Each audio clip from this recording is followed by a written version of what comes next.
Swordmeister of Rome. Chapter 101, Return. Wow, it really has been a long time. Xian was reading through the letters after renting a room. He wanted to see his family, but he decided to read the letters to find out what happened since he had gone missing. There were so many letters that Xian had to reorganize them in order that they were sent first. Most of the letters were from his family. Next was Selene, King Narisha, and then Steel. Steel only had one letter that she initially wrote and stopped, seemingly embarrassed from doing such an action. Meanwhile, the king only had 4 letters, but all of them were really long, so Xian put them aside to read later. After reading those letters, Xian learned that a lot of things had happened during those 5 years. Selene had returned to Dragona and Steel mentioned she had taken care of everything regarding his brother. Hey? Married? Xian was shocked, but he nodded understandingly. Warriors had a different age standard than regular people. The more powerful they were, the healthier they were, so it allowed them to look young.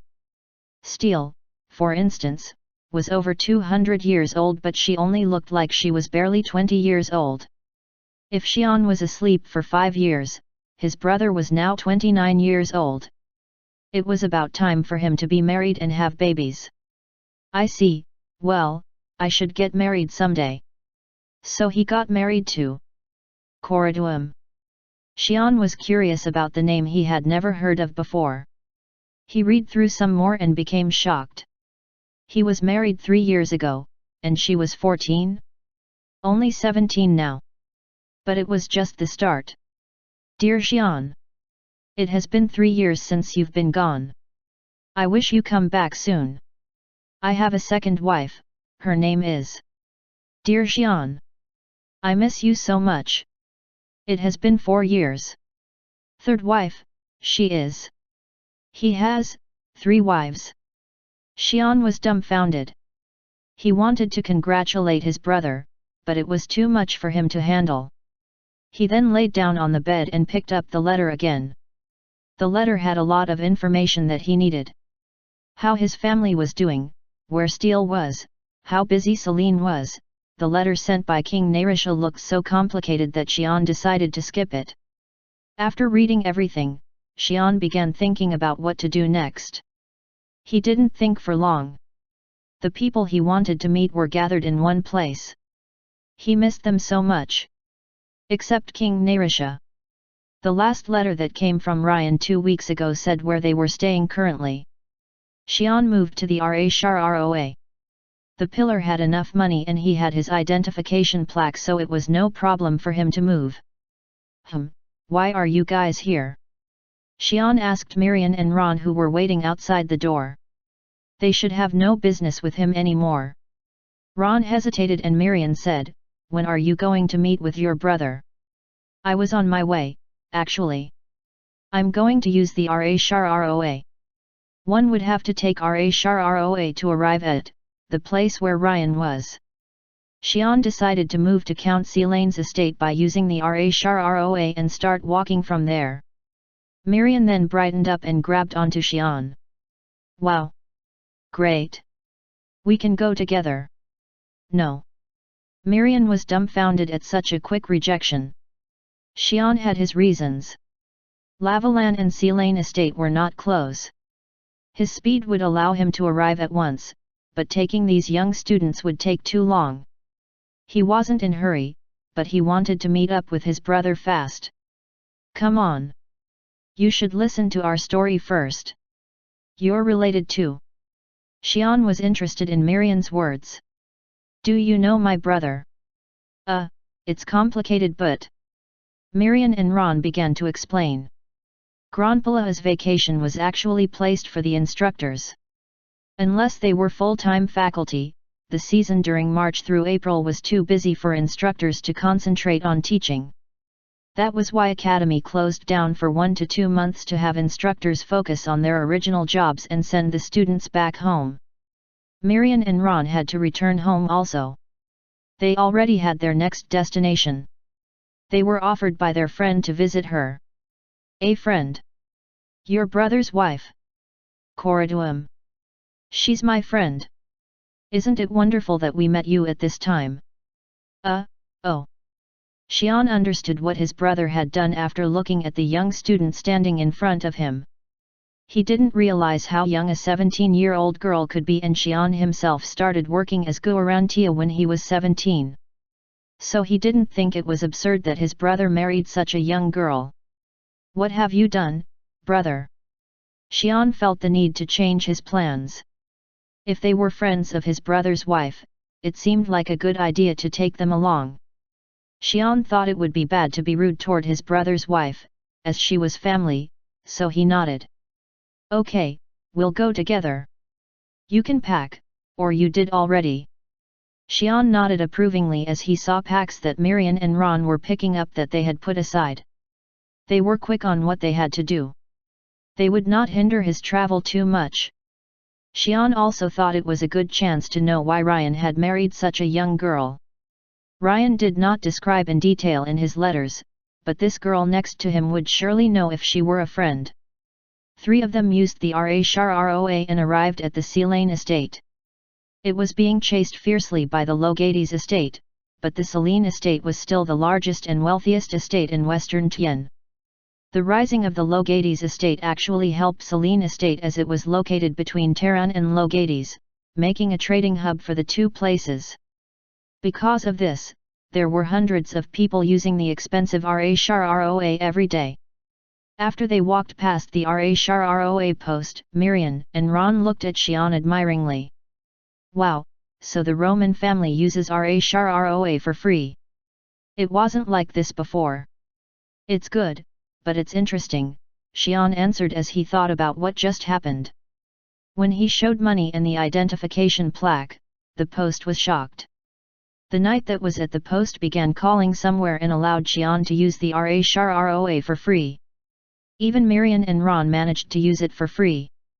Xian soon realized what was behind all that. So, old man Narisha did something to my plaque. It's convenient, but what did he do? Xian then took out his identification plaque and examined it. There was something engraved behind it. 5 red lions. It wasn't there when he was traveling around. Xian didn't know what it was, but it was made specially for Xian. It was created by King Narisha to find Xian who might show up all of a sudden. Xian didn't know all that, but he decided to not think about it. So, how did my brother meet his wife? If she is the same age as you, Xian asked Miriam. Hehe. What do you think? I told you, she's a friend of mine. You mean? Hehe. Who would have guessed that instructor Ryan would marry his student? Xian shook his head. Chapter 102, Return. The city west of Selene Estate, next to the border of the Tehran Kingdom.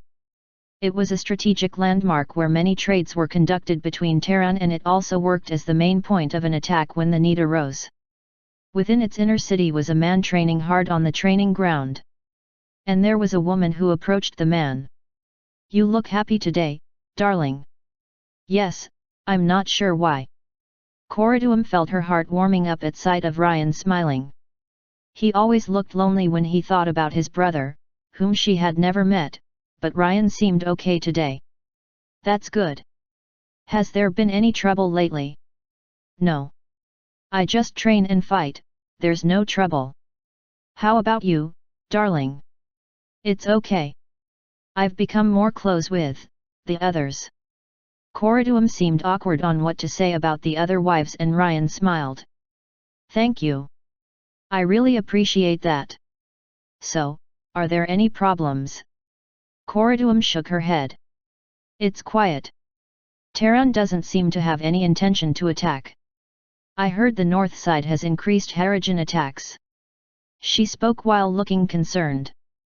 Koriduam, a daughter of a Deccan, had a unique skill that allowed her to see the truth.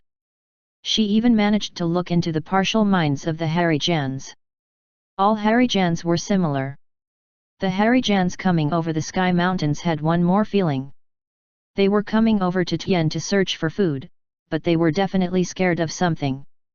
Their fear seemed to grow stronger toward the west, and near Granpala, even the strongest Harijans didn't want to go near it. However, when Koriduam checked the north side while visiting her father, she felt the fear dissipating from those Harijans. One didn't even need to see through the minds of the Harijans. Even now, more Harijans were crossing the Sky Mountain to invade Tien. It seemed that the Harijans figured that it was easier to come over Sky Mountain than attacking the Great North Wall, so the number of Harijans coming over the mountain increased. That's unsettling. Ryan groaned. He heard that a five-horned Harijan had launched an attack lately. Swordmeister Kirain and the other warriors managed to fend off the monster, but it was extremely dangerous. The capital knew this and kept sending supplies and weaponry, but they were lacking manpower. The students at Granpala needed more time to be dispatched in actual combat, and there would be a lot of time left once the Great North Wall expansion reached this region.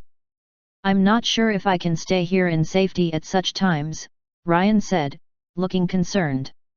Koriduam tried to comfort her husband. Don't say that. Taran is staying back because you and your father are protecting this place. The king asked you to do that personally, remember? Taran border was protected by Count Roman, Ryan, and Dragona. Yes, but I feel helpless here. Don't worry. My father is helping out also. You should go with me the next time I visit him. Haha, yes, if he allows me to visit him, I definitely will. Ryan smiled bitterly as he remembered what happened in the past.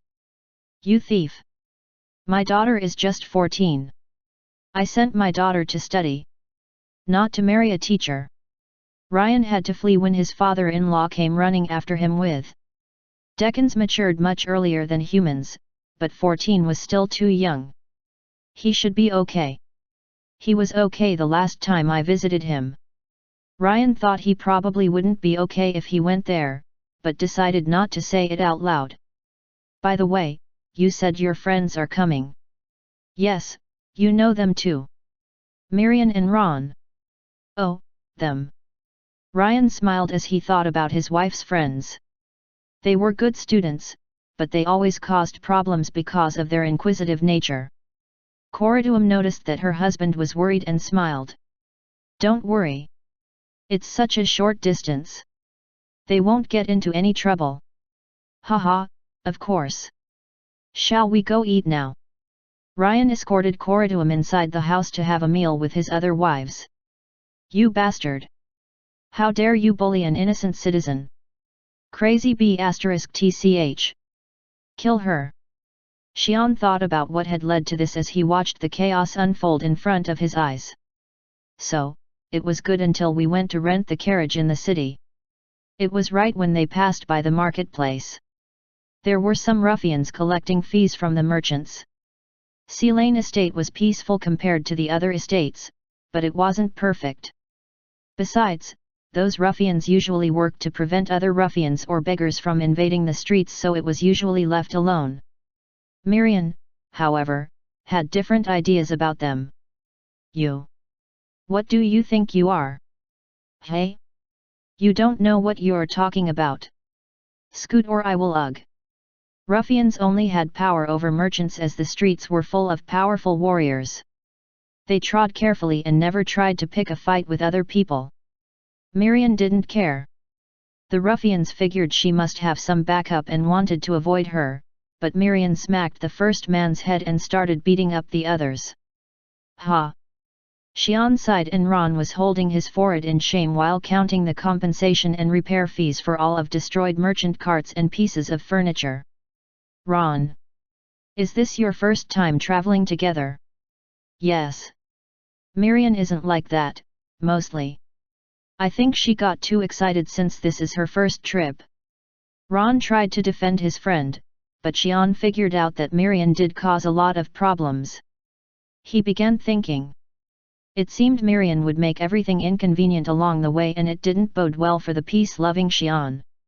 He would have chosen to have gone alone already under normal circumstances. If they did go separate ways, there was no way for Miriam to arrive at unharmed. Xian thought about what might happen. Xian. Long time no see. I heard that you had a friend with you when you took the RA. Where are they? Oh, we went separate ways because they caused too much trouble. Oh, hello. You must be Koriduam. Nice to meet you. Sorry, I don't feel like introducing myself. My friends, who you left behind, were found dead on the way. Xian, was it that hard to bring 2 students? They were my wife's friends. It was all his imagination, but there was the possibility of it becoming real. Ugh. Xian scratched his head as he watched the situation coming to an end. Xian then called Mirian, who looked satisfied, quietly. Mirian. Mirian then turned to Xian and spoke as if she was waiting. Hehe, I took care of everything before you did. I assumed it would be too petty for you to handle. Don't worry, I'll be responsible for any troubles. Xian couldn't say anything as she had spoken first. It wasn't like she did anything bad either. Xian didn't want to become her teacher for just 10 days, so he made a decision. He wasn't good at any kind of teaching other than beating people up. Ron, Mirian. Can you come here? Mirian and Ron approached Xian curiously. What is it? Let me ask you something. Go on. Are you afraid of heights? Or, do you throw up when your body is shaken violently? Xian asked apologetically, but Mirian scoffed. Haha, aren't you underestimating us? Warriors can't have something like that. I see. That's good. Xian then picked up Mirian and Ron at once and they became shocked and shouted. What are you doing? Put me down. I'm not kidnapping you, so don't worry. Just hold on tight. Xian then began running. He was running so fast that normal people couldn't even make out what ran past them with their naked eyes. Mirian and Ron became confused, but they soon realized it and asked as they were being carried on Xian's shoulders. Say, are you trying to run to Lavaland with us up on your shoulders? Xian then laughed. Haha, no way. Then what? Ha ha ha ha. When Xian arrived at a hill where no one else was around, he glanced to check if there were any people around and tightly held onto the 2 people. Hey? What? That will take too long. Shall we go then? What are you arg? Before Ron and Mirian could say anything, Xian jumped into the sky at an incredible speed. The ground that Xian kicked off was destroyed as if a bomb had exploded, and Xian flew toward Lavaland like a shooting star. Chapter 103, Reunion. Crescent yawned as he watched the skies from the southern watchtower of Lavaland. I don't know what those Terrans are thinking. Terran had been standing guard against the Tien border, and there were no signs of any attacks. They might have been watching out for Gran Ines, but they were gone now so it didn't make sense. Crescent, after his 5 years of duty in this tower, had never seen any signs of hostility. But he was involved in the war that allowed Tien to attack the unsuspecting Terran, thus acquiring the Leground region, so he did not let down his guard. As he looked up into the skies, he saw something shiny coming from the east side. He first thought he had caught a glimpse of a light, but it wasn't. It was approaching at an incredible speed. What the? Damn it! A mysterious object flying at such speed meant absolute destruction if it crash-landed. Crescent frantically started ringing the emergency bell. What is that? Why is it coming from Tien's side? Was Selene attacked? Or is it some new magic from the enemy? The red object was approaching too quickly. It didn't seem like it was big, but the speed was too threatening. It's coming directly here. Crescent closed his eyes and crouched on the ground. It was what he was trained to do to withstand explosions. Hey! There was a loud thud, which Crescent expected to erupt into an explosion, but nothing happened. He then opened his eyes and looked at the landing site. Dust clouds rose, but there was no explosion. As the dust cloud subsided, a large figure came out from it. What is that? Is it a monster? Crescent mistook the 2 people on each shoulder as the figure's actual shoulders. 2 people were vomiting. Crescent then came back to his senses and sprang up to his feet. The other guards were already circling the intruder. Ugh, you should have told us. What was this? Couldn't we have just come normally? But... The intruder was quarreling with the 2 people he had been carrying on each shoulder. Crescent wanted to jump in and apprehend the intruder, but he couldn't. No one couldn't when they just saw a man fly down from the sky at an unbelievable speed.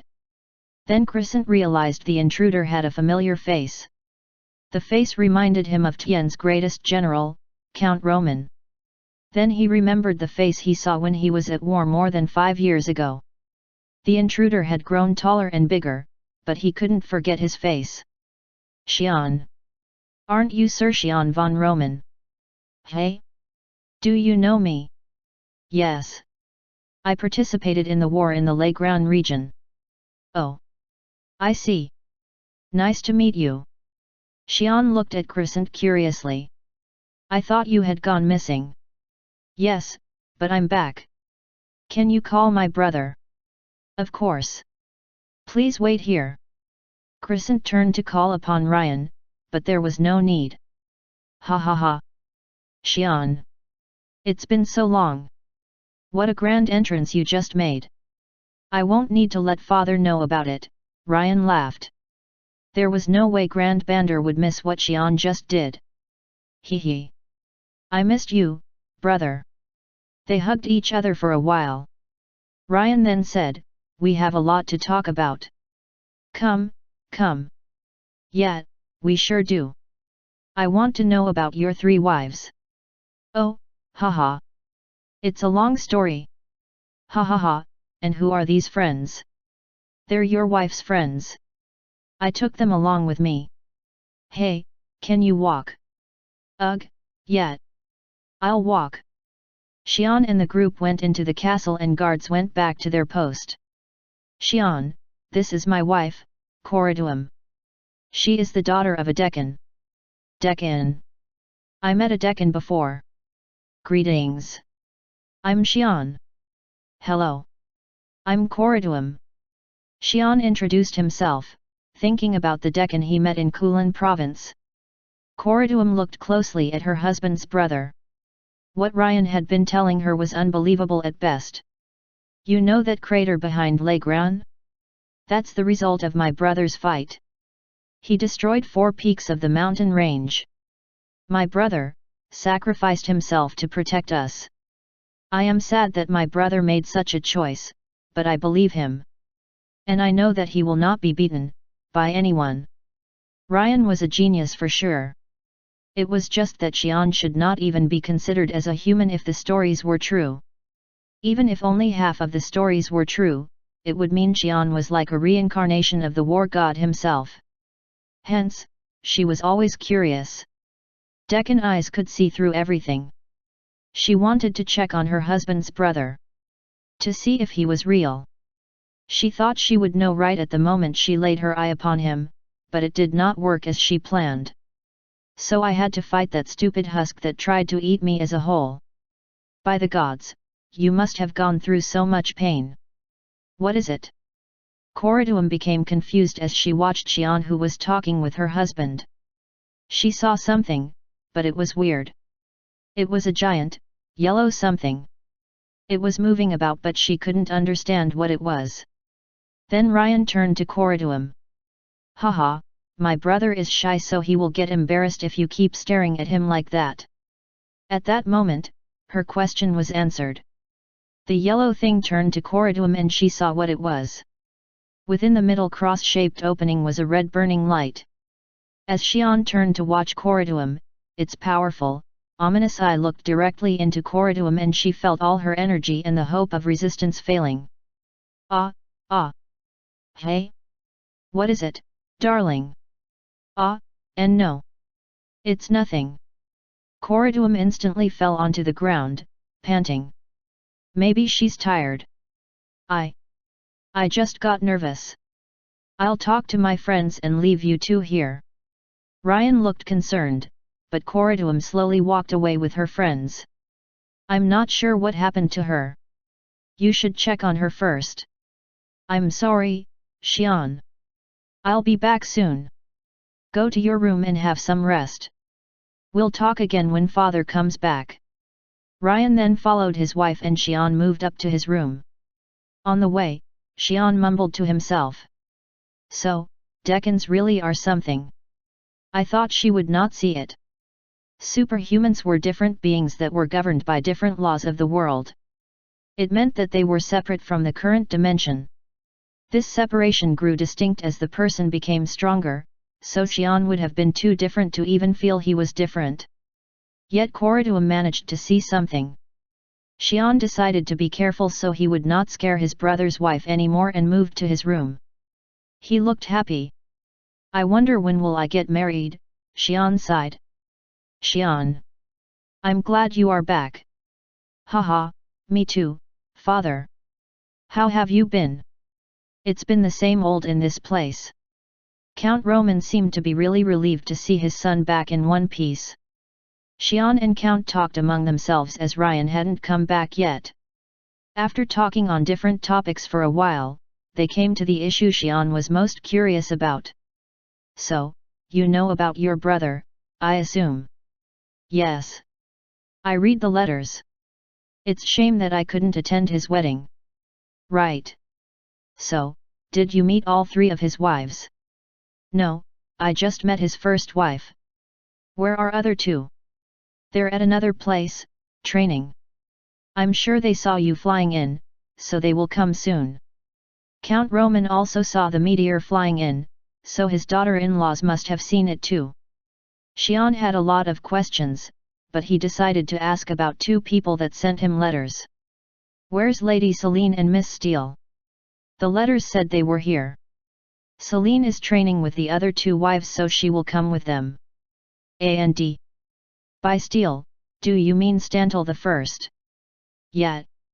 The letter. What do you mean? Is she here? Hey. Xian and Count Roman exchanged confused glances. Chapter 104, Reunion. You lost contact with Miss Steele. Yet. His father began telling him what Steele had been doing since then. It happened 5 years ago when Count Roman was protecting the border that someone came into his room. It was protected by many warriors, but nothing was enough to defend against the intruder. You are Xian's father, right? I'm Steele. You are Stantle the First. How, what has brought you here? Ryan did not know about the person, but Count Roman, who was a Grand Bander, knew about Steele. Count couldn't figure out why the superhuman that was responsible for the destruction of the mountain would visit him. He first thought Steele came to blame him and kill him. I guess you do know about me. We'll make it quick. She then began explaining the unbelievable story. That Xian decided to sacrifice himself to save others and fight the evil monster. And that there was no telling when it would be done. Count Roman was dumbfounded. He knew how these superhumans considered humans like insects. Stantle the First herself was a tyrant even when she was a Grand Bander, so there was no reason for her to be this considerate to them. Then Count Roman decided to ask a question. Count Roman then began to realize what was going on. Stantle the First left after that and Count Roman shared this news to Ryan, his wife, and Lady Celine who were close with Xian. They were all saddened, but they didn't lose hope. It didn't feel like Xian would lose. He did not tell the king, thinking it wasn't needed, but he heard it from somewhere and came to him. And thus he offered this. That land will be dangerous now. Putting restrictions on it will draw more people who are curious, so let's spread the rumor that the land is lethal. King Narisha then brought a steel pillar to the place and stashed it with clothing, money, and other things Xian might need when he came back. Before they finished it by sticking it into the ground, Stantle the First appeared out of nowhere and said, "You guys are so dull. Narisha, go and make some drawers here." Hey? Why?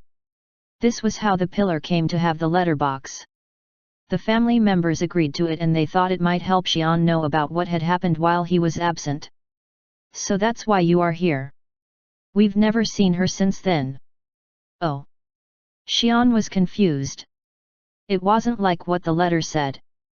Steel only left one letter, but what it said was different. I took care of everything. I told the Stantle boy to stay away from Tian and made Narisha station your family at Tehran border. It will be the safest place that way. I hope you come back soon. I'll be by your family. That should make it easier to find me, won't it? I should look into it. Steel wasn't a character to protect his family behind the scenes. She had already done her best to protect Xian's family, so she didn't need to provide any more protection. Xian thought she would have been living lavishly under the care of King Narisha, but it was weird that no one had seen her since then.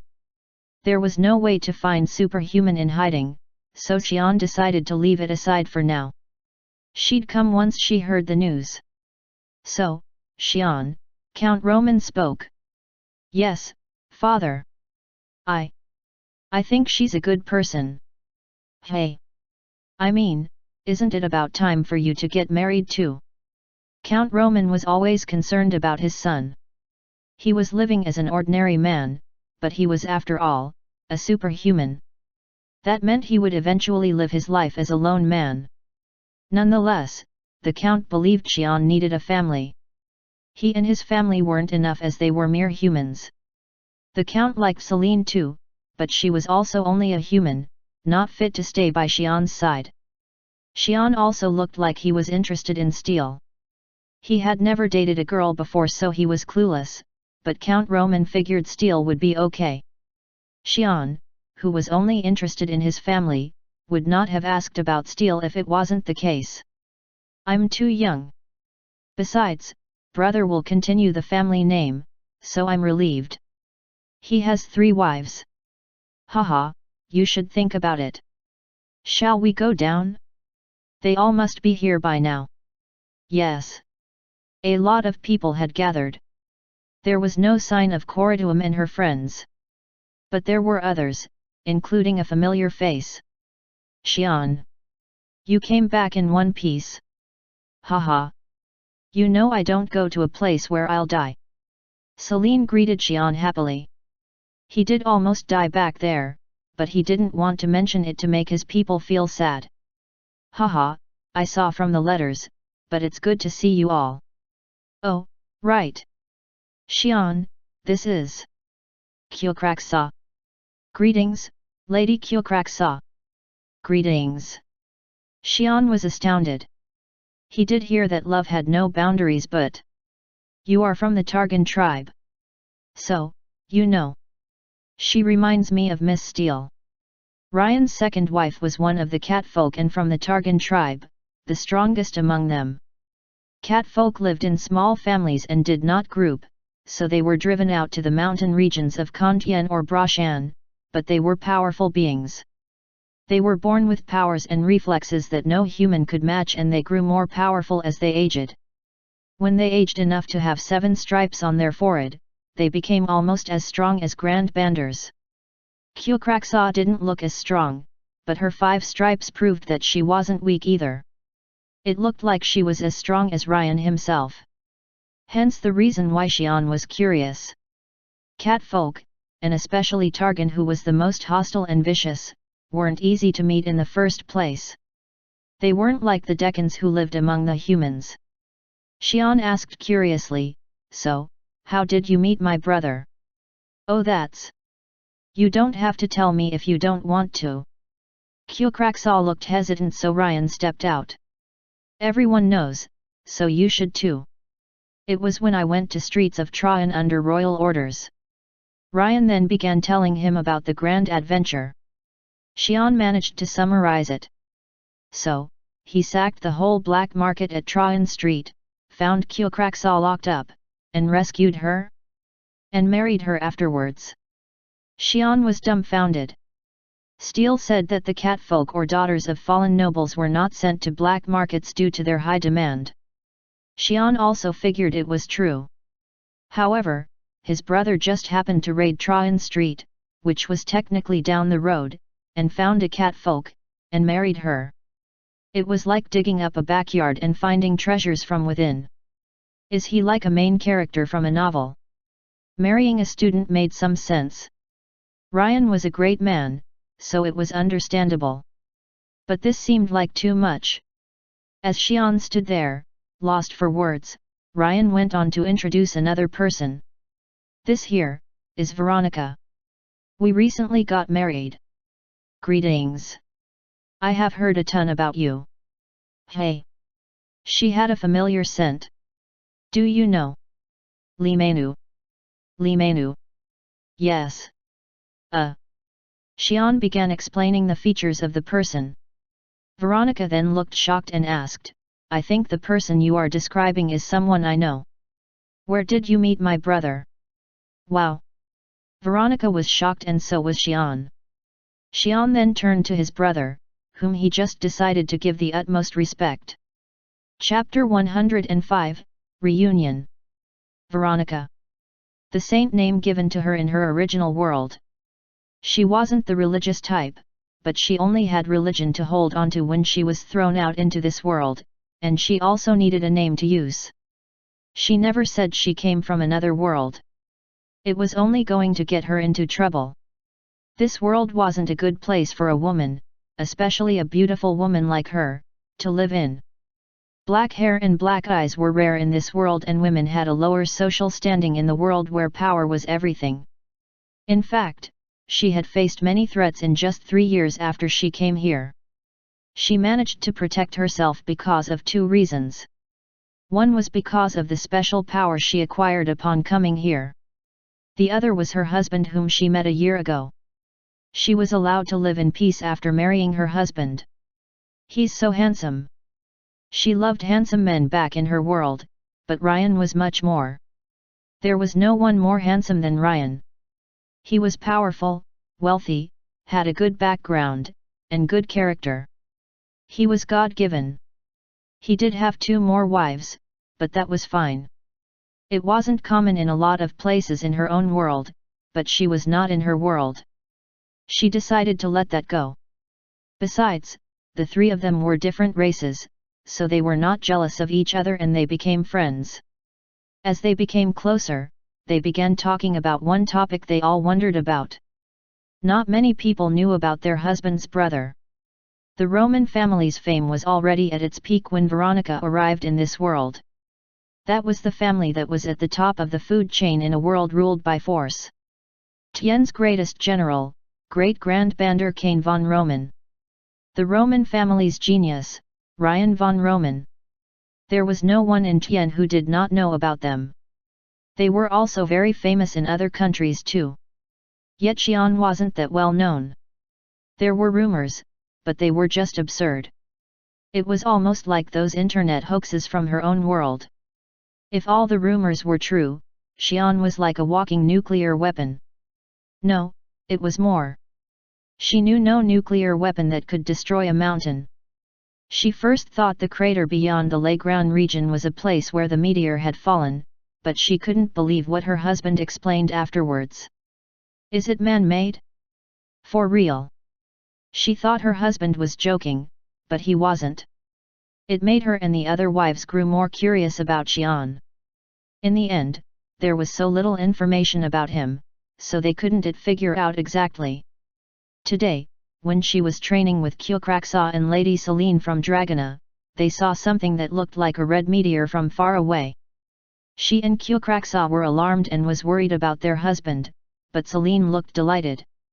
She then began running toward the place where the meteor was falling down. Veronica and Kyokraxa shrugged and followed her. They wanted to know what was going on too. Then they heard the news. Xian had returned after 5 years. He doesn't look special. He didn't look any special at all. She imagined him to be like 12 feet tall while holding a giant hammer made out of some dragon bone. That was kind of image she had about a man who could destroy a mountain. But Xian was too plain. He actually looked weaker than her father-in-law or husband. She was shocked, however, when Xian suddenly asked. The description that followed matched with the person she knew. Li Menu, or Li Manu. Li Mina, was shocked to hear about her only brother whom she couldn't find after falling off the cliff in a car accident together. So, you met him in Kerbal 5 years ago? Yes. I didn't see him after that, but he was there for sure. So he was alive. Veronica was relieved to hear the news, but she soon turned pale. Wait. Kerbal. You mean that ruined city, Kerbal? Kerbal was already in ruins before she came into this world. The place was barren with no living beings allowed to live there. Yes. When did you see him there? It was 3 days before the place was destroyed. No. Veronica felt her strength wane. She had a powerful mind as an Xer, but she couldn't keep herself up at the news that her brother might have been killed. It was especially shocking to hear as she just heard that her brother was alive. Are you okay, darling? It's nothing. I'm just a little shocked. You should go get some rest. You'll get to talk again. Yes. You should go take some rest. Count Roman and Xian offered Veronica to get some rest. Her face was livid with shock. Then, if you'll excuse me. They are so weak-minded, Kyokraxa thought as she walked Veronica walking into her room. But is he really that strong? I don't see it. He did seem powerful with his psychological attacks since he already defeated Corridum and Veronica, but Xian didn't look like he did anything. However, there was no doubt that Xian was strong. What Kyokraxa wanted to know was something different. If you were there for all that time, do you know what happened to the Gran Ines? Kyokraxa asked. Everyone turned immediately to Xian, as they all had that question for a long time. They probably all died. What? Their bodies have turned into ashes, so they probably died. The energy that allowed them to live eternally was absorbed by Xian. He tried to see if he could make such guards, but it wasn't possible. Ashes, who did such atrocious things? They were living in peace. Oh, yet. Xian was just about to claim it was him who was responsible for their deaths, but he figured it would make him a murderer, so he decided not to. He realized these people would have not seen what had become of the Gran Ines in their final hours. Oh. I wonder if Miss Steele took Chronofon too. I should have just given it to her. I don't need it now. He did not need the weapon anymore, so it would have been good to give it to Steele, who seemed to want it. After talking about different subjects, Ryan asked in concern, I heard you fought some weird husk. I assume it was a dangerous thing if it was hard for you to take care of it. What happened to it? Did you destroy it? The people turned to Xian. The husk was powerful enough that even Xian had a hard time fighting it. It would be a concern if even piece of that remained in the Leground region. That would mean the evacuation of the whole area, including Granpala. Xian laughed. It's okay, don't worry. I wouldn't have come out if I didn't eat everything. The husk probably was still underground if he didn't. Should I show them? Xian wanted to show off his new power. The power that made Chronofon meaningless to him. Other powers would only make others fear him, but this one was just enough to show it to people without terrorizing them. Corridum seemed to recognize his powers, but the others would not know. Xian then decided to show the people who were concerned about the husk. I took care of everything. I'll show you, stand back. Xian asked the crowd to step back and had the tables taken away. He then began pulling up the energy slowly. He did it slowly to show others on what change was brought upon Xian. The scale, that was hidden behind Xian's neck that no one had noticed yet, began covering his entire body. The scales were so small that it took some time to cover the entire body, but when it was done, Xian was now covered in smooth, red scales that were so small that it looked like red metal was covering his body. An ivory plate covered the large areas, like a plait mail covering a red chain mail. Count Roman was at a loss for words as Xian had just turned into a human weapon. He asked, What is that? It kind of grew it out when I ate every bit of the husk.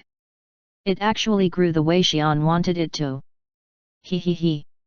Xian loved this armor more than the power he acquired after passing another barrier. It was good that it empowered him, but he liked it best because it looked so cool. He then turned to people and spoke. So, there's nothing left back there and you can rest assured. Hey! What is it, Xian? No. Ryan turned toward the direction Xian was looking at and found that Kyokraksa had fallen to the ground in a seizure. No. Are you okay? NNGGH. Kyokraksa moaned and shivered, so Ryan picked her up and took her to the healing room. Count Roman and his wife followed after and only Celine and Xian were left in the hall. Wow, you really are amazing.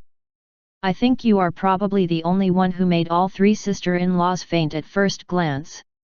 Xian sighed at her words. Chapter 106, Clue. Kyokraksa was curious about what Xian wanted to show them. True warriors did not show off just anything, and Xian looked confident. He was definitely going to show them something really powerful. Is it the from the legends? Those were the artifacts that she always wanted to see since she was very young. She was excited to see it with her very own eyes. However, what followed wasn't what she expected. She then remembered an old story. The story of a monster who lived thousands of years ago that her ancestors told her about. We used to live near Sky Mountain, until a mad monster drove us out, taking the entire mountain range for itself. We weren't sure why, but we couldn't walk into Sky Mountain afterward. The monster seemed to have disappeared, but we still felt the terrifying energy the moment we approached. Humans seem to not notice the power, but we catfolk or Harijans with heightened senses can never set foot in that place now. Kyokraksa then decided to walk into Sky Mountain to prove that she was different. She didn't like how the powerful Targan tribe was afraid of such a legend. She wanted to change history and reclaim her people's land. As soon as she laid foot on the mountain, she immediately realized what her father meant. Terrifying energy emerged at once that she could not withstand. Her instincts told her that the place was dangerous. She could not go near it. She barely managed to run out of the place and never returned. She thought she would never have to feel such terror again in her lifetime. Yet there it was. The same terrifying feeling from the mountain. It was coming from Xian. No one seemed to notice, but she did. She also realized what made Koriduum fear him. NNGH. She thought she was different from her younger days. She even had 5 stripes on her forehead. 5 stripes meant she was worthy of being a true warrior among the cat folk. Thus, she didn't run when she felt the energy creeping out from Xian. She regretted it later when she realized she should have run, as she couldn't even manage to stand. With the terror that ripped her apart, she fainted. NNGH. Are you okay? Kyokraksa, you okay? Koriduum and Veronica were next to her when she woke up. I'm okay. Thank you. Are you girls okay? Yes, I'm okay. Me too. Kyokraksa got up and sat on the bed. They all looked at each other silently, but they couldn't find words to say to each other. They were all too shocked. Veronica spoke out first. So, what happened to you two? She was shocked by the news of the possible death of her brother, but it seemed to be different for the other two. Koriduum fainted at the moment she saw Xian, and Kyokraksa fainted when Xian was showing something. Veronica couldn't find anything special about Xian, so she naturally wanted to know too. To the best of their abilities, Koriduum and Kyokraksa tried to explain what they felt. Veronica asked worriedly, "Are you two going to be okay?" "Why? If Xian lives here with us." Koriduum smiled and answered, "I think it should be okay. Kyokraksa will be okay as long as he doesn't take out that armor, and I'll be okay if I avoid looking into his truth. Yet, it should be fine if he doesn't do that, transmorph." Veronica was concerned about something else. "No, I mean, is it okay to live with such a terrifying man?" Koriduum and Kyokraksa couldn't answer that question. They knew that there was no danger. Xian loved his brother, and that meant he would never harm his brother's wives.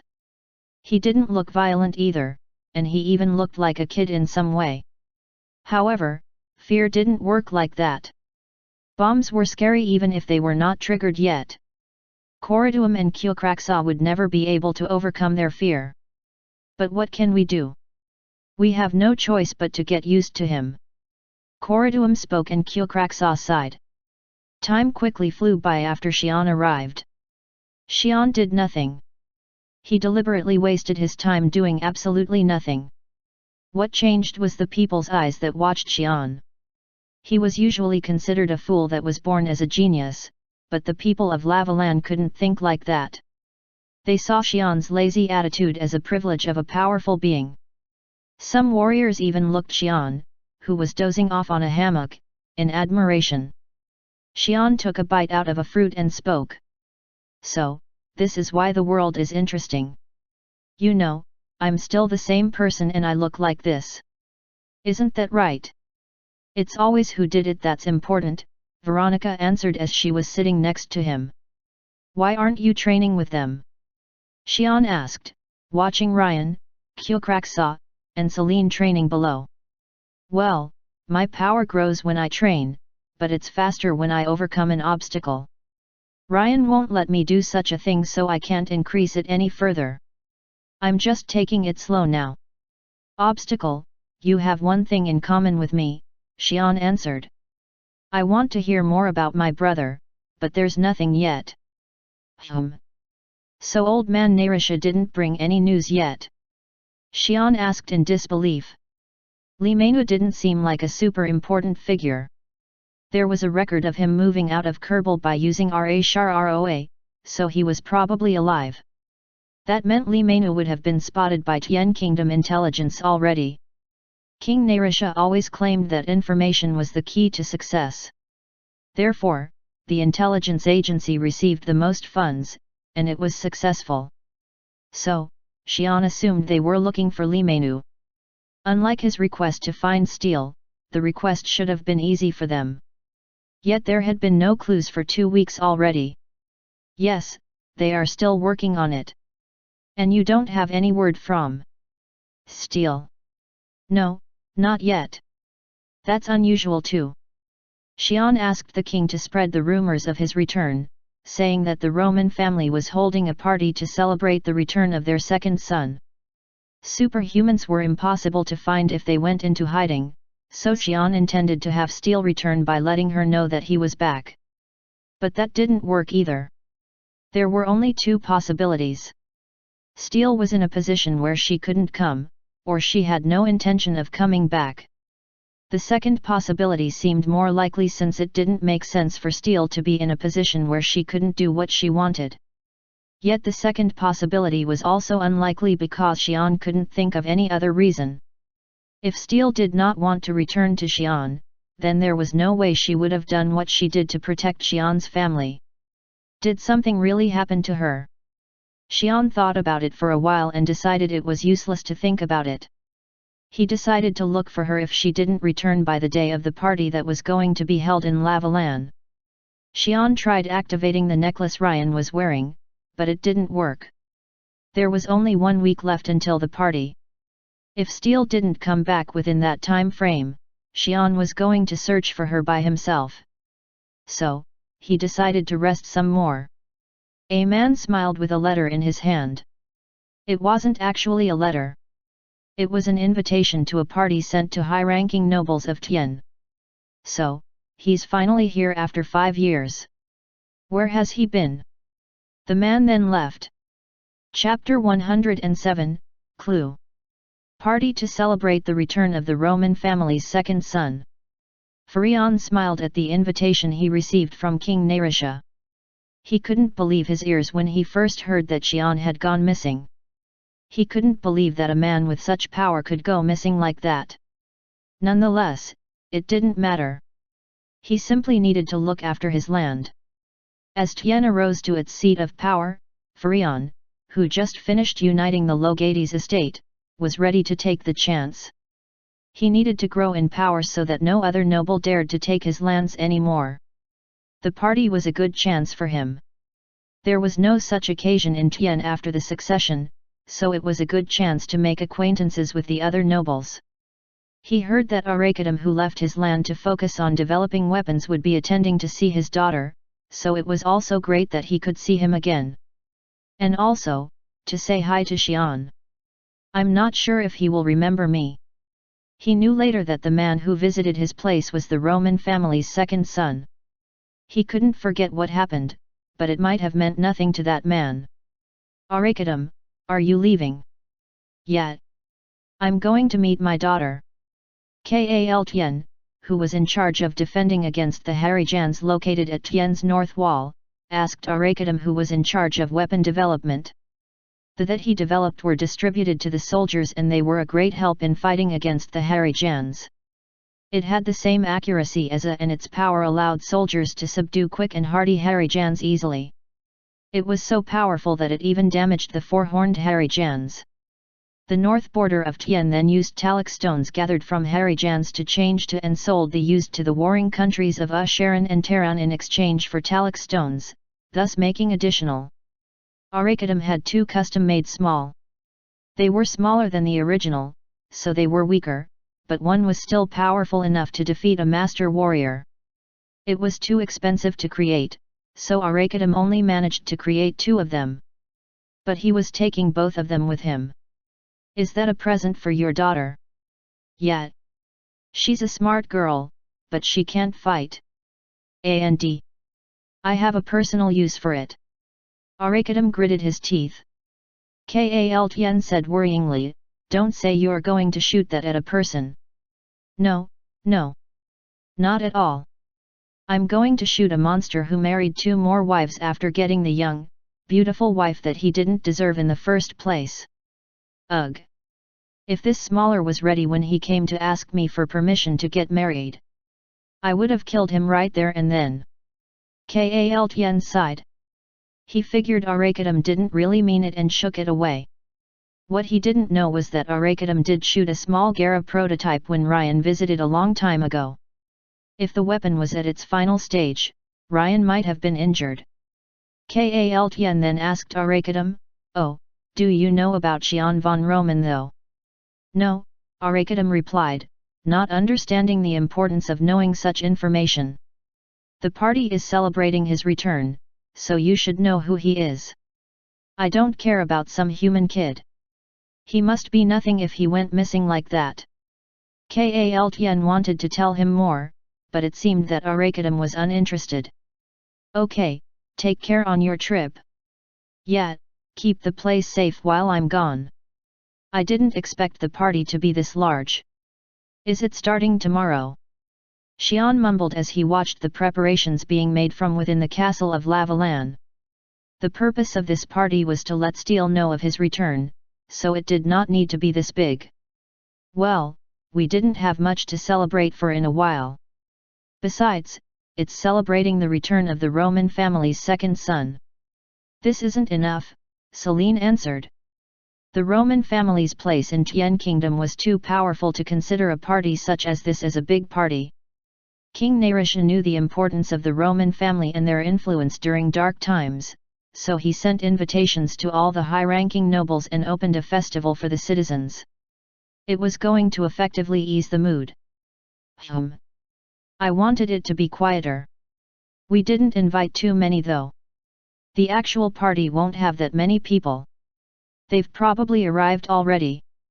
There were a lot of nobles that had already arrived at the castle and were moving into their rooms. But Xian didn't care. I see. Is Veronica okay? Veronica had been growing anxious as she couldn't hear any news about her missing brother. I know she's growing desperate, but we have no clue. We're barely holding her off from running out to find her brother. I think your brother's probably holding her back even now. The world is too dangerous for her to travel around anyway. Veronica had been through a lot before she met Ryan. She was beautiful yet weak, so it was amazing that she had not faced danger that she couldn't avoid until now. Well, Narisha is working hard, so he must have a lead soon. By the way, there are guests that I know. How do you know that? I felt familiar energy coming from the Roa. Celine looked dumbfounded. The closest Roa was at the Sealane estate, which was pretty far from their location. You can feel it that from far. Well, the energy the Roa uses isn't weak either. An old man Narisha isn't just some ordinary man. Oh, so the king is coming. Yeah, I thought he was busy, but I guess not. Hey! Xian then glanced around all of a sudden. What? What is it? Wait. What is this? Xian jumped out of the hammock and ran somewhere into the inner castle. Celine shook her head as she was left alone. She then turned to the hammock that was still swinging. Is it that good? Xian almost never left the hammock ever since he got back. Celine carefully climbed up the hammock, laid down, and swung it. It's better than I thought. Celine decided to wait for Xian out on the hammock. He'd probably be back soon when the problem was solved. Xian never left the hammock for too long. Chapter 108, Clue. Arakadam took out his new transportation device from his void storage soon after he walked past the Roa at the Sealane estate. The second-grade void storage he used to stash his equipment was big enough to have him store his transportation device. It was not yet named, but two-wheeled artifact could be used by Bandar or Talak stones. Some magic priest he met gave him the idea to create it. Arakadam then took out a green Talak stone and placed it into the core of the device. The green Talak stone wasn't cheap, but one would let the device run for 1 year, so it was worth it.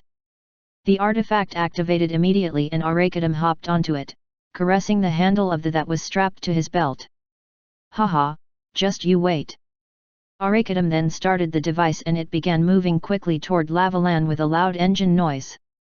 The device would allow him to reach Lavalan in just 1 day, a trip which usually took 10 days by carriage. Hello, sir. Please show me your identification plaque. The guards at the gate were busy greeting all kinds of high-ranking nobles. That's Sir Rivaden from the north. Count Sealane.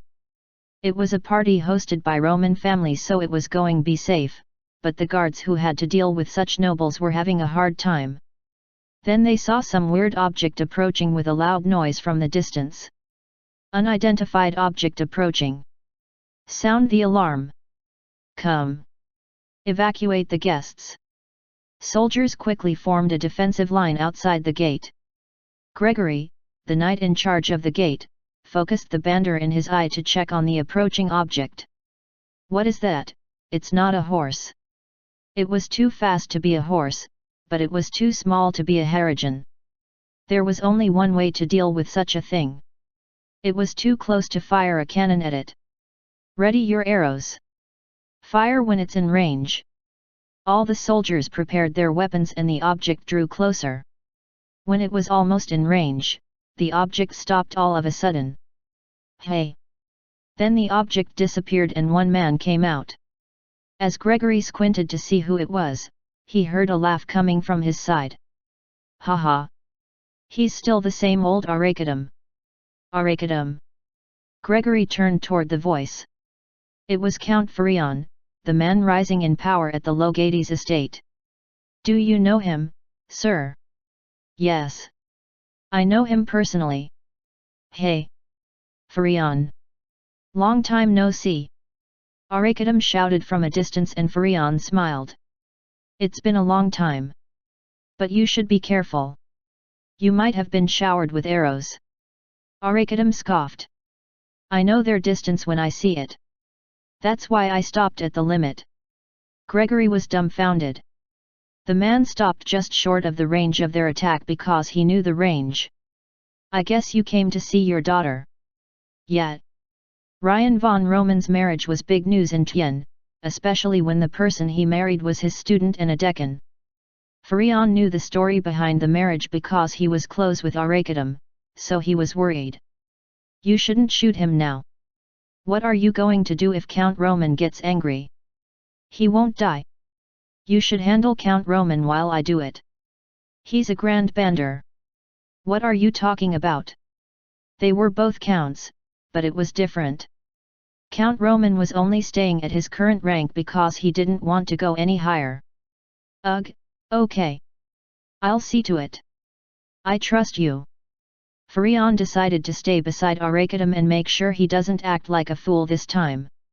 Oh no. Furion sighed as he saw Arrakidam becoming enraged seeing Ryan from the distance. Unlike the humans who accepted polygamy, Decans only allowed monogamy. Arrakidam was angry that his daughter was married to a man when she was only 14 years old and then the man went on to marry 2 more women. Arrakidam. I know, kid. I know you're checking to see if Count Roman isn't around. Humph. Arrakidam then saw that Ryan had noticed him and began walking toward him with his 3 wives. Luckily, the other 2 wives went in the other direction as soon as they noticed Arrakidam. Soon, Ryan and Corridum arrived in front of Furion and Arrakidam. Ryan greeted his father-in-law awkwardly. It's nice of you to come here. Is everything okay? Dad. Corridum stared at Arrakidam and he answered reluctantly. No. I have one that's not okay. Ryan couldn't answer, so he smiled. He knew what that was. What did you say when you took my daughter away? Arrakidam cut in without letting Ryan talk. Didn't you say that you'd love my daughter the most? Dad. You be quiet. But 3 wives, so you must have a lot of loves? To divide it into 3. Ryan couldn't answer that as he felt guilty. There weren't any problems in human society for a man like Roman to have multiple wives. Besides, the marriage wasn't forced or arranged, so there were no problems at all. Yet Ryan couldn't defend himself. He too, thought he would get angry if his daughter was in the same situation. I'm sorry. Humph. No matter. Cora, come here. Furion, you too. Hey. You stay there for a second. I need to talk with these 3. Furion and Corridum followed Arrakidam. Arrakidam, what is it? What is it, Dad? Humph. This should be good. Furion then turned to Arrakidam who was talking nonsense and checked his face. No. Arrakidam had completely lost his senses, but he was too quick. He quickly took out a staff-looking thing from his belt. It was his masterpiece. No. Furion shouted, but Arrakidam turned back at Ryan and pulled the trigger. Light and a burst of energy exploded out of the weapon with a thunderous sound and was fired at Ryan. The place where Ryan was standing exploded into dust with a huge sound and Furion panicked. What are you doing? Are you out of your mind? Shut up. I aimed for his shoulder. Wait a minute. The shoulder isn't okay. You must be crazy to do. Arrakidam was skeptical. Dust cloud.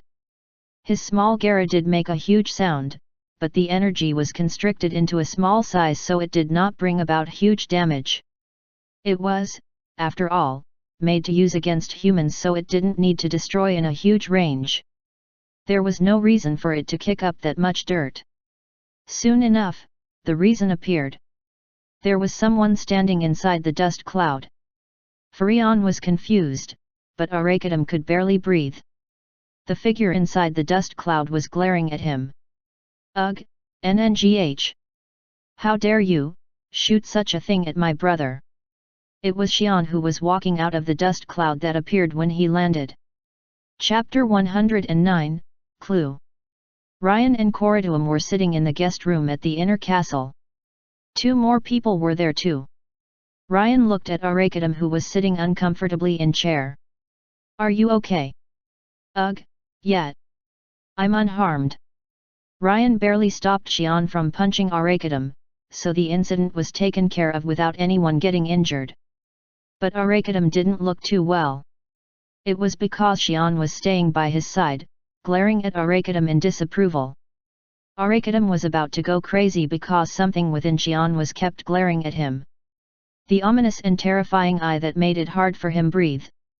It was the first time that Arrakidam regretted having his power to see the truth. This was like torture to him. Xian, stop. I'm okay. I didn't do anything. Xian. Ha! Xian then sat down comfortably. Arakadam then was freed from the thing that was watching him and sighed in relief. Ugh! Dad, are you okay? Koraduam tended to her father and Ryan looked at him apologetically. It was fortunate that Arakadam was unharmed after all. Was he your brother? Yes. Did you see him before? Ryan was curious since Arakadam looked like he knew Xian. No, never mind. Arakadam realized he couldn't do anything like this without endangering him and his people. You should be thankful for having such a brother. Arakadam then walked out of the room. Are you going back? Yet. I have no intention of staying here with you any longer. Send my daughter to visit me next time. I'm sorry. And. Cora. Yes. This is your present. You should protect yourself in this world. The second one is an extra one. Arakadam gave two to his daughter. She was a Deccan, so she was going to learn how to use it fast. Arakadam then whispered, if he cheats on you, shoot him with this. That Xian boy won't say much if you're the one who does it. Dad. I'll talk next time. I'm too tired today. Arakadam then walked out. He wanted to talk with his daughter, but he was too exhausted.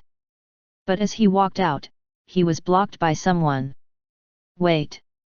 Hey. It was one of the other two wives of Ryan. Get lost.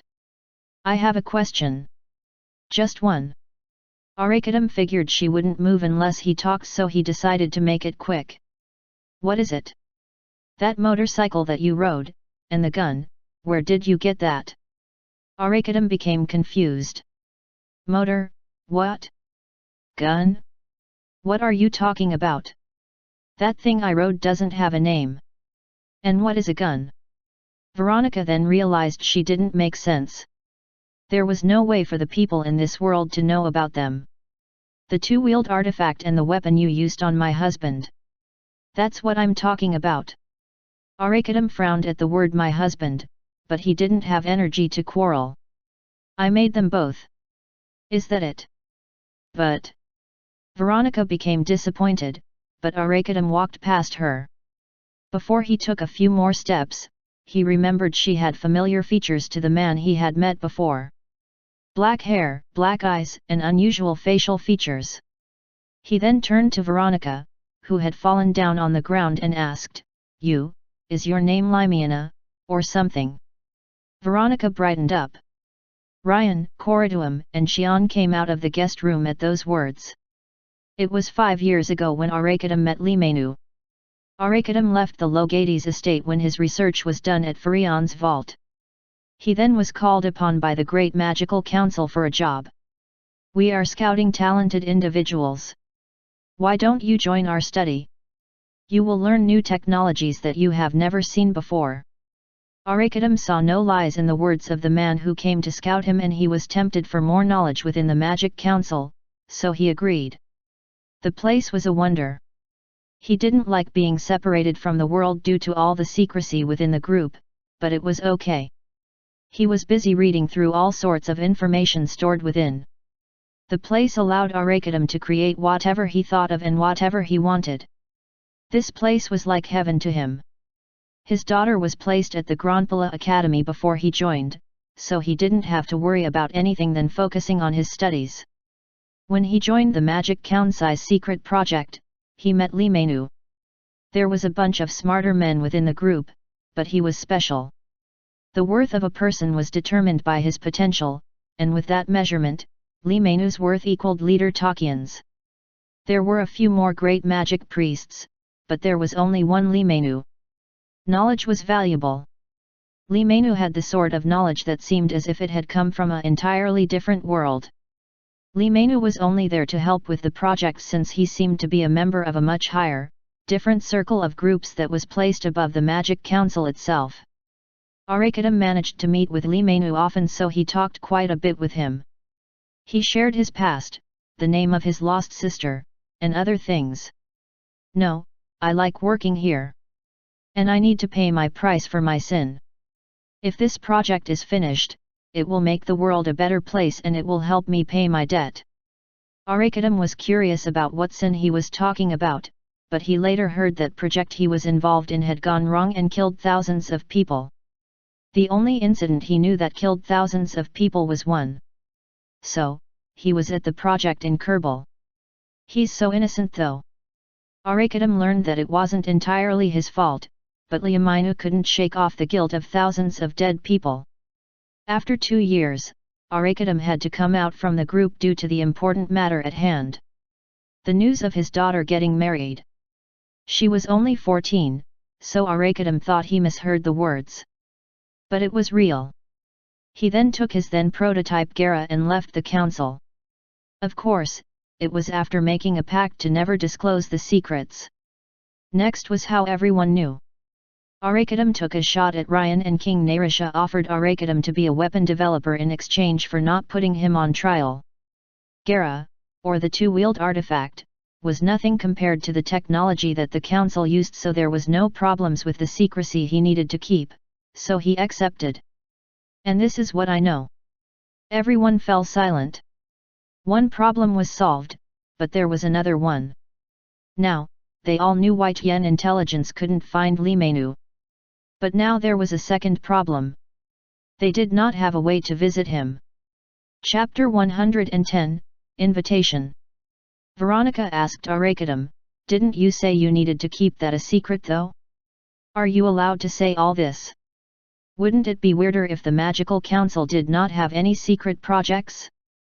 Unless I specify the technologies, people, or location of their projects, it's okay." "I see. Besides, that's why I can't say your brother's name.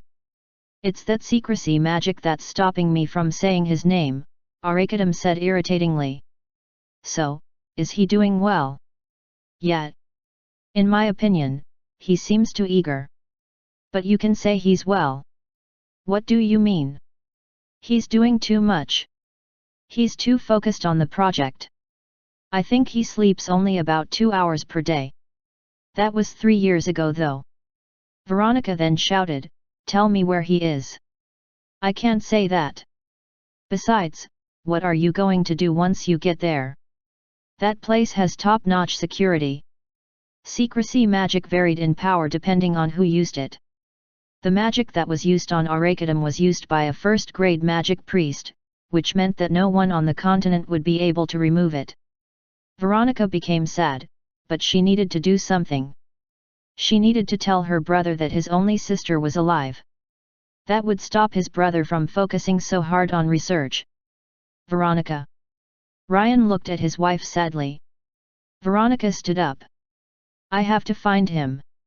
"Where are you going?" "We have no clue." Ryan tried to reason with her, but she seemed determined. "My skills can help me out." "And will it help you get in, if you find the place?" As they were busy discussing, Xian, who was sitting down, spoke casually. "So, you just want your brother to know that you are alive, right?" "Yes. But we don't know the place or how to get there." "That's right." Everyone now turned to Xian. He then turned to Veronica. "Can't we just have old man Narisha write a letter?" "Hey! I mean, since we know he's there. I guess sending a letter will do, right? They won't throw away a letter from a king." Everyone nodded. They didn't have a way to force the Magical Council to confirm Liamainu's existence, so sending a letter would not be a problem. Besides, if it was a letter sent by a king, that would be harder to disregard it. "I'm not really sure it will work, but old man Narisha will know. He's on his way here, so we'll ask him once he arrives." "Hey? Xian, how do you know that?" Ryan asked. They were notified that King Narisha would be joining, but Xian wasn't notified of such information. "I sensed him coming out from the Roa. If my job here is done, I'm going back now." Xian was satisfied that he did not need to do anything else and walked out of the room.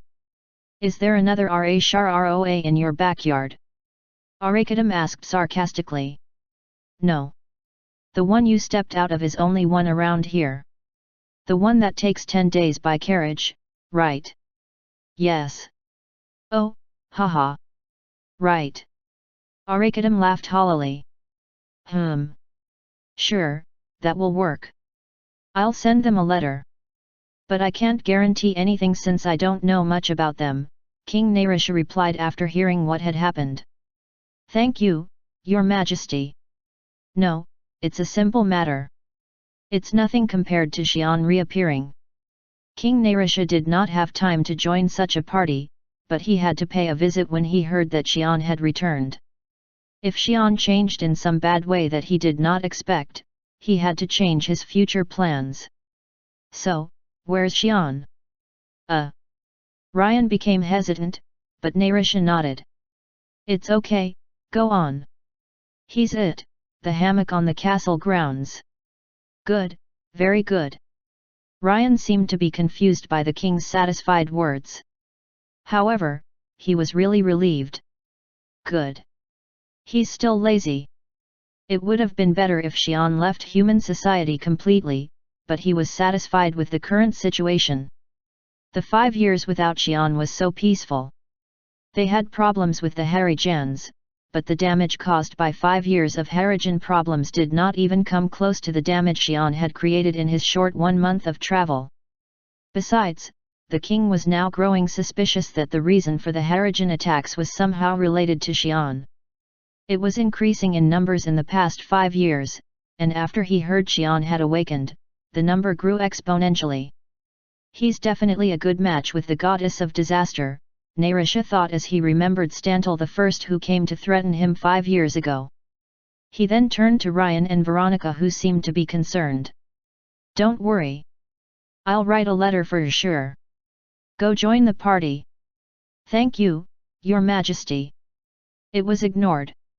No, Magical Council denied having such an individual within their group, Ryan answered. The king contacted the Magical Council to talk with Li Menu as they had found his sister. Yet the Magical Council denied the existence of such a person. They claimed that Li Menu had left the council 5 years ago. Is he dead? Veronica teared up as Kyokraksa and Korituam watched her worryingly. We'll find a way, Ryan spoke, assuring Veronica to not give up. In actuality, they did not have to find another way. Good day. Are you Lady Veronica? Who are you? I heard you were looking for us. I don't know who you are. Veronica was confused at the strange intruder who jumped into her bedroom in the middle of the night. She did not panic. Her power did not react to it. Therefore, it was not a dangerous situation. We are here to meet with Limiana. Does that ring a bell? Your name is as difficult as Limenu's.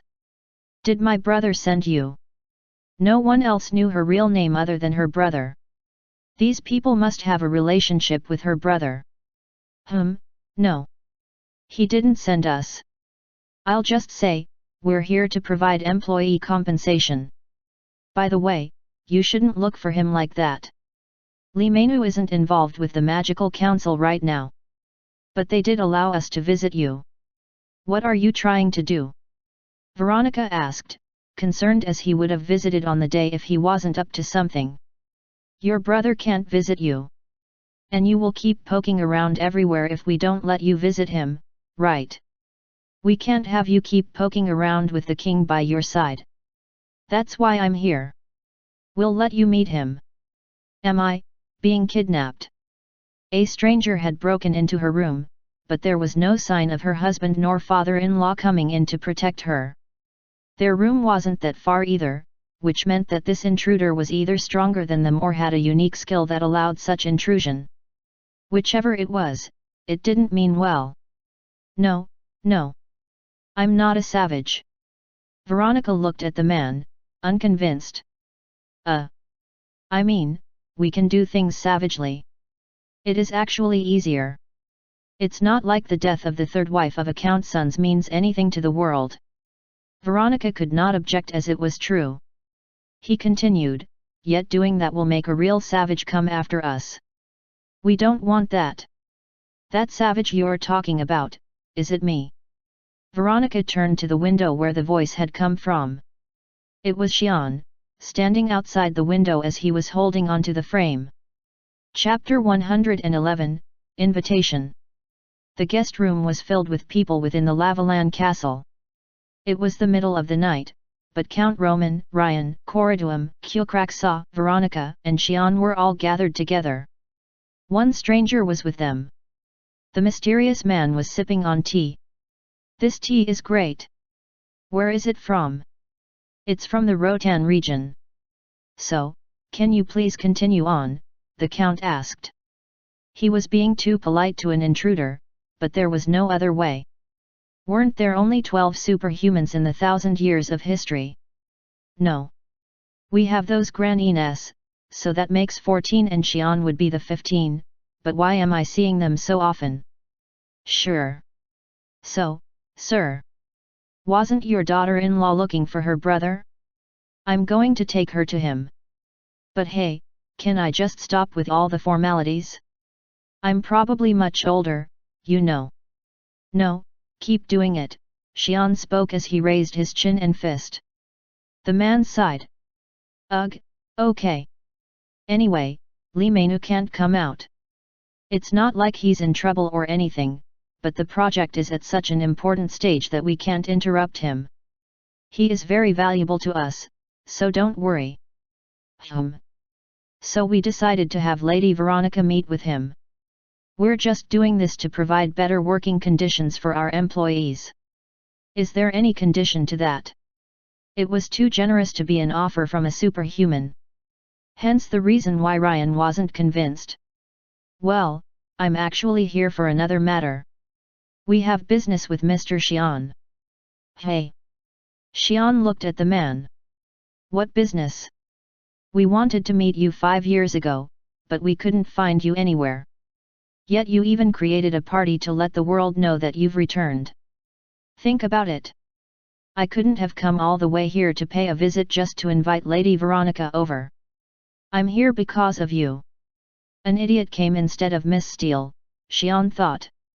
What business do you have with my brother? Ryan asked. It's secret. He'll get to know once we leave. Besides, wouldn't it be too dangerous to send Lady Veronica alone with me? You all are going to slow us down. It's best if Mr. Xian comes with us. Count Roman and Ryan couldn't say anything. It was true. How can we trust that following you will not bring any trouble? My brother-in-law can get in trouble too. Corriduum knew the man was telling the truth after she saw it through her eyes, but she still asked since she was concerned. The man burst into laughter. Ha ha ha! Who's going to get in trouble? Everyone was confused. Xian was strong, but this superhuman in front of them, or his group, seemed really powerful. However, they realized they were wrong. The man laughed so hard that it even made him cry. Oh man, you humans! I don't like explaining things in detail, but I'll do it anyway. It's best that you know before sending away your loved ones, right? So, you think Mr. Xian is about as strong as myself, right? I understand. You can't see how high the sky is when you are looking at it from the ground. People began to realize what he was trying to say. I may be a superhuman compared to all of you, but Mr. Xian is like that when compared to me. That's why I came here to make the offer. And you're worried about what? Ha ha ha, that won't be needed. People turned to Xian for approval. He didn't care. Then I'll go with him and Veronica. I'm curious also.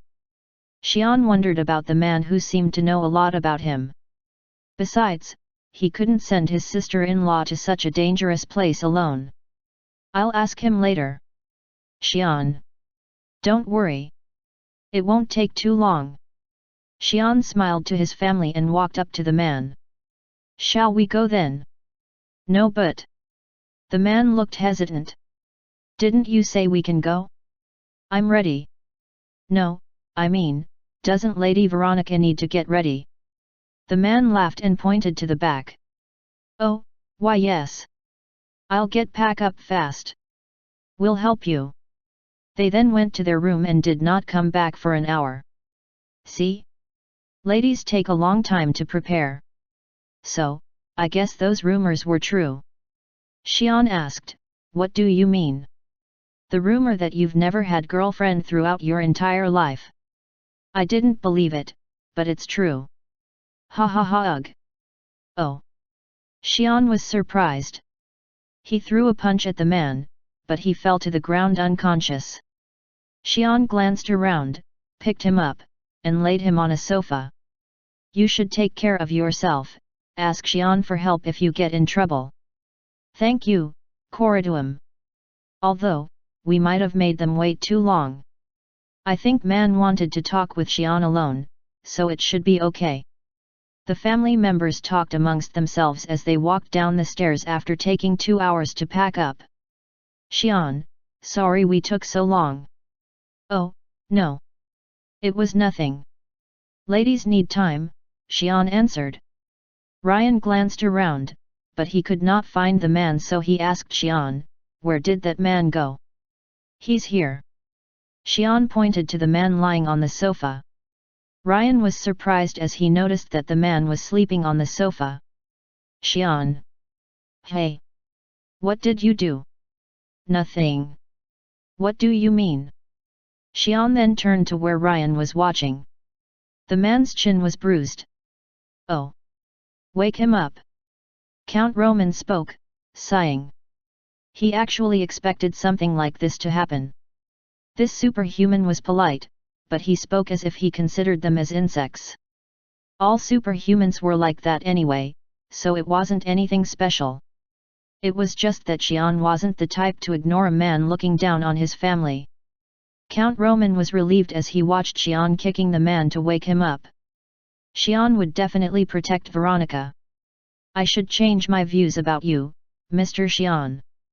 You are more savage than I expected. God, you just punched me without any warning. It's your fault for making fun of me. You know, other common people would have had their heads blown if you did that to them. You should be careful too, Lady Veronica. The man who introduced himself as Lei Jiop didn't seem to be bothered by what happened, but he kept teasing Xian as they were traveling in a strange transportation device. Should I smack him again? Lei Jiop dropped his head the second he saw Xian flexing his fist. We're here. It was near the Roa located at the Sealane estate. Is there a secret hideout somewhere here? No, it's not that small. We came all here by a transportation device because of Lady Veronica, but we will take the Roa from here. Lei Jiop then began walking toward the Roa. Veronica then whispered to Xian, it's weird. What's weird? Roa is only connected to large cities. If the place is as big as Lei Jiop told us, it should have been spotted if it were located close to the cities. But I've never heard of it. Right. Xian thought about it, but there was no evidence. He then shrugged and followed Lei Jiop into the Roa. Chapter 112, Insurance. The Roa near Sealane was still very crowded. Veronica and Xian began questioning it. Lei Jiop, are we really using Roa? Xian asked. Yes. Are you expecting something else? It's not like there's going to be secret magic where it brings us underground or teleports us to some headquarter in the sky. Don't be disappointed when you don't see anything like that. Let's go. Veronica glanced at the disappointed Xian and followed Lei Jiop. So, you all have your identification plagues? Lei Jiop asked Veronica and Xian. Yes, but why do we need this? Veronica asked and Lei Jiop looked surprised. God, so you never even used Roa before? It's one of our masterpieces. You need identification plagues to be allowed to use it. Veronica didn't mean to ask in that regard, but she decided to stay quiet. We are going to Roa. Roa. Veronica became curious as they stood by the Roa that started activating. Lei Jiop then took out a small artifact. What is that? Xian asked. You'll see. After standing in line to use the RA, it was now their turn. Mr. Xian, Lady Veronica, please stay by my side. This artifact only works in a short range. Xian and Veronica walked closer and Lei Jiop activated his artifact. Then the portal that showed Tian's capital, Roh Tian, changed instantly to a beach they had never seen before. Lei Jiop then dragged both of them into the portal and they had now arrived at a different place than Roh Tian. As Veronica watched the ocean, Lei Jiop mumbled from behind. This thing doesn't give too much time once it's activated. Where are we? Veronica knew where all the Roas were located on the entire continent, but she did not know of such a place. Lei Jiop laughed. You won't know this place. We created one because the other Roa is too far from here. Anyway, welcome to. Not many people are allowed to visit this place without joining our team.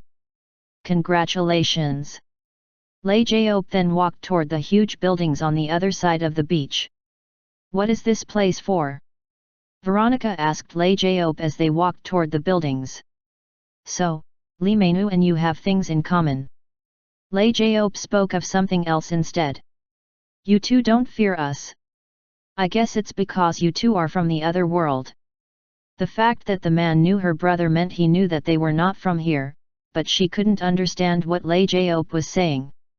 Why would she fear him when he hadn't done anything to her? Veronica did not know that superhumans didn't consider humans as equals and did not hesitate to kill anyone if they bothered them. She would not dare to ask any questions if she knew, even with Xian by her side. Don't threaten my sister-in-law unless you want another smack. Is that a threat?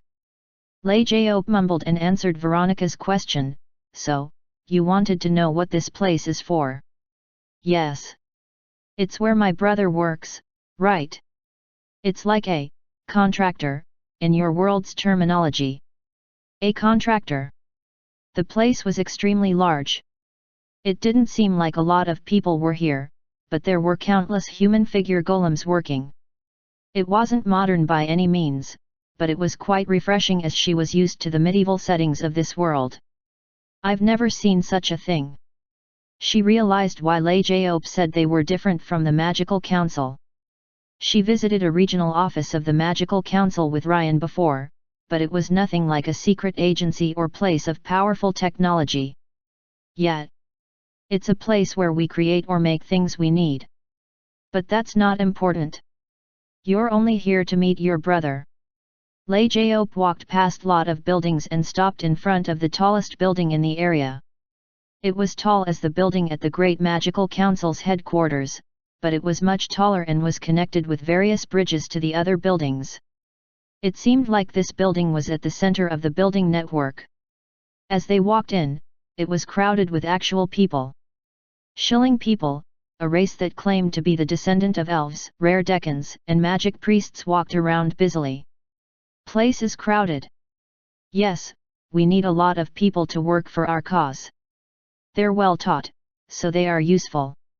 Don't worry, Li Menu is different from them. He's very important to us. Veronica couldn't believe everything, but she was relieved. At least her brother was being considered as a one-time use object. However, it also meant she had no way to take her brother away, and thus she became sad. By the way, what's the offer you had for me? Xian asked. Lei Jiop claimed that he had business with Xian, but he had been quiet up until now. We'll talk about that later. Won't Lady Veronica need some time with Li Menu? We can talk after they meet. Besides, don't we want Lady Veronica to quickly reunite with her brother? Right, we'll talk later. As they walked further into the building, they reached a machine that was moving vertically, allowing people to go up and down. It wasn't large, but it was big enough to have 3 of them step in, and it began taking them up to the top floor. As they arrived, Veronica glanced around the large room. There were a lot of blueprints, machines, and books scattered around. Lei Jiop shouted from the entrance. Li Menu. I have a present for you. A man's voice came from within the shelves. Are you here to check on the project? No, I said present. We work for the happiness of our employee, remember. The man then walked out from the shelves and looked at Lei Jaop. He then realized there were two more people standing beside him. He dropped his books. Sister. Mina. Veronica ran toward Li Menu and hugged him. What a sight! I guess the Santa that Li Menu spoke of gives presents because of this. By the way, I was always curious about why you would do what you do when you're a superhuman. Should we change places? You two should take your time here. Mr. Xian, this way please. Lei Jaop then walked to the door at the corner of the floor. As he opened the door, a stairway appeared and led them to the rooftop. Xian glanced around as he walked onto the roof. It was a huge island with all sorts of buildings built in different parts, creating different things continuously. Isn't it wonderful? Right. Where is this place? It's an island far south of the Khan Kingdom, or is it a Sharon now? Common people do not know about this place.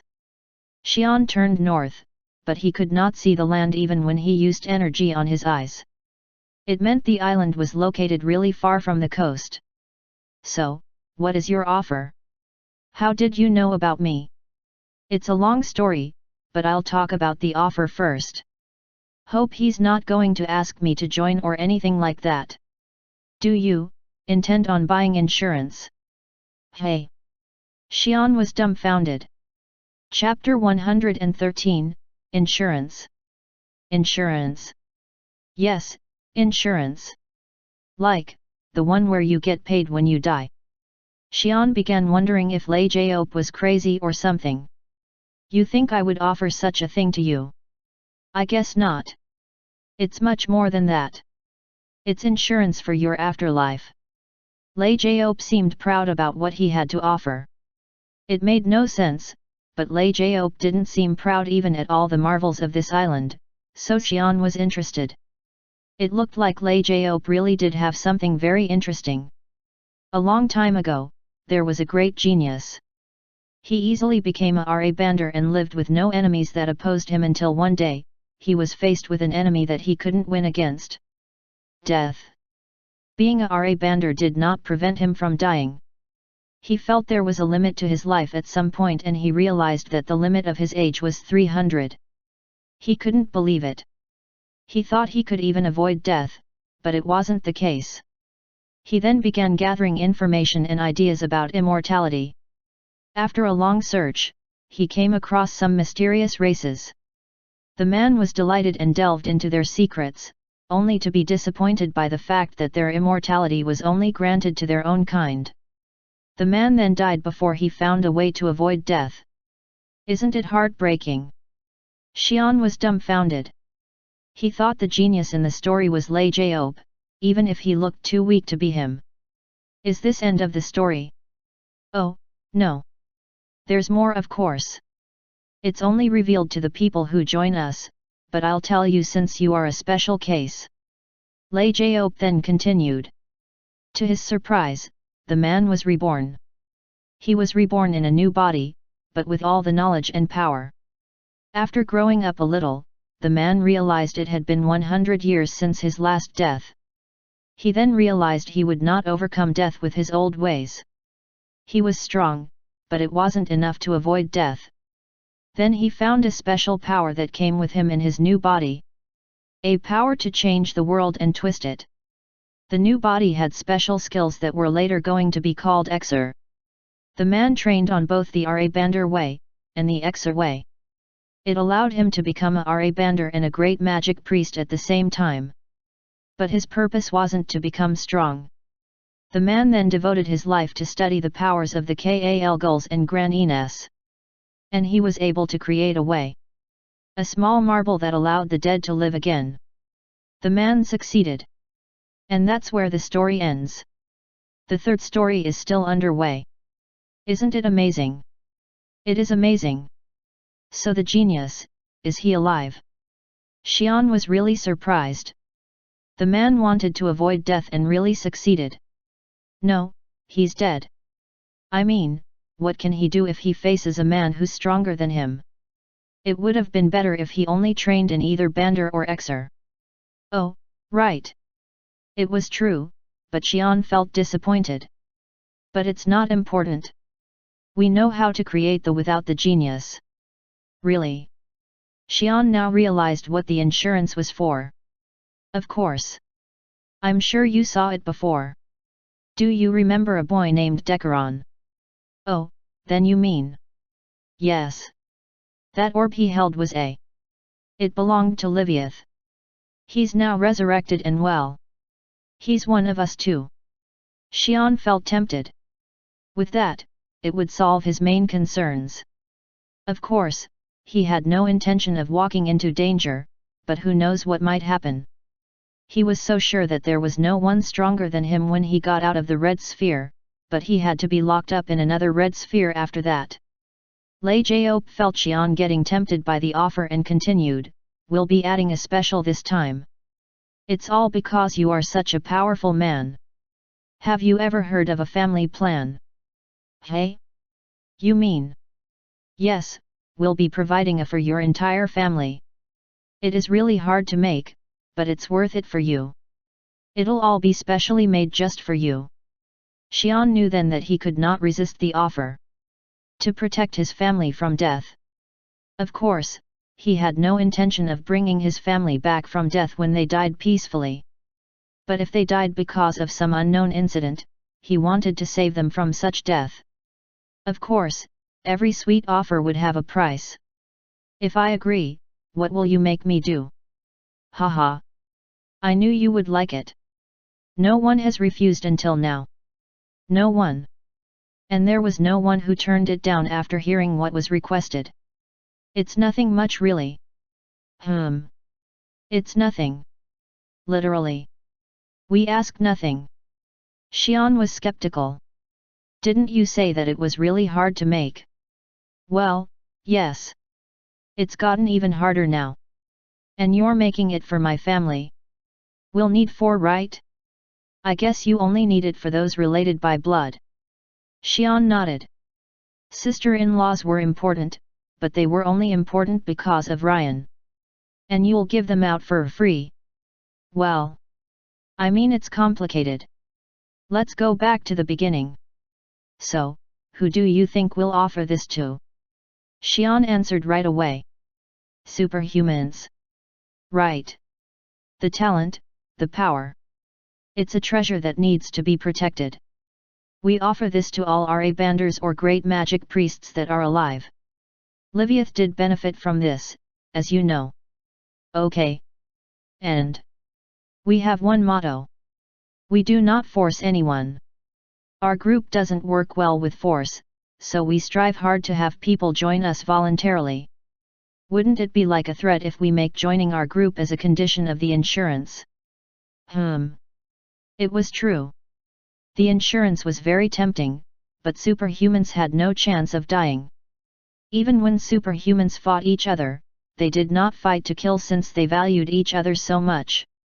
Even when they did not want to die of old age, they would be reluctant if the price is to join such a suspicious group. You know how superhumans are. They are out of control. Right. So we just offer our insurance.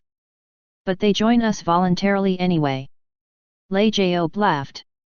Chapter 114, Insurance. Does that orb affect the mind or something?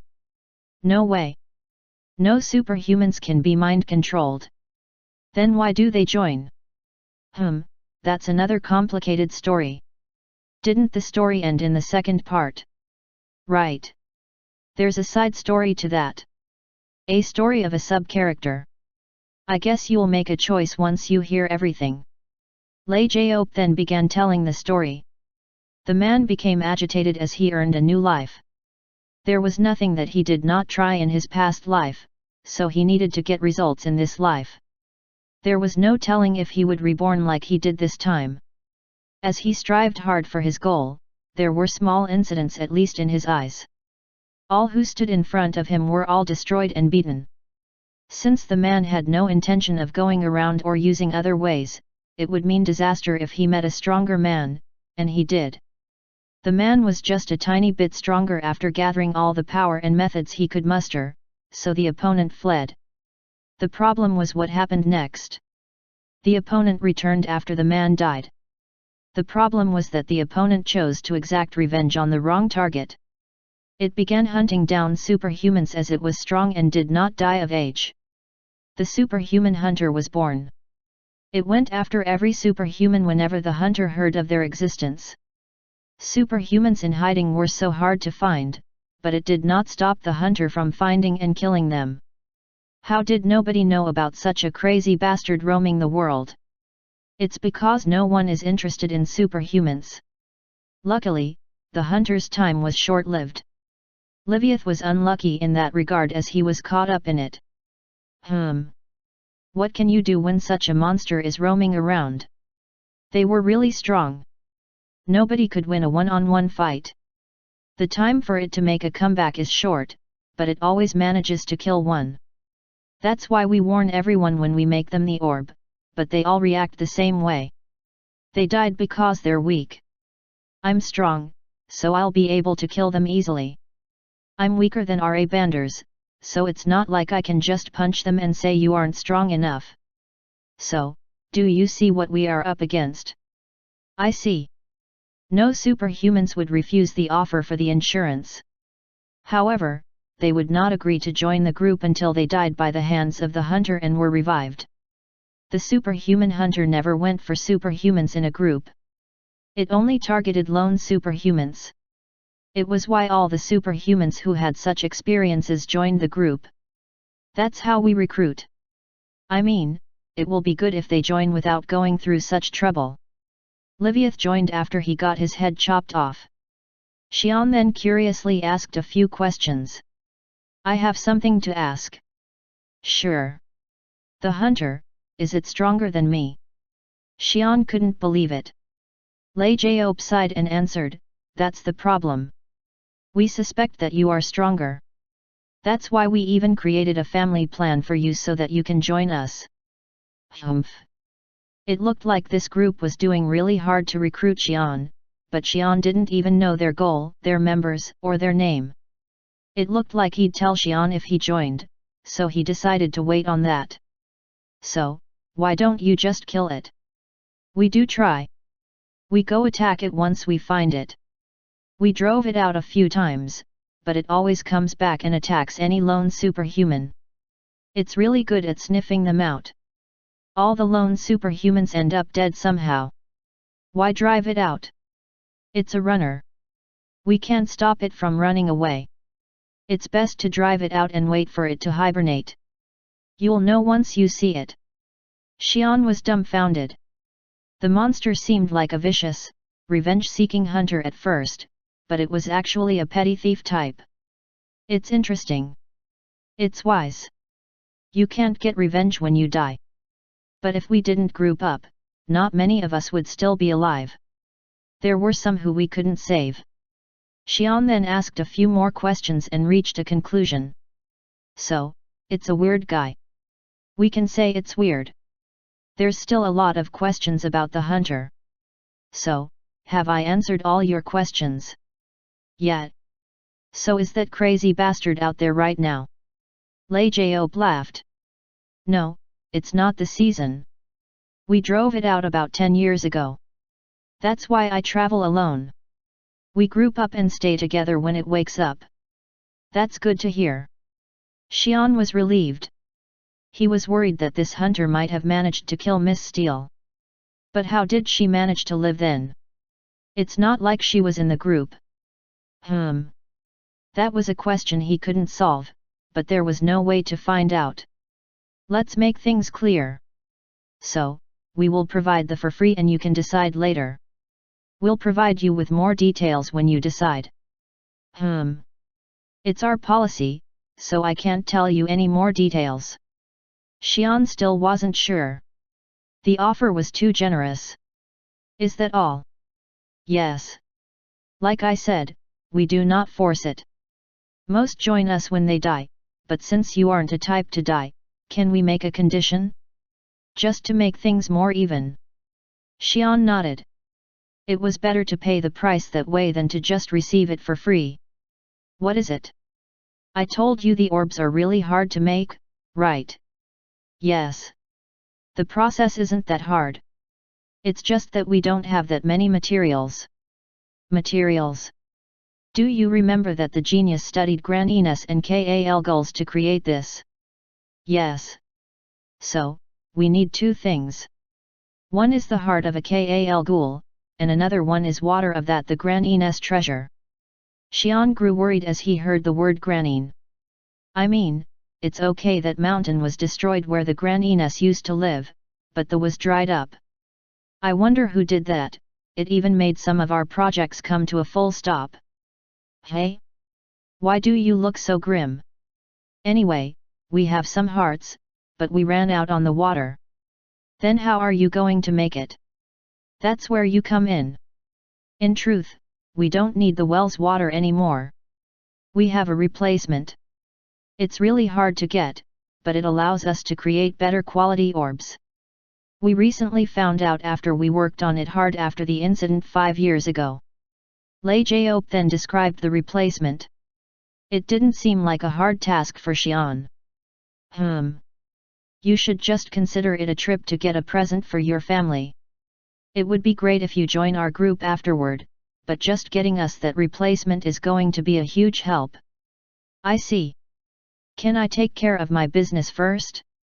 Before going out to find the replacement? Of course. It will take us a few months to prepare for the orb creation anyway. You should bring it to us during that time. But what business do you have? Oh. I just need to find a person. We'll help you if we can. Who are you looking for? Aren't you being too generous? Just consider it as an investment to recruit you. Xian was actually already very tempted to join. He was still being careful as he could not believe everything, but it didn't seem like a bad idea. I see, the person I'm looking for is called Miss Steele. Steele? Who is that? Lei Jiop was confused, so Xian adjusted the name. Oh, I mean Stantle the First. Oh, you mean the one who lived at the Leiground region. Do you know her? Lei Jiop smiled. She's the only superhuman who did not join us after making the orb. They usually hear about our group after they are reborn, so she probably doesn't know much about us. Xian then remembered Steele talking about something. Groin, he took a basket full of well water and said that he'll make us something great. But I didn't understand what he said because he stuttered too much. I got so irritated, so I fought with Liviath, who came for it next. Now, well, it was 150 years ago, so they're probably dead. So, she already has one. Yes, she was the one who stayed by the well. I didn't do it myself, but someone who went to get the water offered it to her. But she never even saw the orb. We created it and have it protected in our care. Lei Jiop smiled as he thought about what Groin said after returning from the well. But it's not anything special. They all join after they die, but she managed to live for over 200 years, so we've never contacted her since then. It meant that they never got into contact with Steele since then. I see. Xian sighed. He was worried, but there was no way to find her. Shall we go downstairs now? They should have finished talking to each other. Lei Jiop suggested for them go back downstairs, and they turned to the door. Chapter 115, A Trace. How was the talk? Lei Jiop asked Li Menu and Veronica. Ah. It seemed like Veronica had more things she wanted to talk about with her brother. Please, you can take more time. Thank you. You're welcome. Lei Jiop's attitude toward Li Menu was vastly different from how he treated Veronica. Xian became intrigued. What's with your face? You really treat Li Menu well. Xian couldn't point out that Lei Jiop was treating Li Menu like a person, but he seemed to understand. Haha, we treat people for their abilities. Li Menu's worth much more than any superhuman. Although he's irritating sometimes. Lei Jiop sighed. It looked like he did still consider Li Menu as a lesser human. We look around the lower floor? I'll show you around. Is it okay? I thought you had a lot of classified stuff. Haha, it's okay. I believe you won't disclose it anywhere. And you won't know what it is even when you see it. Lei Jiop did not speak the last part out loud. I see. We should go down then. Veronica, call my name out loud if you need my help. Hey. Veronica was puzzled and Xian explained. I can hear you from anywhere on this island, so I will come when you call me out. Sure. You should trust me more. Xian then walked out with Lei Jiop. Haha, so Lady Veronica doesn't know much about superhumans. Yeah well, she probably never saw one in her life. You should come this way. I'll show you something you'll find interesting. They then walked around the lower floor. Xian realized that the people here were afraid of Lei Jiop. Do they know that you are a RA Bander? I haven't told them, but they saw me using my power, so they should know. They're all very smart. Is that why they're so afraid? Xian then shook it away. Lei Jiop gave him detailed explanations about the place. It seemed like Lei Jiop was a genius himself since he knew a lot of things in depth. Either way, Xian could not understand most of what he said. Is this like an armory? Yes. This place focuses on researching weapons. This place. It meant there was another place, but that wasn't important.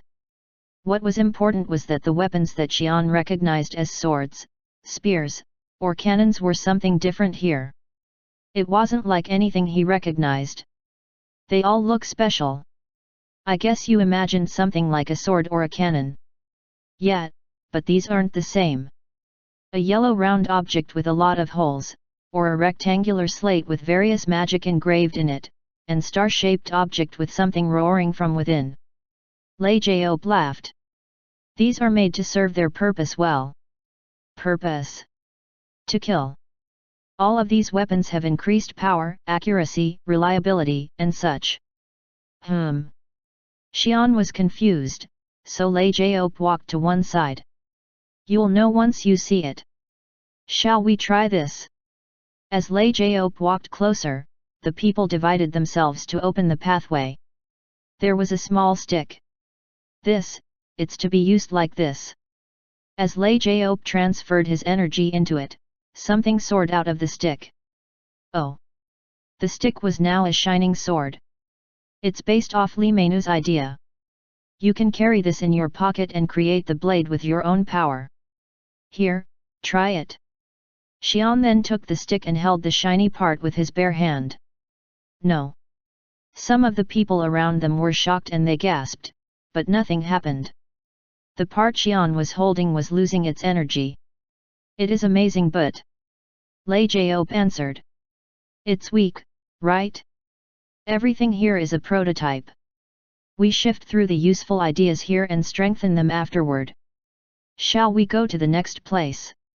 Lei Jiop then threw the stick and moved to another place. There was a marble that flew around itself. Marbles were circling around a blue transparent swirl from within. As Lei Jiop walked closer, researchers moved out of the way for him.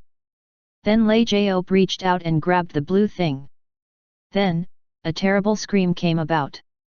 Oh, this isn't fixed yet. Yes, we were having a hard time with the Kadaran stat change. Ugh.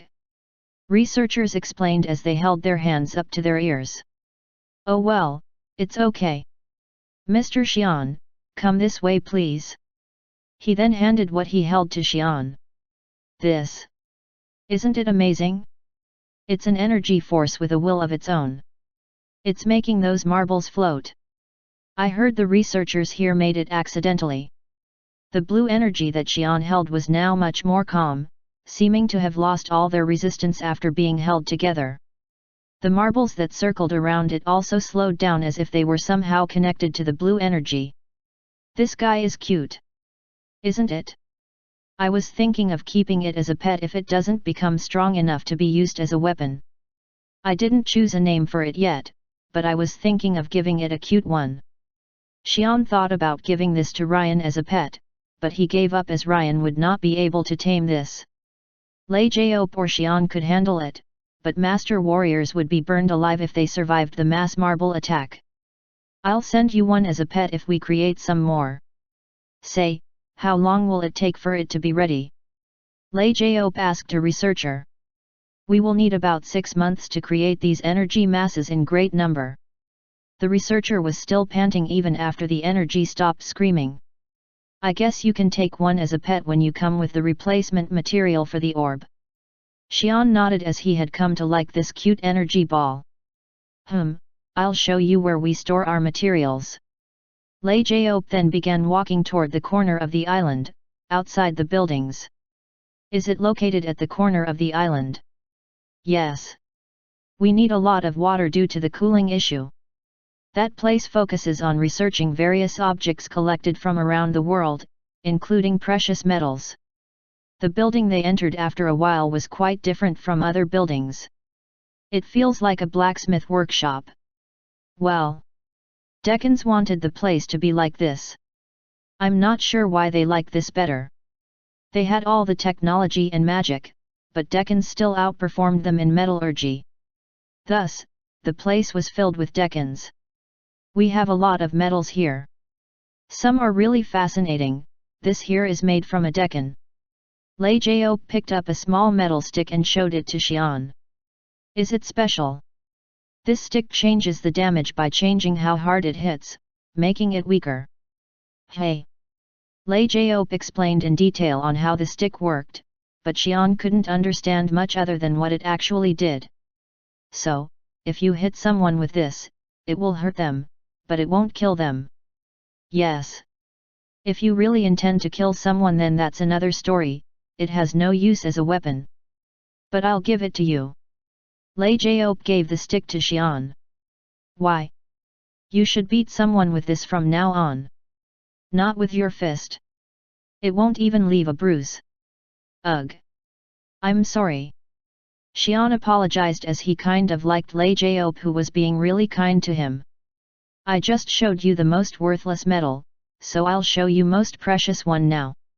Come this way. Lei Jiop walked outside. Why are we going outside? This metal is too hard to store. We couldn't store it inside the building. They walked to where a great magic rune was drawn on the ground. The rune was being sourced by endless energy to create a dark barrier on top. Xian couldn't see through the barrier, so he narrowed his eyes and asked, why do you even need such thing? Oh, the metal is just too heavy to store, so we need to hold it. But I can't always take it around, so we created this dimensional anti-gravity area to keep it in. Lei Jiop then told the magic priests to stop the rune. As the rune stopped working, Lei Jiop jumped into the rune and picked up the metal that was revealed. It seemed like it was heavy, since Lei Jiop could barely pick it up with his 2 hands to bring it out. I'm a RA bander, but this is really heavy. This, hey? Mr. Xian? What is it?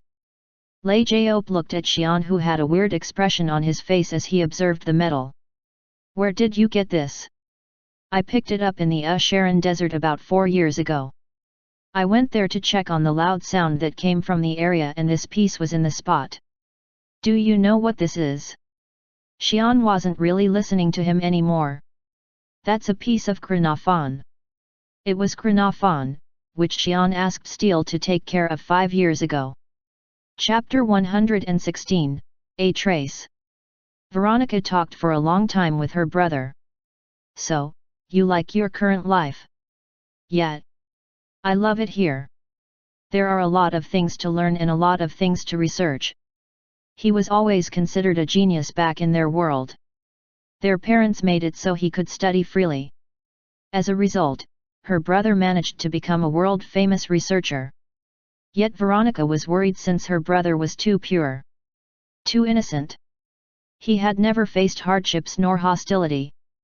She was always worried that someone might take advantage of her brother. Li Menu smiled. Don't worry, sister.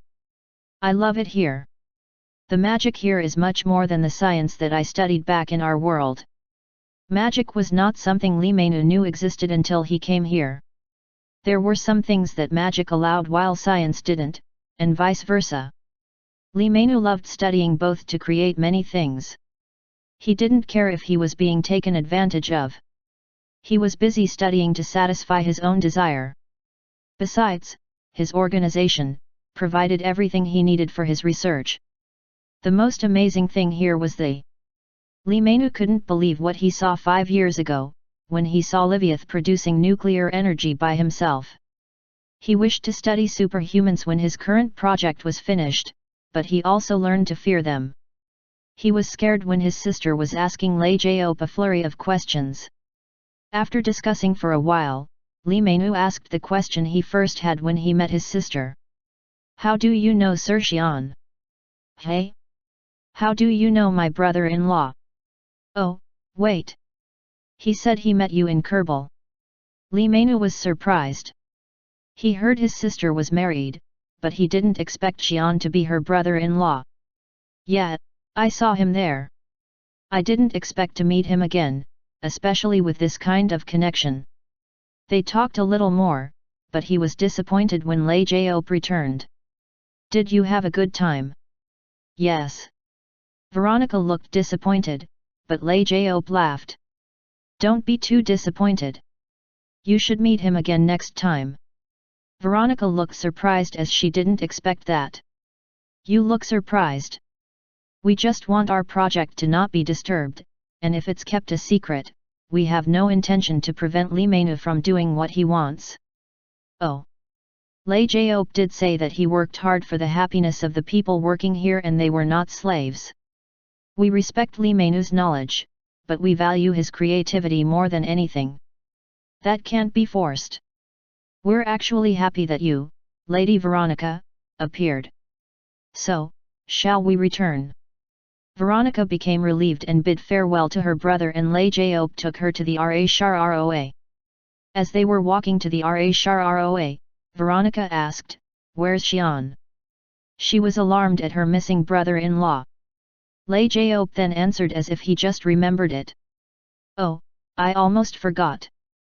Mr. Xian asked me to escort you and he left for some important business. What? He looked very serious, but don't worry. I'll escort you back to the Roman family safely. North of Sharon Kingdom, or northwest due to its large size, was the Great Desert of. This great desert separated Tehran and Sharon with its large land mass. The desert provided no good side to the Sharon, but it helped them in a way that it decreased the amount of border that needed protection. With the desert in place, it allowed Sharon to focus their forces on the Great Plains of that was located between the Karat Desert and the Kantian mountain range. It was a huge advantage for Sharon who utilized the Kelrufans as their main weapon.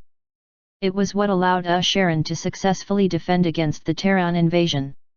In the desert, there was a figure running through it at an incredible speed. It was Xian who came from the Roa located at Chromata. Thanks, Lei Jiop. Xian thought as he remembered what Lei Jiop provided him. Sharon doesn't allow civilians to use the Roa. You'll just destroy the entire place if they block you there, right? We need that point, so you shouldn't do that, so I'll give you this. It was a small artifact that he used to come here. It's nothing, but they won't stop you when you go on the Roa while carrying this. Take it. No, no. It's okay. Consider it a small gift. No, I mean, I sense some energy from within. Does this track my location or something? No. You are mistaken. That's only there for me when I get lost. Hey? You getting lost? Xian looked at Lei Jiop suspiciously. Ugh, don't look at me like that. Besides, we can be curious about your whereabouts, can't we? It will help you for sure. Besides, we can't control our members without such tracking devices. Xian picked it up as he figured it would be useful and came straight here. Thanks to the artifact, nobody seemed to come after Xian, who came out from the Roa and ran. Truthfully, they wouldn't have been able to stop Xian from running anyway. I hope you are okay, Miss Steele. The artifact had a few more useful features, which was a map. After a while, Xian was able to arrive at the place where Lei Jiop had found the piece of metal. Damn it! Xian expected to find at least some trace here since there would be a battle scar here if Steel had fought.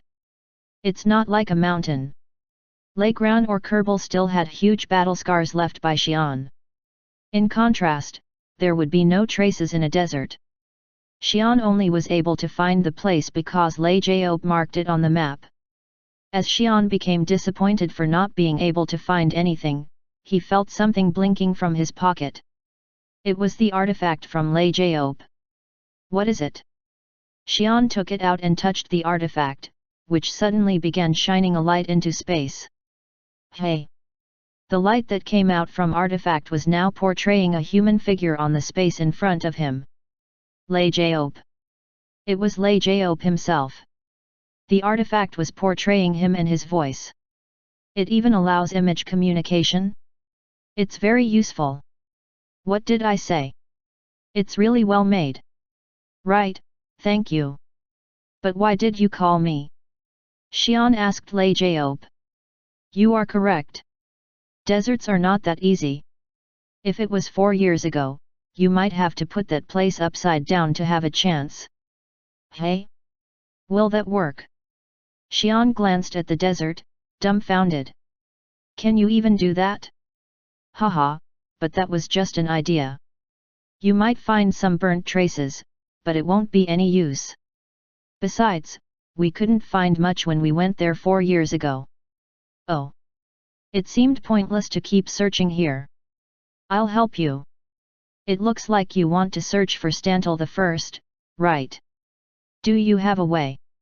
Yes, but it's not me who's going to help. The answer is always much closer than you think. Chapter 117, A Trace. You're here already. Lei Jiop was waiting at Chromata, along with an unexpected guest. Veronica? Why are you still here? I was going to, but he asked me to stay for a while. Xian then turned to Lei Jiop. Why is she still here? Let's go back to the beginning, shall we? You know we were really interested in you. Oh. Veronica blushed, misunderstanding the word in a romantic way. It's not like that, Veronica. But how did you know about me? Liviath, from our group, was watching you when you blew up Kerbal. Oh. He figured a superhuman could have watched him fight in the city of Kerbal while hiding. We searched for you for so long after that. It was love at first sight. Veronica, it's not like that. Please continue, Lei Jiop. Well, we couldn't find you, but we did manage to determine that the destroyer of Kerbal was you. Of course, we needed to know more about you before we asked you to join us, right? Xian nodded. So, we managed to find out that you loved your family, unlike the other superhumans. That's when we began researching your family. Don't worry, we didn't dig too deep. It's okay. It was what allowed them to offer the orbs for his family, so he didn't care. And when we looked into your family was growing. I mean, I would have grown envious of Ryan if I were a normal person. He's living a life like he's from a novel. Haha. Wives who are a Deccan, cat folk, and a person from the other world. Anyhow, we looked into his wives.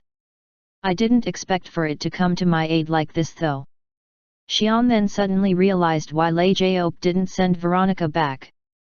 Is Veronica's power going to help me? So, you didn't know about her power. Xian didn't hear anything about Veronica's power. He just knew she had some kind of power as an Xer. Hey? Do you need my help, Xian? Veronica expressed interest as her name popped out all of a sudden. Lei Jiop chirped, she can help you for sure. Her that allowed her to meet Ryan definitely will. Veronica was terrified when she was thrown into this world. She fell off a cliff in a car accident, but she was on some mountain with no car, and her brother was not by her side. She had no injuries, but she panicked. Veronica, who had come from a wealthy, prosperous family, had one thing she wanted the most when she panicked. Then she felt some weird feelings coming from within. A feeling that seemed to tell her where to go. Veronica just figured that this weird feeling was originated from her fear, so she just walked toward a light that was visible from far away. As she walked, her heart began to pound and her head began to ache, as if someone was sending her a warning.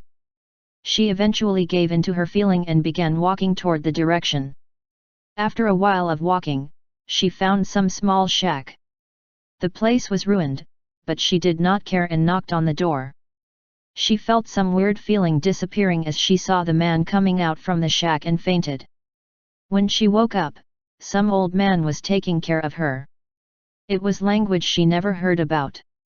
She used 8 different languages fluently and understood 21 languages, but this language was not on the list. She panicked, but she realized she was safe and began to learn the language. The old man was very kind and looked after her as if she were his real granddaughter.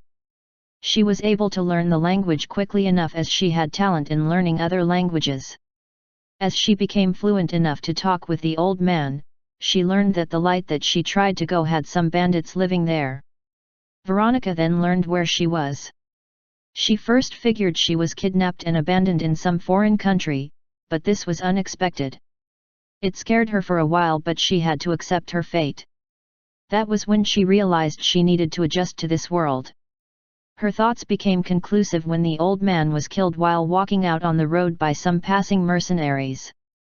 She realized this world's savagery and began to feel the weird feeling again. She ignored the feeling before, but now she believed in it. This place had mysterious powers and magic that did not exist in her world. It looked like this weird feeling was also one such power. Veronica then walked to where her feeling led her. The person she met was some merchant. He was really kind to her, but she didn't feel that he was enough to protect her. She worked as a bookkeeper under that merchant and followed her feelings. It sometimes guided her to be a traveler, a royal clerk, and a warrior.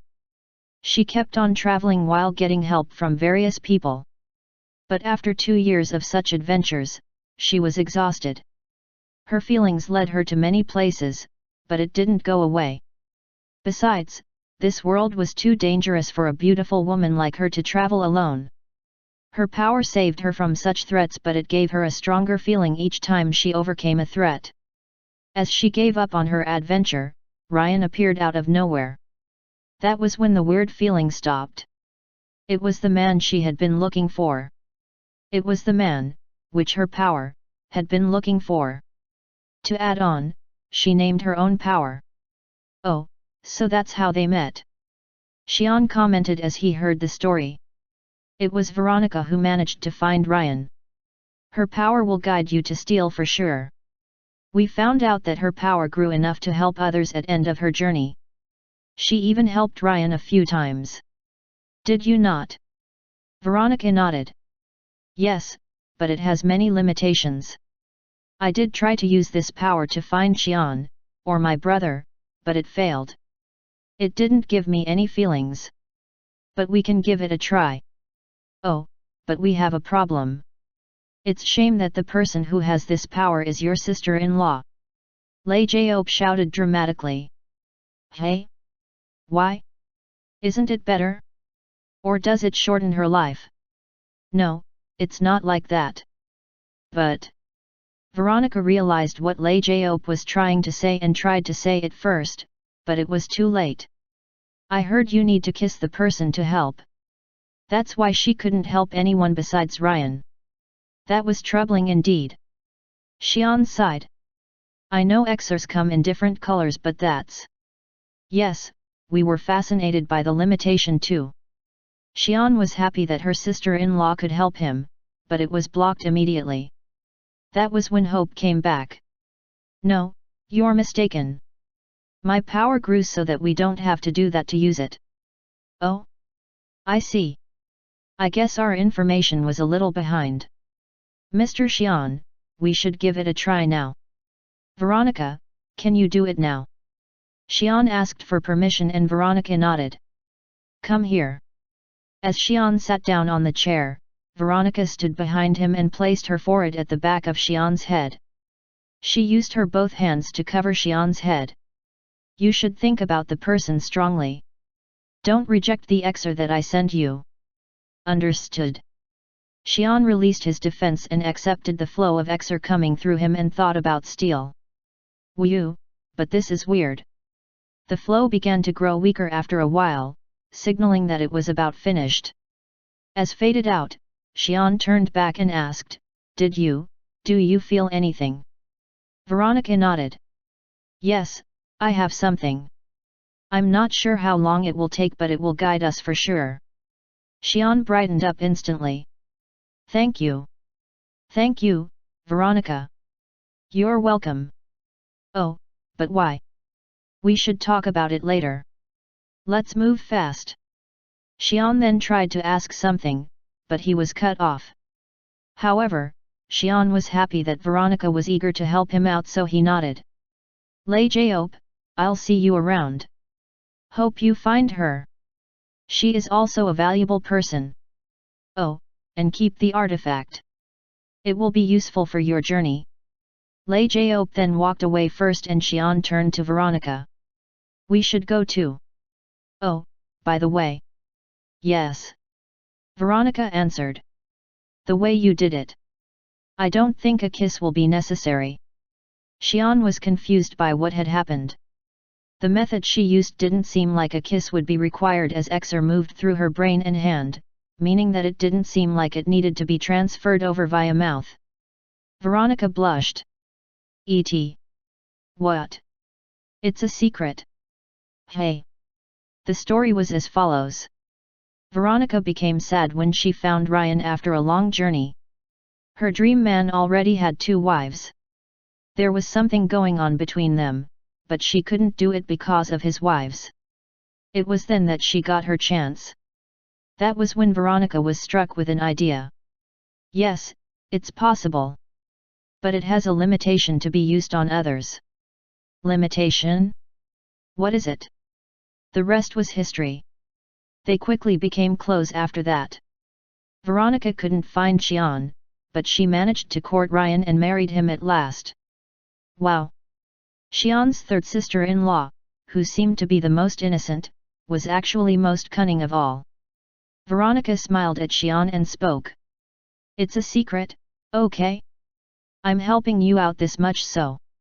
Of course, of course. But Veronica.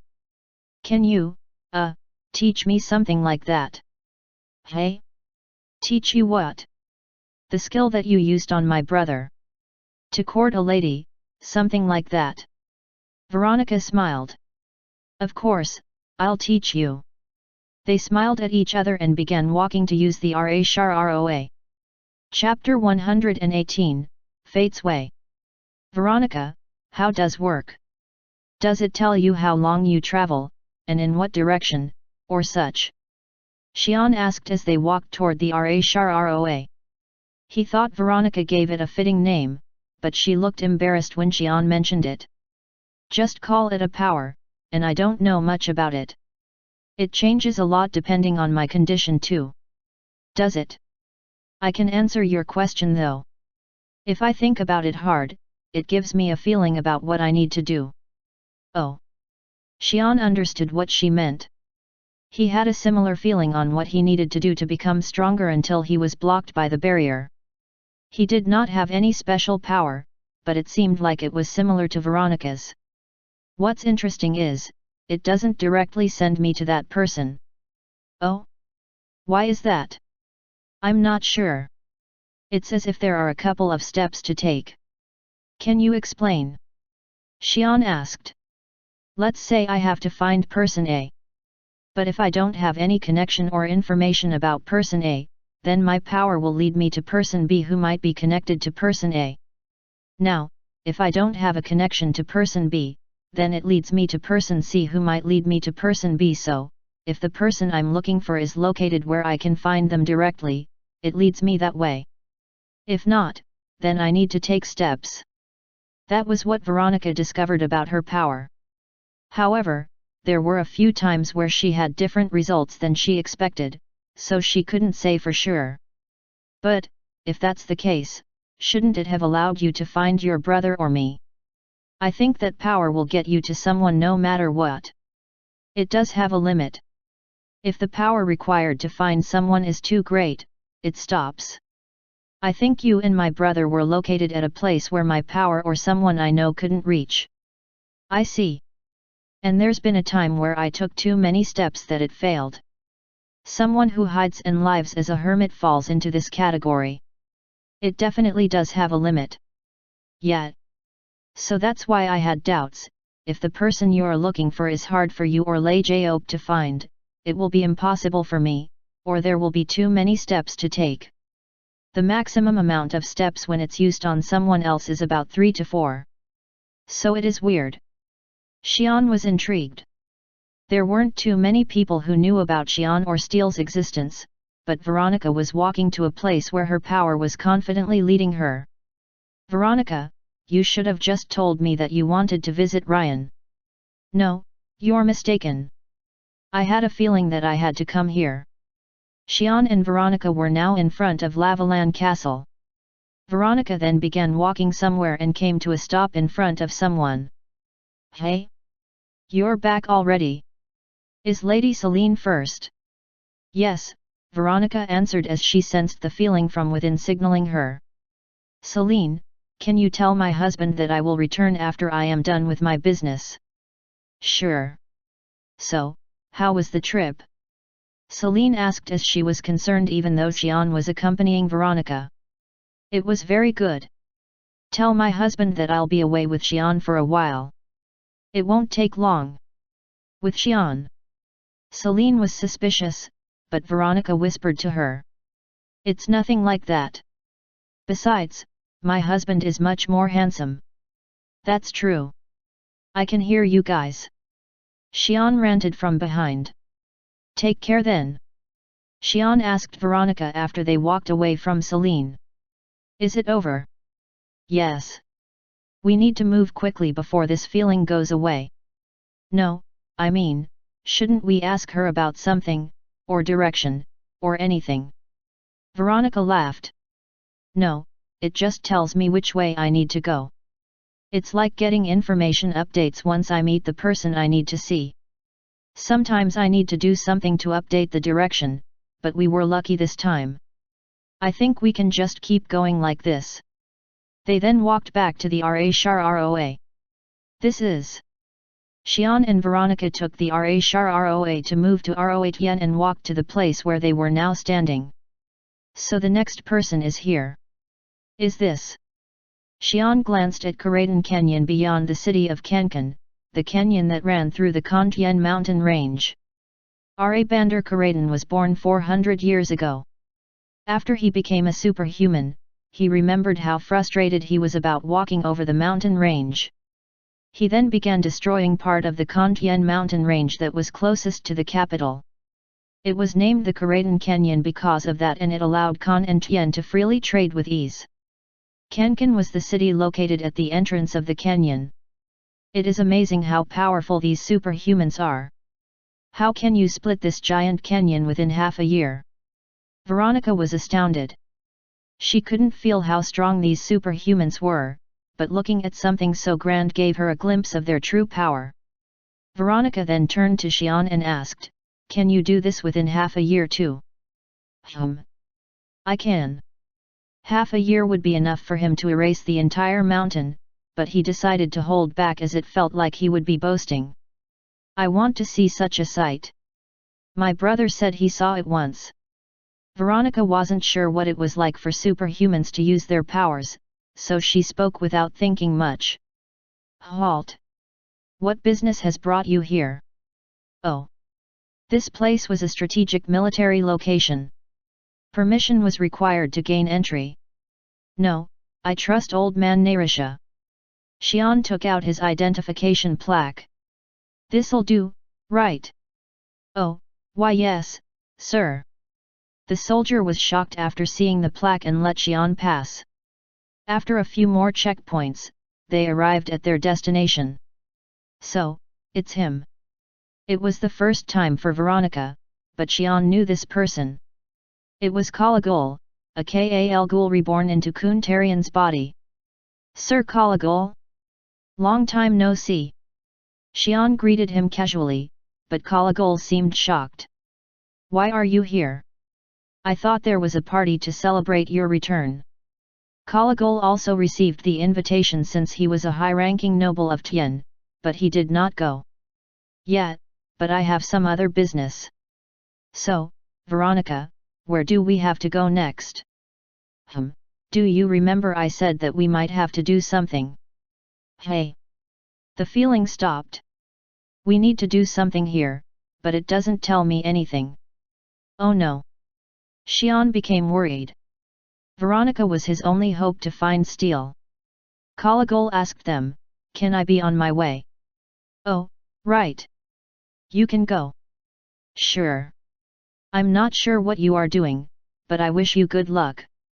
Xian then looked at Kala Ghoul who was trying to walk away. There was some weird feeling. Wait, Kala Ghoul. Stop right there. Veronica, can you leave us alone for a while? Xian always had a feeling that told him what to do, just like Veronica's power. It worked for the husk and the fight at the Leground region. This feeling was telling him to deal with Kala Ghoul. Chapter 119, Fate's Way.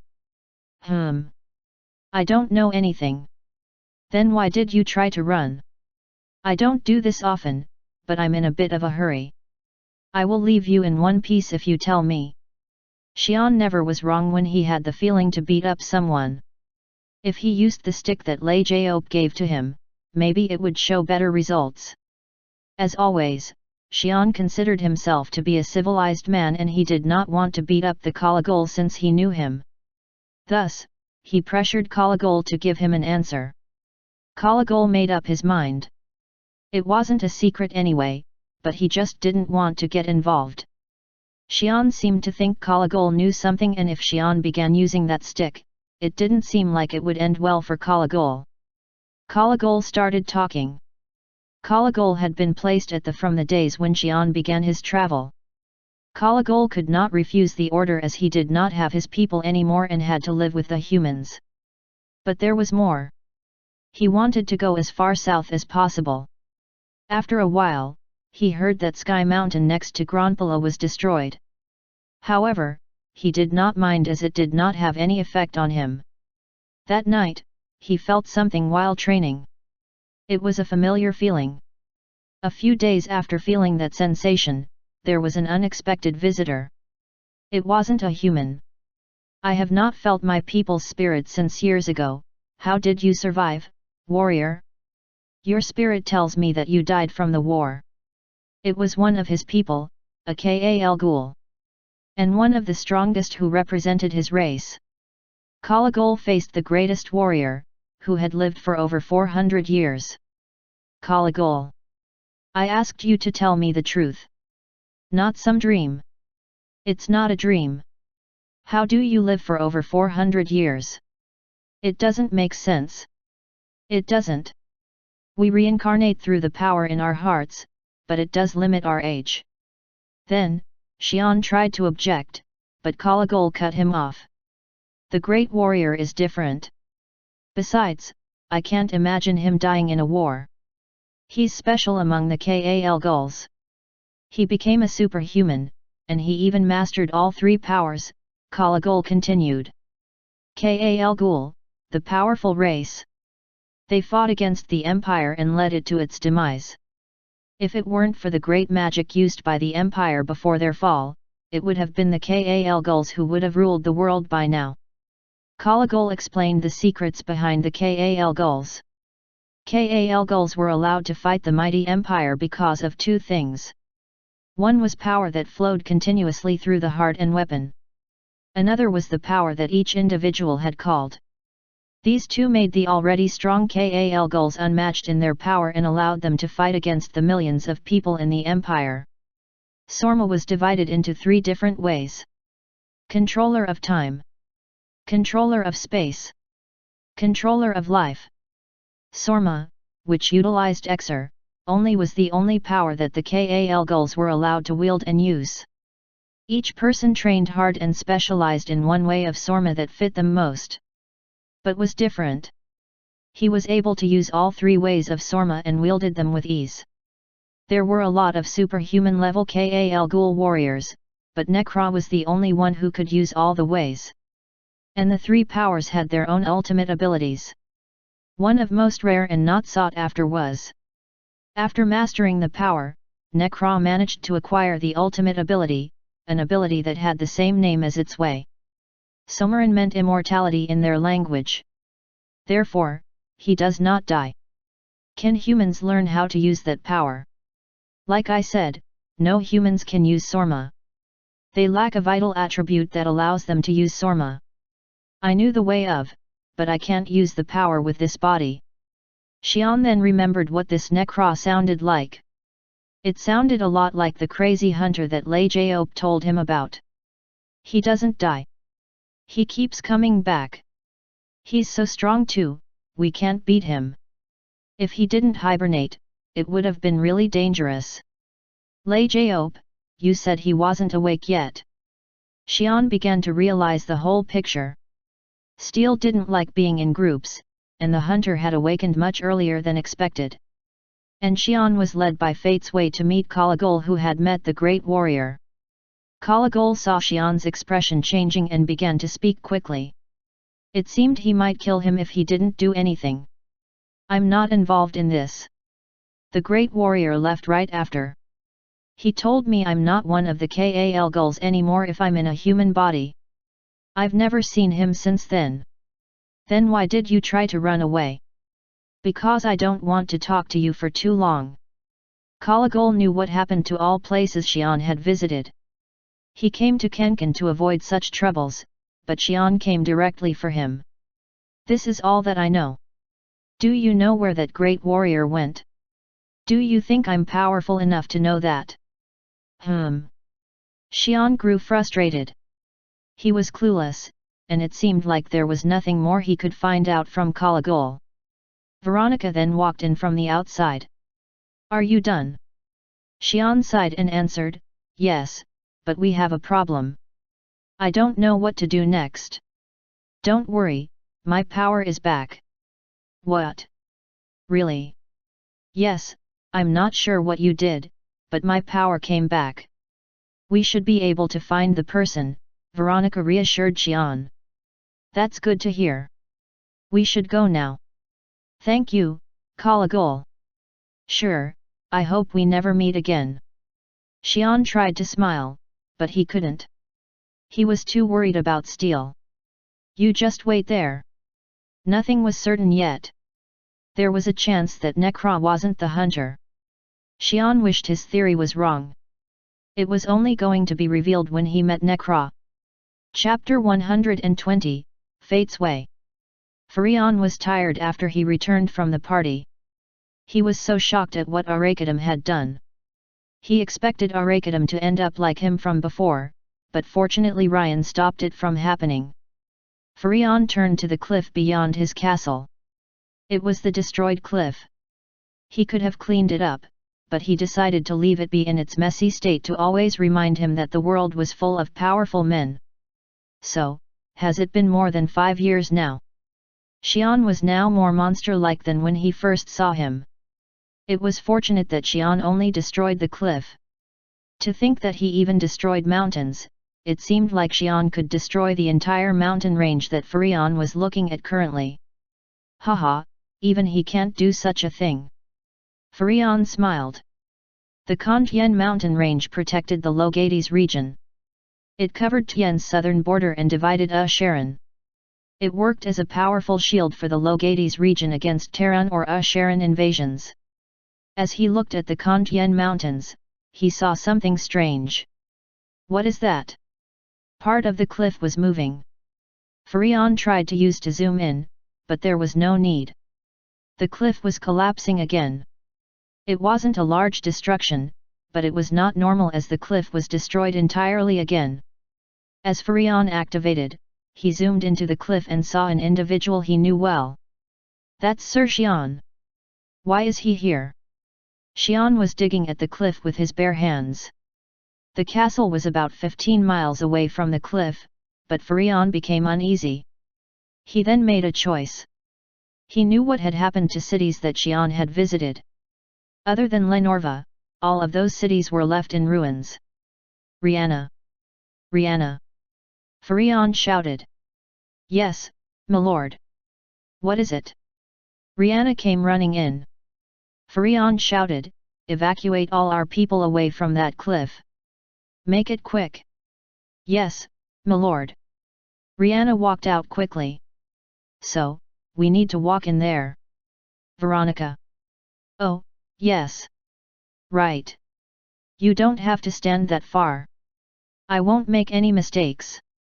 Haha. Veronica laughed awkwardly as she saw Xian casually digging at the cliff. I wouldn't have found the way if it weren't for you. Xian was really surprised. They weren't sure why her power led them here, but he wouldn't have been able to come find the place that he buried years ago. Xian wanted to dig quicker, but he didn't want to scare her, so he slowed down. After a while, they arrived at the armory that had been buried. Is this the place? Wait a second, it's about here.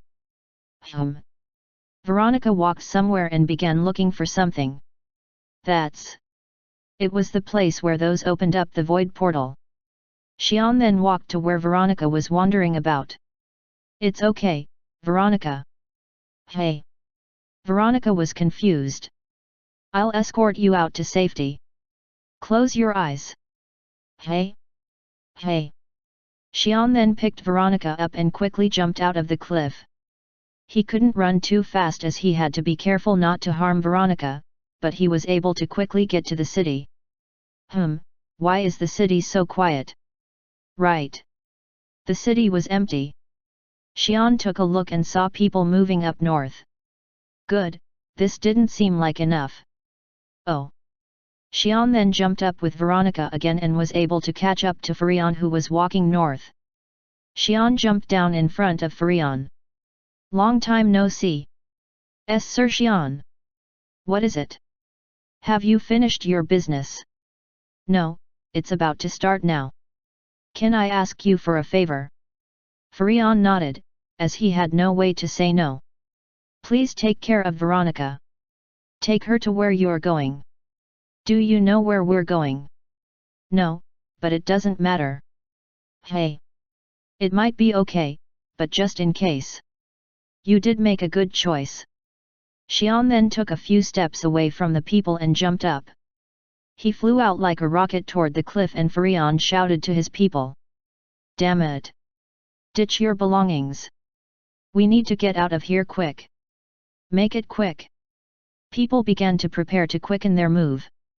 As they walked out, Farion turned back to the place where he had grown up. 17% is it? Farion mumbled and turned back. There was little time to waste. Xian returned to the place after evacuating Veronica to safety. His feeling was telling him that there was something where Veronica had been circling about. It's like I have some special power too. To know who he needed to beat up. Xian couldn't believe that he had such a power. It was as if the feeling was a result of the power. He sighed and began wielding his power. The armor covered him up in a second. Xian then began grabbing the space. The space began to crack and it opened up as Xian ripped it open. It was the scent he smelled when he had been dropped into the world. He came back quick, but it was weird. The world had no Bander or Xer. Okay, let me ask. Something shot out from within and struck Xian, flinging him back against the wall. After he was hit, something else came out and was thrown at Xian. Chapter 121, Great Warrior. I was always lucky at beating up someone. But that's where all my luck goes. Damn it. Great Swordmeister, his secret to victory. What is that sound? It's coming from the city. Look, the mountain's getting blown up. So, the Lord knew what was going to happen? It doesn't look like we needed to evacuate. It was pretty far, but some knights from the Kulan knighthood were able to see what was going on at the cliff. Farion sighed. It's starting. Furion had given up all hope as he knew what was going to happen. He had no other way but to let out a hollow laugh. He only had one thing in mind. Please, just be finished with Kulin. Kulin wasn't the Logades estate's largest city.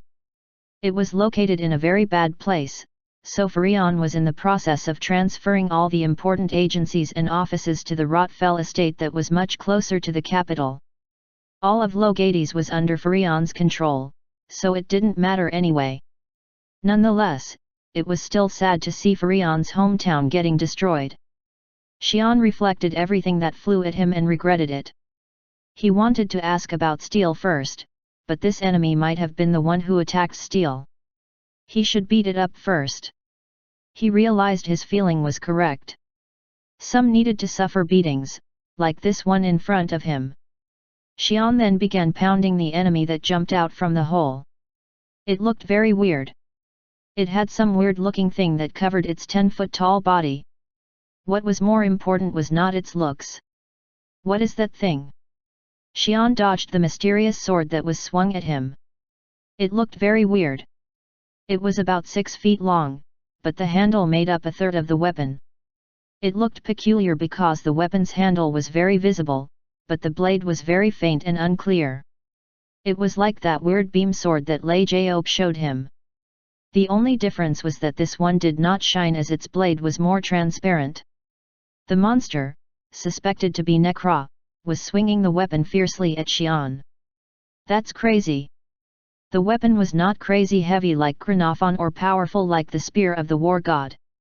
The blade made no sound when it was swung, but Xian figured it would be better to be smacked with the said weapons than be struck by what Necra was swinging at him. When it swung, it damaged the space and distorted time. Xian felt part of his spirit being taken away when he took a hit at the start. It healed, but he did not want to experience that anymore. If his red scales weren't protecting him, it would have hurt. But I'm stronger. It would have been really bad if the enemy had such a weapon and was strong as Xian himself, but he was weak. Xian was stronger in every way. However, as Xian continued to fight, he felt that the fight wasn't going as planned. He's gotten faster again. The enemy kept moving faster and faster. It seemed like the enemy was using some weird power. Xian then realized who this enemy was. This is the power, so he is Necra for sure. Xian couldn't understand what was it like to control space and time, but he understood what it was after looking at it firsthand. Xian was irritated. The enemy was not even close to his level to fight him. Even with such a powerful weapon, Necra wasn't strong enough to defeat Xian. The only thing that allowed him to fight Xian was the power. It should have some limit. Ugh, again. Xian cursed as his attack stopped in front of Necra. It wasn't that Xian's attack stopped. It was because space between Xian's fist and Necra began expanding. The power was absorbed into the void space that was created and it left Necra unharmed. As Xian was dumbfounded, Necra swung his sword and it accelerated, flying straight toward Xian. It wasn't just some simple acceleration magic. The swing's velocity had sped up. Xian gathered his power on his fist and hit the sword, which was thrown back helplessly. Necra had to step back with it. Xian then realized that this was not necessary. He only needed to find Steel's whereabouts. He did not need to fight him. Besides, Necra should have realized that he had no chance against Xian. He was fighting on equal ground until now, but it was only a matter of time for Xian to emerge victorious. So Xian decided to talk to him. Xian asked a question. He didn't feel good about getting hit and was thus irritated at Necra, but he wanted to know about Steel more than anything else. Stop. Let me ask you something. You'll walk home if you answer me. Necra looked at Xian without attacking. Have you met a woman with a sword made from this piece of metal? If you guide me to her, I'll be happy and I'll just break a few of your arms. Xian asked by showing a piece of Chronopon and Necra nodded. Xian brightened up. Oh. Good, I think I'll like you. So where do I need to go? Necra ignored what Xian was saying and swung his sword at the space next to him. The space ripped open and something fell out from within. The thing that dropped from it made a loud clanging sound as it dropped on the ground, and the tremor destroyed part of the cliff. Xian's face dimmed. Necra ignored Xian and walked to Chronopon that was cracked. He then stepped on the cracked part of the weapon. Chronopon snapped into two. Necra turned back to Xian and grinned. Xian felt like he was losing himself. An unknown feeling began swelling up from within. He then unleashed his full power that he had been holding back because of Veronica, who was nearby, and charged at Necra. Chapter 122, Great Warrior. Run! Run for your lives! Rihanna was running after, abandoning everything, including her armor and sword. By the gods! What is going on? They were questioning the Lord's decision to evacuate just now because of the destruction of part of the mountain, but they were wrong. The evacuation was too late. The sky above the Kantian mountain range was being torn apart. It was weird to describe the sky ripping apart, but it fit the description perfectly. The ripping part wasn't much of a deal when compared to the huge energy that poured out from it, sweeping everything in its path. The energy struck the mountain, destroying it entirely. But it didn't end with just one strike. The energy kept pouring out, destroying everything in its path. Why? Rihanna was confused, but it didn't matter. They needed to run as far as they could. The Kantian mountain was now gone, so just a slight change in direction would mean a wipeout. Rihanna ran with the people toward the north.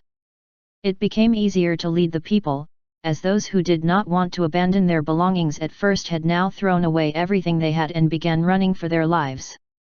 Xian was enraged. You bastard! Miss Steel can't even reincarnate. He was relieved to hear that Steel had her own soul transfer orb, but the explanation followed afterward made him worry. It'll be difficult to revive Stanthal the First. You need a descendant for it to work, but she never got married and she has no children. Hey? What about Stantal the Fourth? Xian felt despair, regret, and guilt. If he had just gotten out of the red sphere just a bit faster. He smacked Necra down. The same thing happened before as the space between Xian's fist and Necra began to expand, but with all of Xian's power unleashed, the result was totally different. The fist made a strange noise as it destroyed the space itself. Necra quickly activated his second magic and created a hole. Kantian mountain appeared through the hole and Xian's attack smashed the hole, destroying the mountain on the other side. Necra, however, didn't walk out unharmed. Although he was using to defend himself, Necra still received the damage and it threw him off. Necra then used on him and Xian. The time around Xian slowed down and Necra became faster. Since Xian could not react too fast, Necra focused all his energy on the sword and swung it at Xian. The attack, wielding the extreme power of, was destructive. It ripped the enemy's spirit and destroyed the life force from within. It was that allowed Necra to stay as the strongest of them all. Necra frowned. Xian clashed against his sword, and made Necra step back. All the powers within the sword were destroyed. Necra couldn't believe that his sword had been ineffective. It was created with special ingredients and had no power of its own. The reason why its blade was transparent was because its blade stayed in the other dimension. It did not need to have physical power as its purpose was to destroy the spirit that existed in a different realm. However, the armor that Xian wore negated the effects. Necra also knew the real reason behind it. Xian was just too powerful.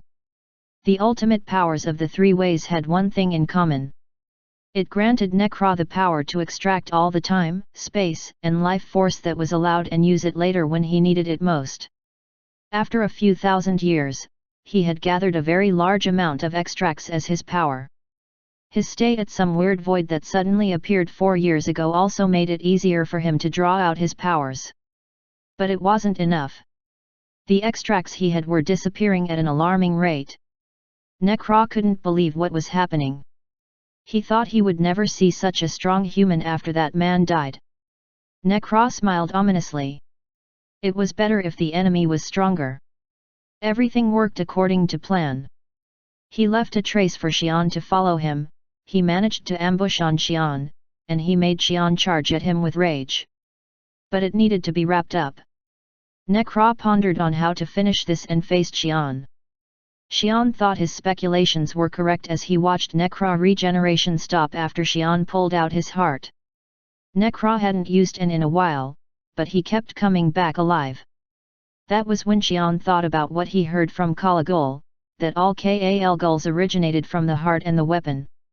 He quickly subdued the enemy and pulled the heart out. The weapon was already kicked away into the distance. The heart was still pounding even after Xian pulled it out and it was full of energy. But it wasn't only the heart that some energy left. Xian walked toward Necra who seemed to still be alive. He still had the raging anger within him that had not calmed down. But it was over. Necra was going to die soon. When Xian approached him, he saw Necra smiling. "Why are you smiling?" Xian asked. Surprisingly, Necra answered in Xian's language. As Xian was confused, something from the heart began flowing into Xian. Chapter 123, Great Warrior. Xian mumbled as he watched the flashbacks flooding his mind. It was the power that came from the elixir that flowed through him from the heart. Xian did not reject the flow, he was now reading through each memory. Necra, the genius warrior of the mighty Kal gulls.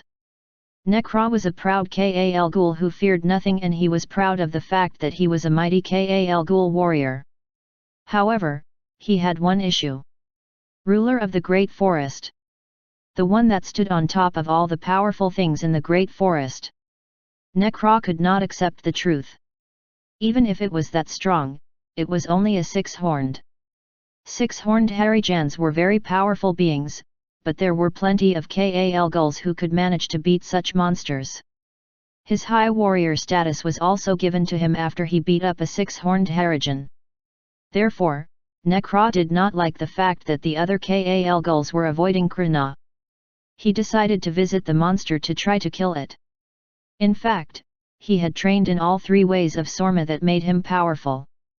Necra realized it after running across Krishna.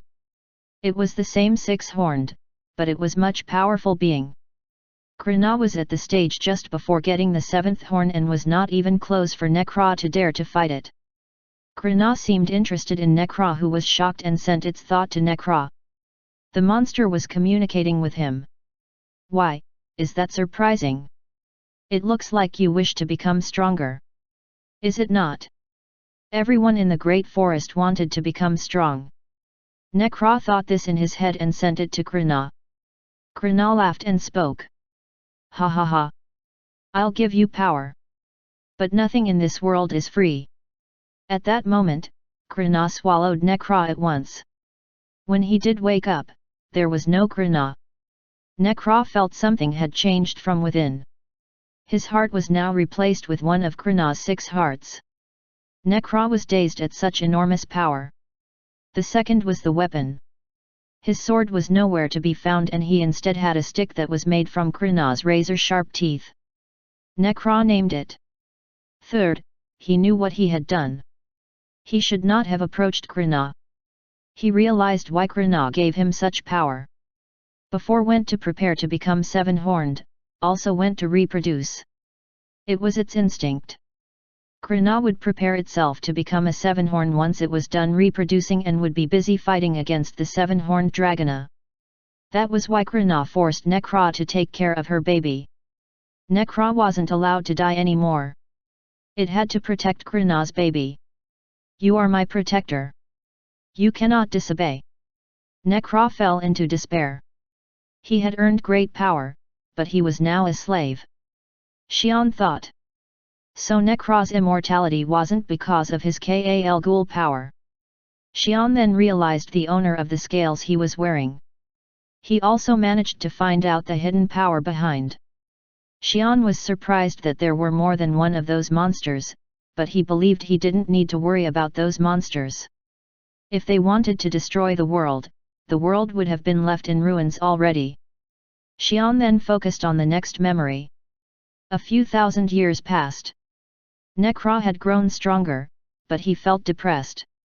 Barrier. I can't get through it. He was so happy when he reached the barrier a few hundred years ago.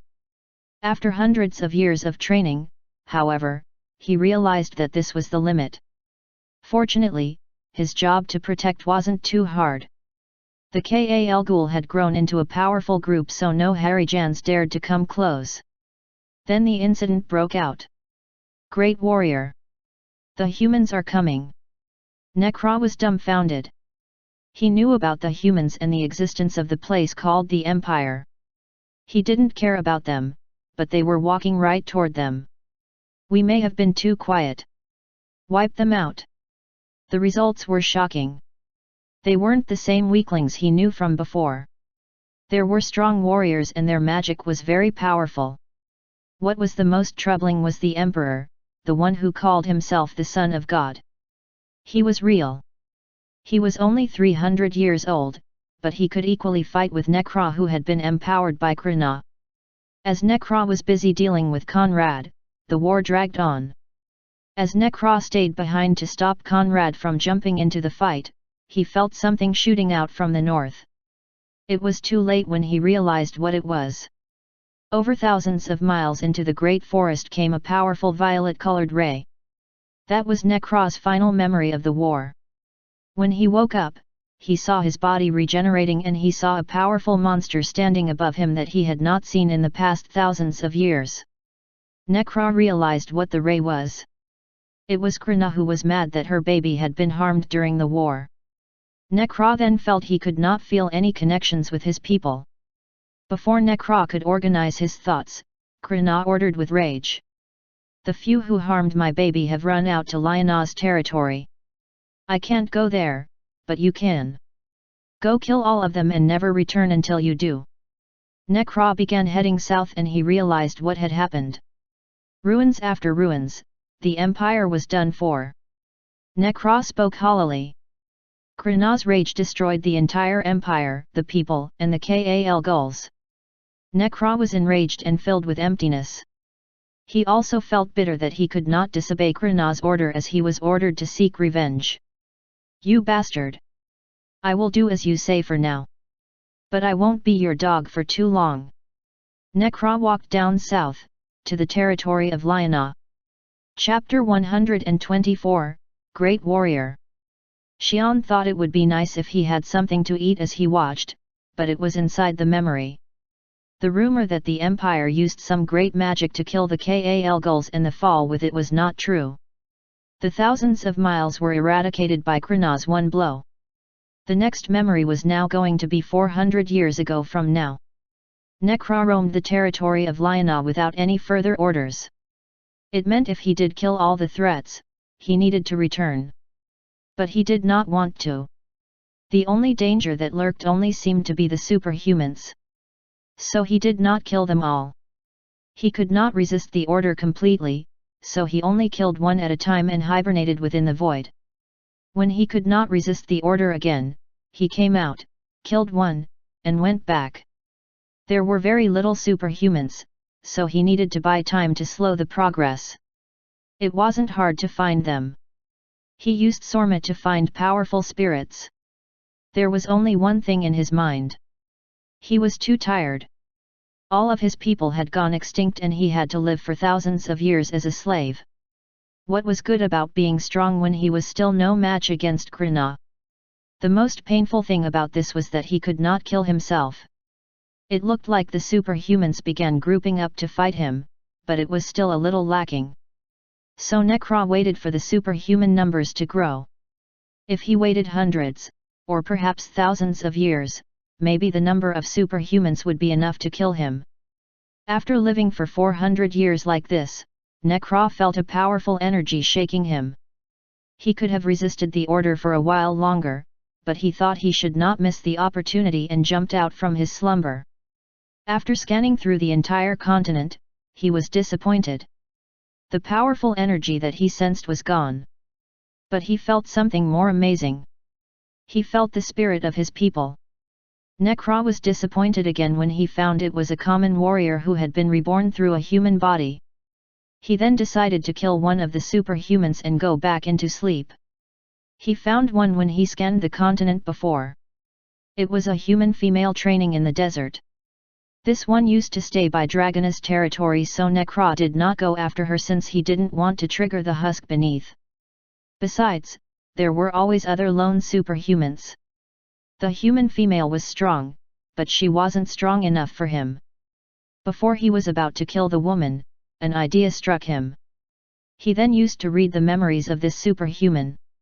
Necra was overjoyed when he saw Xian in the memory. The powerful being that was surely going to end his cursed life. He wasn't sure about when this being would come out from the sphere scale, but he was certain that this being would not lose to some red husk. The being would grow even stronger. In the last memory, the being was on par with his current state, but if he came back from fighting the sphere scale, he would be far stronger than Necra himself. Necra began to think about how to make Xian come and kill him. He needed to make Xian come to him and try to fight him to the death. The first step was easy. His power allowed him to see the near future. Told him Xian would come to him even if Necra did not do anything. The second was the problem. Xian would not kill him that easily. It would be easy if Necra killed his family, but he didn't need to go that far. He just needed to let Xian believe that he had killed this human female. After he solved everything, Necra went into a void that was cracked open. He was not going to die easily, however. He wanted to show the man everything he had. After some time, the void cracked open. Necra looked upon the light and spoke. Krina. I will follow your order one last time. To kill the possible threat to her baby, Necra jumped out of the void. Xian walked toward after going through all memories and the energy flowed into it. A more powerful blade came out from the handle. But Xian didn't pick the weapon up to just admire it. He knew everything he had to know. Xian followed Necra's memory to insert Karnine into the space, and he turned it as if he were turning a key. The space began to open up. When it grew wide enough, Xian jumped in and carried a person out. You made me worry too much. Xian spoke softly as he looked down at the unconscious Steel in his arms. Necra did not kill Steel. He just locked her up for a few years so Xian would think that Necra had killed her. After checking on Steel, Xian sighed and felt a different will flowing into him. I spared her as an act of gratitude and I had few more years to resist the order. I did think about killing her, but it looked like you had no mate. I felt sorry for you, so I spared her life. Hey! Xian was dumbfounded. He realized Necra did all he could to kill himself, but it felt weird to Xian. Did you want to die that badly? Xian asked, but the will that came from the heart only spoke of what had been recorded. That's not going to be enough of a present, but take Karnine. And the heart. The order was made directly into my brain, so none of these will affect you in any way. I was going to take it anyway. Xian mumbled and he listened to the last message from the heart. Thank you. I hope you live a good life. I am going back to my people. I will see you there. I'll go as late as possible. Xian shook his head. Necra was dead, but it seemed that he loved that fact that he died. The place was now left with Xian, Steel, a sword, and the heart. He would have put everything into Nitsmatan, but he now had a different method. Just as the memory did, Xian pushed Karnine into his left palm. Karnine then was absorbed into a void that opened up, and Xian stored the heart into it also. He thought about consuming it, but he shook his head. His barrier wasn't going to be overcome by just this one heart. He then picked up Steel on his back and used Nitsmatan on Steel's neck to store Kranafan. Then he jumped out of the cliff. I hope nothing happens from that. The city looks fine too. Xian looked back at the damage and flew out to the far north where Veronica would be moving. Chapter 125, Invasion. Furion looked down at his land from the castle.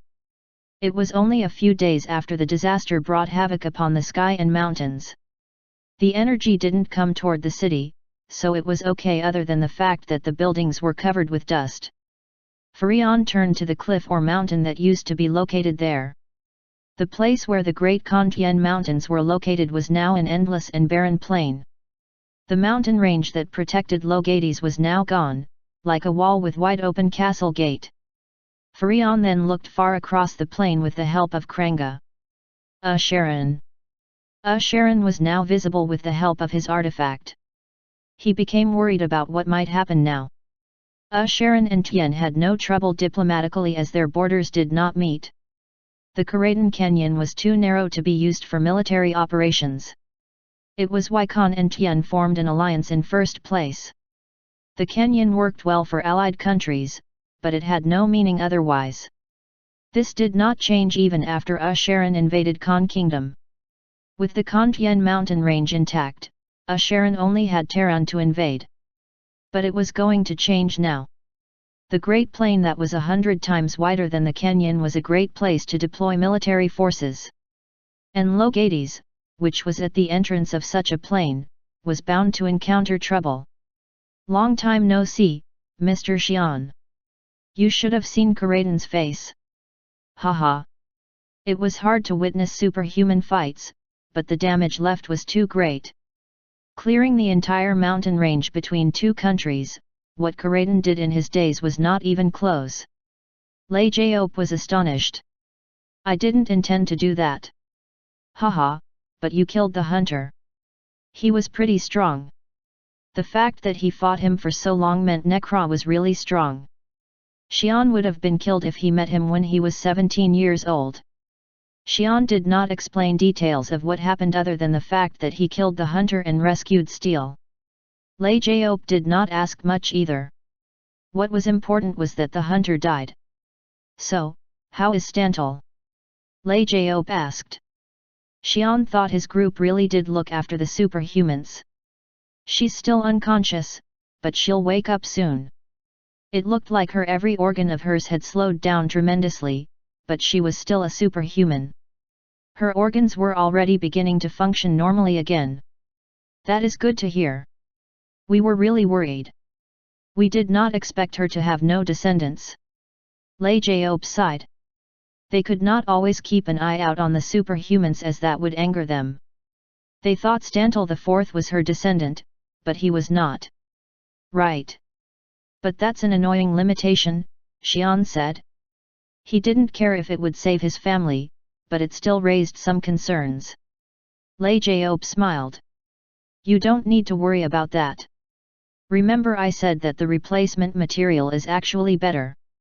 Oh, right. The new orb will be applied in new ways. We fixed some issues. You just need to obtain the ingredients. Right. I should go look for it then. Xian now had time to go look for the ingredients and thus he began asking. He just heard that he needed to meet some race and retrieve it. But Lei Jiop's continued explanation made Xian sigh. So, that race lives deep within the great forest. Haha, yes. It's hard for us. We can handle 1 or 2 six-horned, but you never know what might happen there and we're all very busy. With you here, it won't matter. You can just jog down there and come right back. Xian became hesitant and Lei Jiop asked, Hey? What's the problem? Are you afraid of the place? No, it's not that. He was afraid of what was beyond the wall in the past, but not anymore. The great forest he saw through Nekra's memories would have been dangerous for his 17-year-old self, but it was nothing for him now. What made him worry was Krana, the seven-horned ruler of the great forest. It might be bad if Krana somehow caught him. Xian knew how Krana ruined Nekra's life, so it made him reluctant. He didn't know where this race lived, and if Xian accidentally walked into Krana's territory, it wouldn't end up well. Under normal circumstances, Xian would have refused to go. But he wanted the result so bad. At that moment, a weird machine sound word. Xian thought it was from his artifact and looked down, but it wasn't. It was coming from Lightnovel. Oh, it's groin. If you'll excuse me. Lightnovel then took out the artifact and a face appeared on it. It was groin. Xian thought it would be rude to overhear their conversation, so he began on thinking whether he should go into the forest or not. Lightnovel did not talk for too long. He finished talking and smiled as he walked toward Xian. You really are lucky. Hey! Ha ha, ha! King Narisha laughed hollowly as he read the report. Viscount Talon looked at him sympathetically. Viscount, so this was, a few days ago. I heard it's been 3 days, Your Majesty. So, it's exactly a week after Xian returned. Yes, Your Majesty. Ha ha, ngh. The king's laughter turned into moans. The report wasn't long. So, our Xian destroyed the entire mountain range casually, and widened our border. Yes, Your Majesty. King Narisha looked tired, but he pulled himself up. He needed to make the right choices to keep the kingdom in one piece. Tian was growing powerful, but it had only been 5 years since they acquired Legrand. They still lacked warriors and military power. If there were no issues in the north, the king would have loved this chance to attack Sharon at once. The problem was that Tian was focused on pushing back the Harijans in the north. If Sharon decided to attack Tian now, it would mean huge trouble. Sharon was also busy at war with Tehran, so the chances of them attacking was low, but there was no telling. We'll pull our forces from north once that place stabilizes. Send all the remaining Garas to strengthen our border at Logades. But what is it? There's something that happened in the north also. You should look at this. Viscount Talon then brought up a machine to show the recordings. Chapter 126, Invasion. Kal Tian, a warrior that was protecting the north, frowned as he heard the noise from below. If the sound was this loud, it would surely make the civilians feel uneasy. He thought his soldiers had loosened up too much as there had been no Harijan invasions for a while. He walked down alongside the wall and questioned the soldiers. What is going on? Soldiers then turned to a place beyond the wall and spoke. A mysterious group appeared. Hey!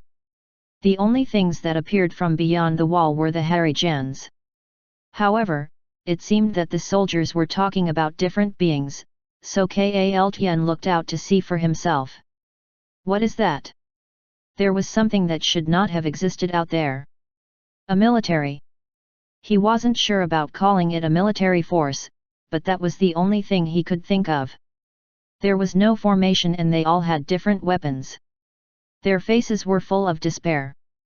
No one would call them a military, but it gave them eerie feeling. They're not all humans either. The group a mix of many different races. Kal Tian ordered to his soldiers. Reload the Garas and keep your place. Record this and send it to the capital and ask for Swordmeister and the king's reinforcements. The mysterious group outside wall stood there, but it wasn't because they did not have the intention to attack. It was because more of such soldiers were joining. When their numbers were enough, they would launch an attack. Kal Tian ran out to commandeer his army. So, this is what just happened at the king asked grimly as he watched the video. Krasha Fortress was the most fortified place that King Narisha worked hard on as it was the first line of defense against the Harijans. Many cities in Tian's northern region prospered from the vast minerals and metal ores from Sky Mountain. If they were to be attacked by Harijans, it meant disaster for the entire kingdom. Due to that fact, Krasha Fortress was the most vital defense point. It even had communication and transportation devices so that Swordmeister Kirain could always run to help defend it. King Narisha always thought there was no chance for Krasha to fall. But after watching the recording, the king could not be so certain. The bigger problem was that they had no clue what they were. They didn't even look like humans as the soldiers looked like they were filled with despair. The worst type of army was always the one where the soldiers had no will to fight, but the king knew that these soldiers were different. His warrior instinct told him this army was much more powerful than that. Order all the nobles to send reinforcements. Send all military groups except Dragona toward Krasha and send Swordmeister Kirain as reinforcement for now. Yes, Your Majesty. The warriors were shocked to hear the orders. They all saw the recordings, but they did not think it was a big problem.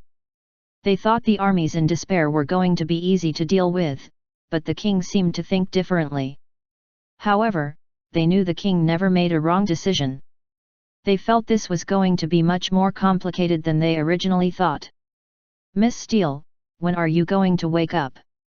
Xian looked at Steele, who was asleep. Her body seemed to have recovered, but she did not wake up yet. Xian could not do anything but watch her lie in bed. He then thought about what Lei Jiop said to him. It's fortunate for you. I don't know what happened to them. I wouldn't have to ask you for this if this was the case, but we are all busy right now. Can you help us out?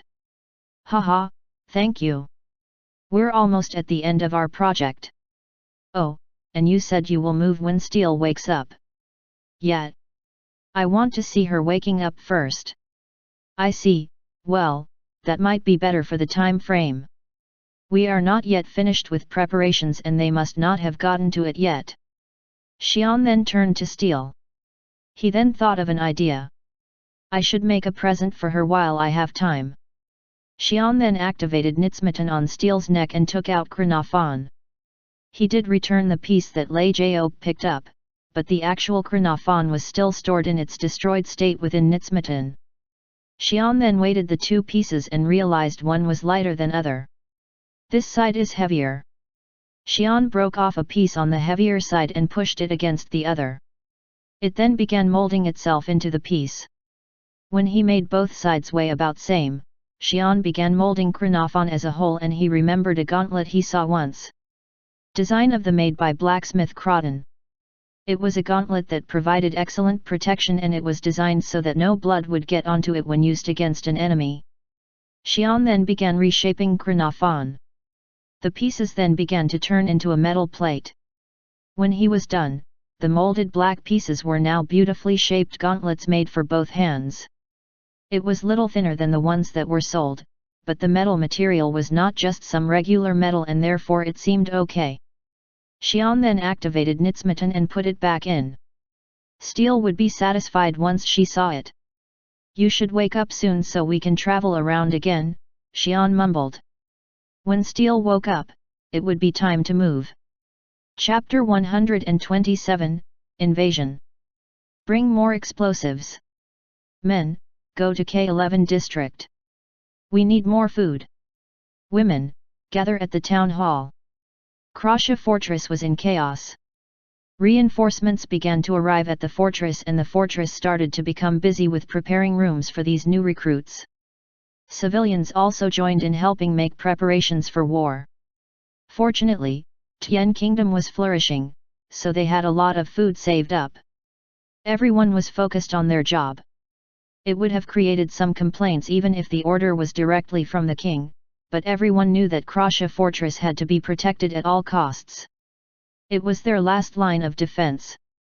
If it was a human army, it would have been less scary. But this mysterious army gave people the chills and induced more fear in their minds.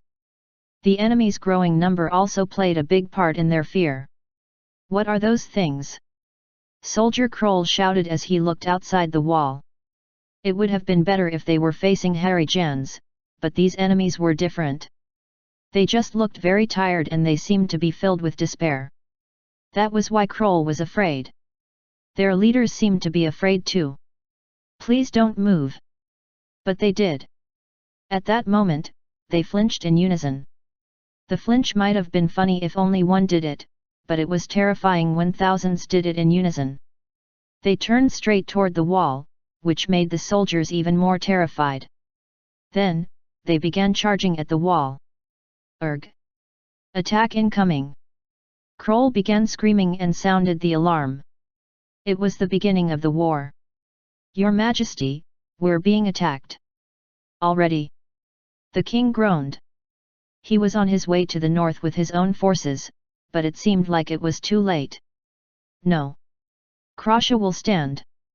Bring the recording. Recording was a basic war tactic. King Narisha was then allowed to see what was going on at Krasha fortress. However, he could not say anything as he watched. By the gods! A warrior let out a gasp from the side, but the king did not mind. He felt the same way. The view that appeared on the recording was a living hell. Advance! We must go faster. We have no time. Swordmeister, please keep the place safe. Arg! Refel, a second-grade soldier, wanted to block his ears to stop hearing his friends screaming. However, if he didn't want to end up the same way, he had to keep swinging his sword. His sword struck the enemy and Refel backed away. His friend next to him was attacked after he hit an enemy's neck. As expected, the enemy did not care that it had been struck by the sword and charged forward. It doesn't feel pain. That was what he thought at first, but it didn't seem like it since the enemy was still moaning and screaming. NNGH, it hurts, it hurts. Either way, it did not stop swinging its sword. Die! Die! Refel jumped back as he swung his sword and heard something unbelievable. I want to. Hey! Refel stopped as he heard something unbelievable, but it soon led to his demise. Erg! The enemy lunged forward and struck their sword at Refel's heart. Refel fell down as he died. The enemy didn't seem to be happy, however, it was filled with more despair. It then looked down at its injury. The enemy looked confused, but as the pain grew stronger, it glared down at Refel. It then began chewing on Refel, and the injury on the arm began to heal. After the injury was all healed, the undead stopped eating and glanced around to attack another. Krasha fortress was filled with such a sight. These enemies charged in no matter what damage they took. Grand Bandar Kirain did his best to fight against them, but this mysterious military had countless masters, and these master warriors did not fear death. Kirain could barely fight them off. At last, the warriors had to retreat with the survivors. It was the mysterious army's first victory against Tien. Kirain! Are you okay? King Narisha greeted Kirain and the rest of his army. Your Majesty! I am sorry. No, don't be. I saw the recordings. We would not have any survivors if it wasn't for you. These soldiers didn't seem like they would be of any help in the future as they seemed to be traumatized. King asked Kirain, so, what happened there? I did see the recordings but... It's exactly what you saw.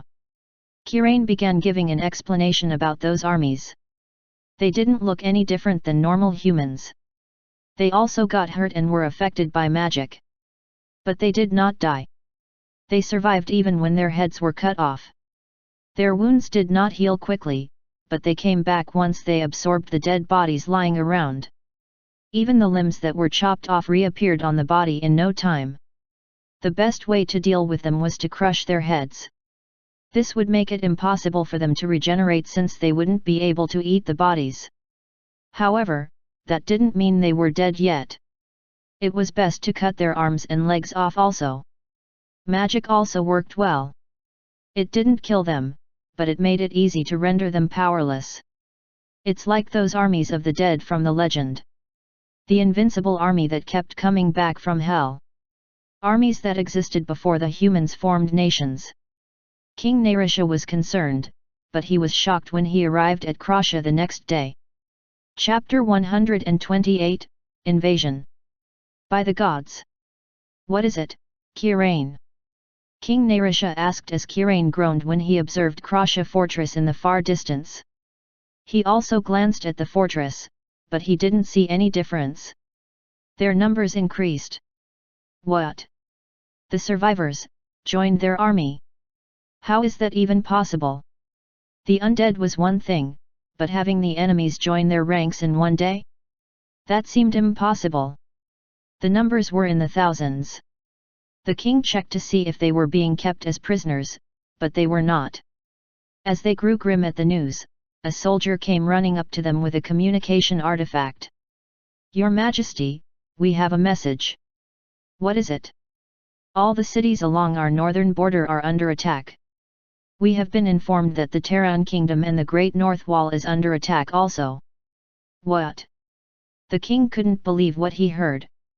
All the cities including Krasha at the northern border were being attacked by these armies that came beyond Sky Mountain. It seemed that some places were being attacked by larger armies other than the one that was attacking Krasha. This wasn't a problem for Tian anymore. This was a problem for the entire continent. Call the Great Magic Council, ask for their help. We will retreat from here. Yes, Your Majesty. The king's original plan was to observe the enemy's movements and wait until his forces gathered to wipe them out all at once. However, if the kingdom was being attacked from various places, that was not possible. Any land that was not protected would fall vulnerable against such a vicious army. And if that happened, the enemy would grow as they absorbed all the people they attacked. Some estates had populations of over 10,000. If those people fell into their hands, that meant the doom of Tian. Search every document, every book, and every bit of research. See what we can find out about those monsters. The first thing was to know the enemy, attacking was second. The entire continent fell into chaos. Mysterious armies were coming from the north of Sky Mountain. Tian, Terran, and Karen were the only countries with borders met with the northern part, but the other countries knew the gravity of the problem. It wasn't like Harry Jan's. If those armies grew in number as they attacked, they would be invincible once they reached Sharon or Brashan at the southern part of the continent. Some countries wanted to take the opportunity to attack Terran and Tian, but they decided not to after watching the speed of the advancing armies. In just 3 days, all the fortresses on the northern border had been destroyed. Within a week, their armies grew twice in size even though they were killed countless times. All countries were now sending reinforcements to help defend against those armies. King Narisha was deep in thought. He was thinking of one thing. I have no other choice. He had decided to use his last resort. King Narisha couldn't bear to ask Xian for help after witnessing the destruction of the entire Kantian mountain. It wasn't like Xian had a bad temperament or was violent. He was actually calm and nicer than the other superhumans. However, that was the scariest part of all. He had no evil intentions, but he brought about destruction with him anywhere he went. He had destroyed 2 mountains and 4 cities. The most recent was the destruction of the Kantian mountain. It would have taken hundreds of years if it was done by a country. The king was afraid that those acts were just done on a whim. And that was why he protected the Roman family until now. He couldn't imagine what kind of destruction would follow if Xian decided to deliberately run on a rampage. However, it was now time. The king had no way to protect his kingdom otherwise. Yes, it should be okay. King Narisha thought of Lenorva, the only place that had survived Xian's visit, and sent a message to the Roman family. But the answer he received was unexpected. He's gone. Yes. He disappeared yesterday. And you don't know where he went? Yes, Your Majesty. We have heard that he disappeared with the woman he was with. Oh. King became concerned but reassured himself. It can't get any worse. He'll be back. The Great Plains, north of the Sealane estate. There were 2 people running at incredible speed. They sometimes flew or ran while heading north. It was Xian and Steel. It's been a long time. Hee. You should have told me you were awake. Xian looked at Steel with embarrassment. She was grinning. Yeah, but it was fun to see you getting frustrated. Since when were you awake? After I got out of that prison? I just didn't move because I wanted to focus on regenerating. It meant she had been awake since the beginning. But it was so funny seeing what you were doing, so I decided to stay down for little longer. Steel repeated what Xian had said from her side. Xian blushed with embarrassment, and he was at a loss for words.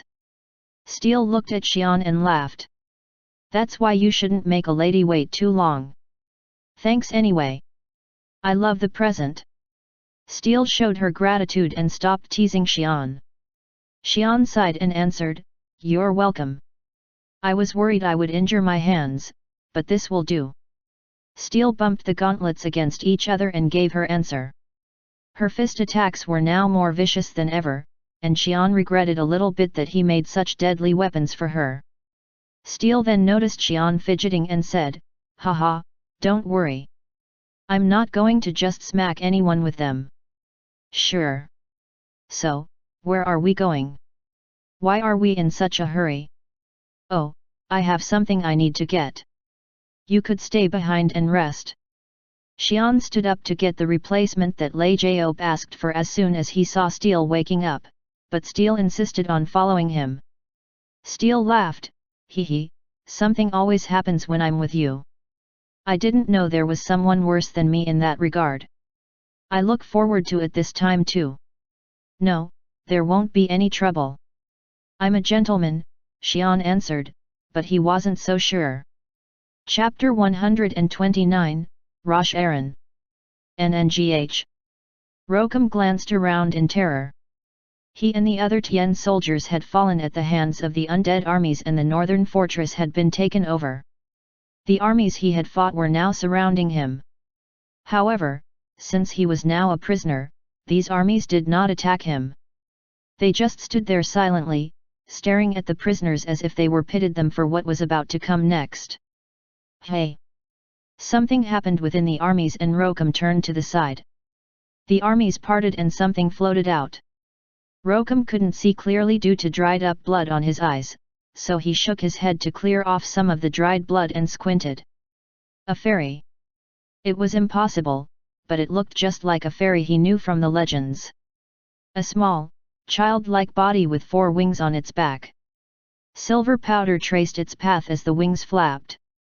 The face was also cute, but he wasn't sure if it was a boy or a girl. Rokum and the other prisoners hoped this out-of-place being might have arrived to save them. The fairies they knew from legends loved pulling pranks, but they were always good. However, they quickly realized it was just false hope. Rolokara, the 27th daughter, smirked. After they retreated deep into the great forest, escaping from the monster that attacked them a few thousand years ago, the queen had been in a perpetual bad mood. However, the recent 400 years had been great. That was because the empire's monkeys were wiped out 400 years ago. When the empire advanced into the great forest 600 years ago, they thought it was an opportunity. They wanted to enslave them and regain their peaceful lives. Their life without slaves within the forest was too harsh. But the monkeys they met after thousands of years were too different. Who would have thought these slave monkeys could become so strong with such mysterious powers? They had to retreat back into the forest. However, when the monkeys were gone, it was time to come back. A lot of those monkeys were still left. They were fearsome when grouped together in large numbers with their magic, but they were nothing when they were separated. They began enslaving those monkeys who had been separated about the lands to increase their forces, as they did when they had created their kingdom thousands of years ago. After a few hundred years of work, their power grew. It wasn't much compared to their former glory, but Rolokara was satisfied that they now had a place in the great forest. However, her mother didn't seem to be satisfied. She wanted to increase their territory and kept enslaving any survivors of the old empire. But they couldn't advance south. As they moved further into the south, the monster's presence that destroyed their old kingdom grew stronger. It was terrifying. The monster, Dragona, walked slowly into their kingdom and swallowed their species and their queen. A few of them barely survived after running into deep within the forest, which was Krana's territory. The queen seemed to be traumatized by the memory. It was why she let some groups that had the same energy as Dragona pass by. However, something happened that made them rejoice. I don't feel that monster's presence anymore.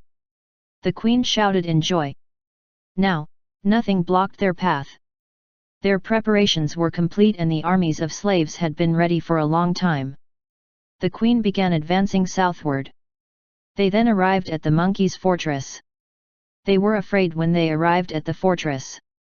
It was the same place when they had to retreat 600 years ago. The magic the monkeys used was terrifying, and they might have advanced their powers. To their surprise, the monkeys seemed to have stepped backward in their power. No, their sword skills did increase, but their magic was nowhere close to what they originally feared. After they confirmed that their slaves could defeat the monkeys, what needed to be done next was simple.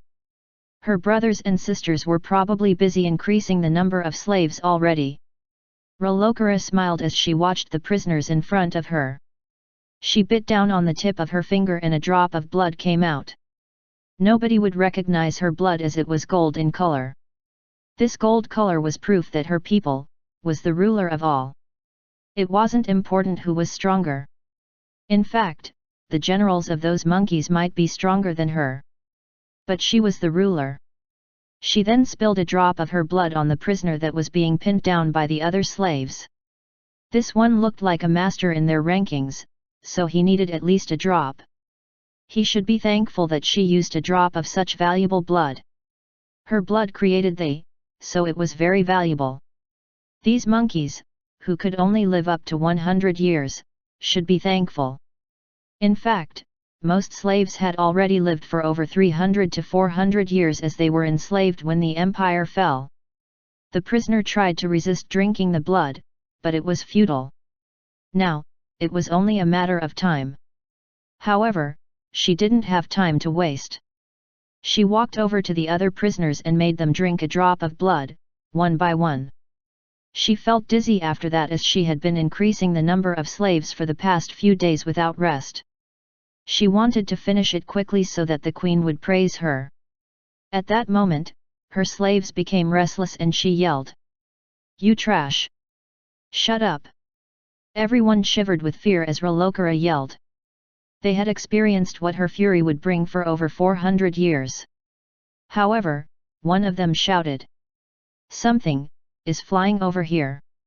Rolokara turned toward the sky. Something was approaching at incredible speed. Rolokara felt it was dangerous and ordered her slaves. The slaves began forming a blockade in front of her. As she was covered with slaves, she stared at the intruders closing in. Two beings crashed down onto the land in front of her. She frowned as she expected the destruction to be much bigger in scale. She thought it was some kind of magic fired by the humans, so she ordered the defensive wall, but it was no need. As the dust cloud settled, she realized it was two humans. However, she didn't let down her guard. There were no humans who could fly like that. Are you, the one called Rosh Aaron? What? How do you know our name? Rolokara was shocked since anyone who knew their name had been enslaved. I guess you are. I came to get something from you. If it's not too much to ask. The man looked at Rolokara awkwardly. I know it's rude to ask, but will you donate some blood? It will save 4 lives. He took out a bottle, and Rolokara felt her patience waning. A slave monkey wanted her precious blood. Ha, Xian. What did I say? The army charged at them as Steel grinned and rushed in. Chapter 130, Rosh Aaron. Xian thought about what Lei Jaop had told him. So, the Rosh Aarons live in the Great Forest. Yes, but they came out recently and they're heading this way. Xian was curious about the Rosh Aarons as he needed their blood. Their blood has unique properties. That's why we researched it. What is it? It binds the spirit. It binds the spirit to the body when one consumes the blood so the spirit can't escape from it. It's much more powerful than the water in the well. We figured it would be better if we use this instead of the well water. So you can't die if you drink that. Xian thought of the Grand Ines who didn't die. However, Lei Jaop shook his head. Yes, but it's better if you don't drink it. Lei Jaop explained that drinking the blood meant that the person could not die. But it just meant that its spirit could not leave the body no matter the damage it received. If the body was damaged, the spirit would remain within the body along with the pain that followed. What was unique was that it had a way to regenerate, but it also had a negative aspect. Unlike the Grand Ines who were supported by the husk, Rosh Aarons did not have such backup. They had to consume dead bodies to regain the energy required to regenerate. In addition, it also made them slaves to the owner of the blood. There was no way for them to resist and they couldn't die unless their master freed them. After drinking the blood, it meant that the person would become a Rosh-Aaron slave for eternity. So that's how they used it. Xian smiled bitterly as he looked upon the armies charging at him. The blood had certainly allowed them to create an invincible army. They didn't die, and they could regenerate. They also did not resist any orders. Yet, the look on their faces displayed their thoughts. They had lived a life as a slave for over hundreds of years and they were desperate for someone to kill them. Steel was living up to their expectations. Every blow of hers turned the enemy into powder. Powerful Bandar users easily destroyed the bindings that kept the spirit attached to the body. Is she trying to save them? Xian looked at her. Steel didn't need to turn each of them into powder as she could just easily punch the ground to immobilize hundreds of them. Ha ha ha ha. This feels so good. What a stress reliever. I guess not. The armies seemed to realize that running to Steel would free them from their slavery, so they all started attacking Steel. It was good for Xian as he had no business with the slave armies. He then quickly walked up to the Rosh-Aaron before she could issue any other orders. As he walked up to her, Xian realized she was very beautiful and he thought it was wrong to judge others by their looks. What are you guys? Why are you here? The Rosh-Aaron was frustrated by the destruction that Steel had brought about. Has she never seen superhumans before? Xian heard that these Rosh-Aarons had lived hundreds of years, so he figured that they would have seen or heard of superhumans at least. He soon realized that there might be no superhumans within the forest and that this fairy was considered one of the younger ones of the group. That's not important right now. Xian spoke to the Rosh-Aaron. I just need your blood. I saw you spilling it like water just a while ago. It should be okay if I take some too, right? She scowled at Xian. If you won't help me, then I'm just gonna leave. The fairy then became confused, because this offer actually seemed to be better. But I won't be taking her with me. It wouldn't take more than 10 minutes for Steel to destroy the entire army here. And when she was done with the armies, the fairy would be next. I think I can get more blood that way, but isn't it better if we resolve this peacefully? The Rosh-Aaron seemed to have accepted reality, but Xian then hesitated. What? How much do you need? Xian took out the special bottle he had received from Lei Jiop. Lei Jiop told him that the bottle housed a small dimensional space that allowed the blood to be kept without any alterations. The fairy then realized why the man looked like he was hesitating. I don't want to do this, but I'm busy too. The bottle was about half of the fairy's body size. That amount of blood would not kill the fairy, but she would only barely survive. However, she didn't have any other choice. Haha, but we won't have to meet with each other again. Just take it easy and let it out. Xian handed over a knife. He felt bad right up until he came here, but after watching these fairies doing such evil things, he became indifferent. Rolakara looked on as her blood poured into the bottle, but she couldn't complain. If you get mad, look at that woman. It will help you calm down. Should I hang you upside down? I heard it helps the blood flow out faster. Or not? Rolakara couldn't answer as she just concentrated on donating her blood. At least after this, she would have no more business with him. Good to see you. Haha, Mr. Xian, you're back so quickly. And Stantal, we've not met before. I'm Lei Jiop. Hey? Was there another superhuman that was alive? Oh, so Mr. Xian didn't tell you about me. Steel didn't know anyone other than Groin, but there were a lot of things to explain so Xian and Lei Jiop quickly briefed her. Wow, I didn't know that kind of thing existed. Why didn't you make me one then? We did. Groin went to UAND. Oh, so that was that? He stutters too much, haha.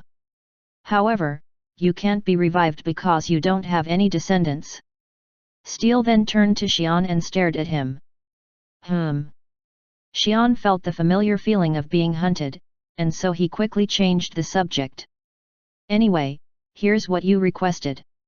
Xian took out the bottle and handed it over to Lei Jiaope. Lei Jiaope smiled. Great job. Now, we just need to make it. Where are the other three? Hey. I thought I told you that this bottle was only for one person. Oh. I wondered why you came back so fast. Ugh. Well, you can go back again and gather more, Lei Jiaope answered, and Xian nodded. He was going to keep the promise. He just could visit the other Rosh errands. Chapter 131, Rosh Aaron. Rosh Aaron, the queen of the Rosh Aaron race. She smiled while her 8 wings fluttered as she looked far away upon the human armies. She was excited. It was about time to reclaim their old glory, the days when they were called the, thousands of years ago. She then turned to the armies behind her and frowned. Her armies consisted of masters and other races. It was a powerful army, but it did not satisfy the queen of Rosh Aarons. It was still lacked grandeur compared to the days when she ruled the mountains and the lands. Of course, the slaves started out weak. Yet as they lived for hundreds and thousands of years, they grew strong and powerful. That was why they were so powerful. At that time, they had hundreds of first-grade slaves, or grand banders in the human language. They were even considered as threats to a lot of the 6-horned hairy Jans. However, their armies were consumed by the monster, Dragona. The army now only was 400 years old and much smaller in size. I remember the days when I first came here. The queen remembered the days when she arrived in this world, Xian. It was harder back then. Now she just needed to enslave all the humans standing in front of them. She didn't think she would lose. Her new slaves informed her that these countries only had 3 to 4 first-grade slaves at best. This was a very important battle, so all of her sons and daughters had gathered here with their slave armies. The number had multiplied many times since they got here. Rosh Aaron was worried when they first left the forest. After their failure 600 years ago, they thought that the humans could have gotten much more powerful while they had stayed within the forest. However, as their armies began advancing, they realized that they were still powerful. As she watched her armies proudly, she realized one of her daughters was missing. She returned unconscious. She is resting now. Rosh Aaron was puzzled. Rolakara only had 4 wings, but she was one of her favorite daughters as they had a lot of things in common. Rolakara was greedy, but she knew her place, and that was why she had increased the number wings in record time. The number of their wings grew as they made more slaves, so Rosh Aaron thought that Rolakara would have at least 6 wings after the invasion. Rolakara wasn't the type to overwork herself to the point where she would faint. Rosh Aaron asked her son. Anything else? She also returned alone without her army. We found that she fainted along the way. There was a chance of losing control over her army if she used too much of her blood. That was why they had to be careful when creating slaves.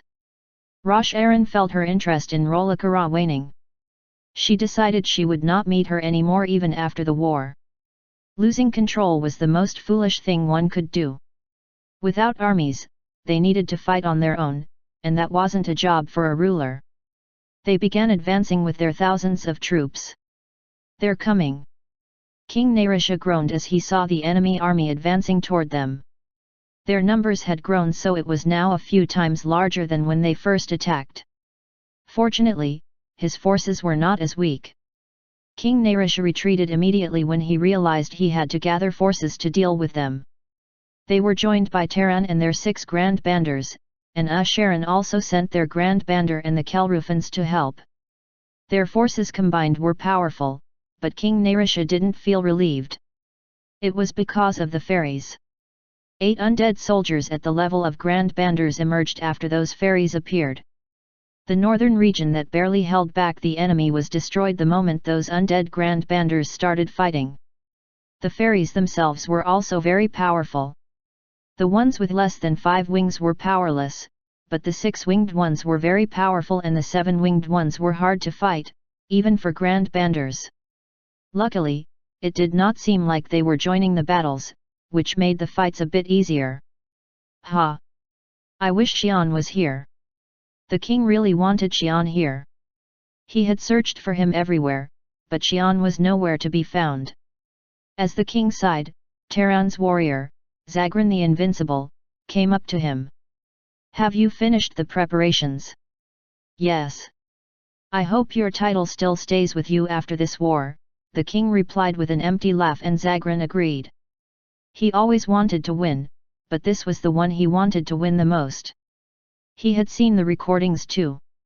If he was going to lose, he decided to commit suicide. Suddenly, he saw something strange from afar. 2 streaks of light were quickly approaching. Hey! Zagran focused his vision to take a look. The 2 were flying directly into the army of the undead. The king also narrowed his eyes to make out what it was. Then he laughed loudly. Ha ha ha ha!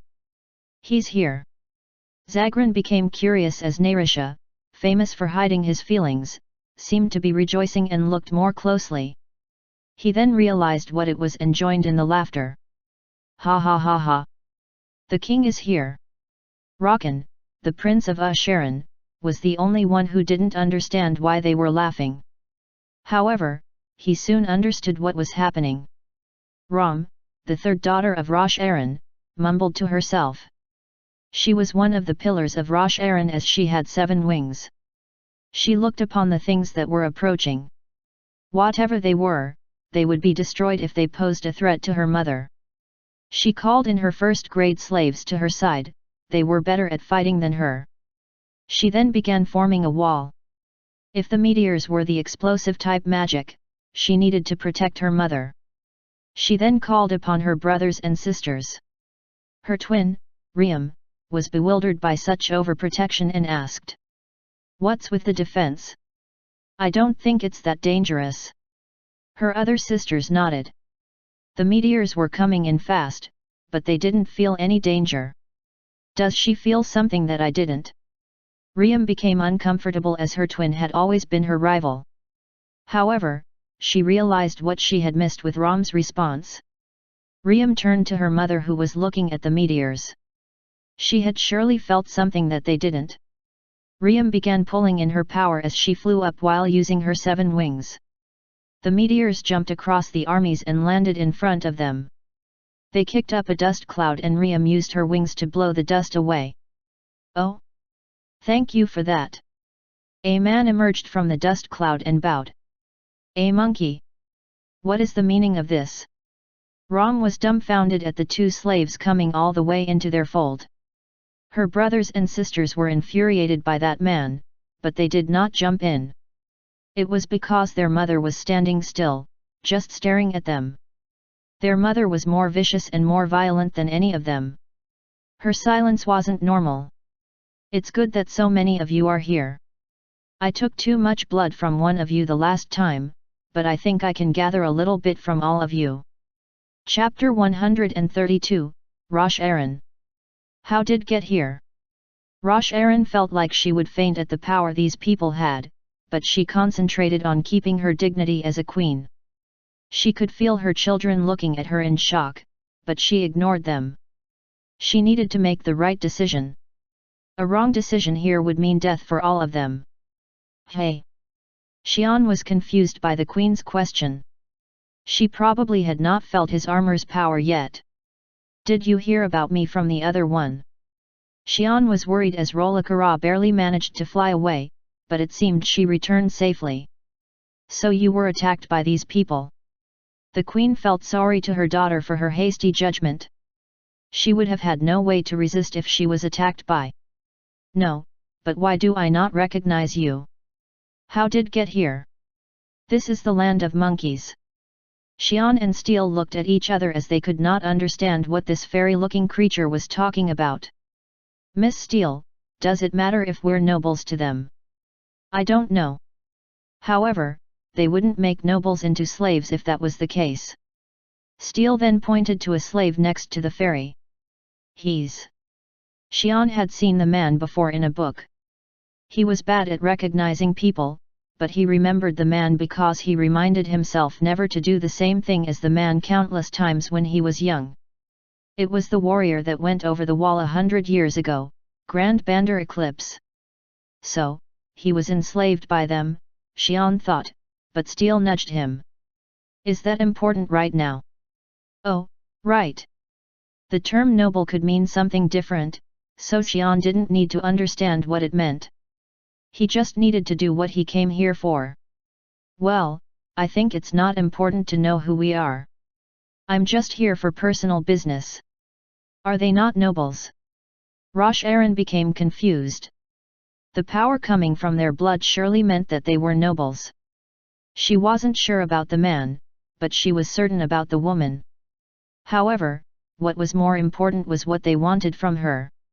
It's nothing much, but you should help us save lives. Xian then took out the bottles from his void storage. Steele curiously asked. I thought you just needed 3 bottles. Oh. Xian explained what Lei Jiop requested. You only need 3, but see if you can get more. It'll be hard to find them if they run back into the Great Forest. I think it's better if we can get a stockpile while we can. Steele clapped as she heard that.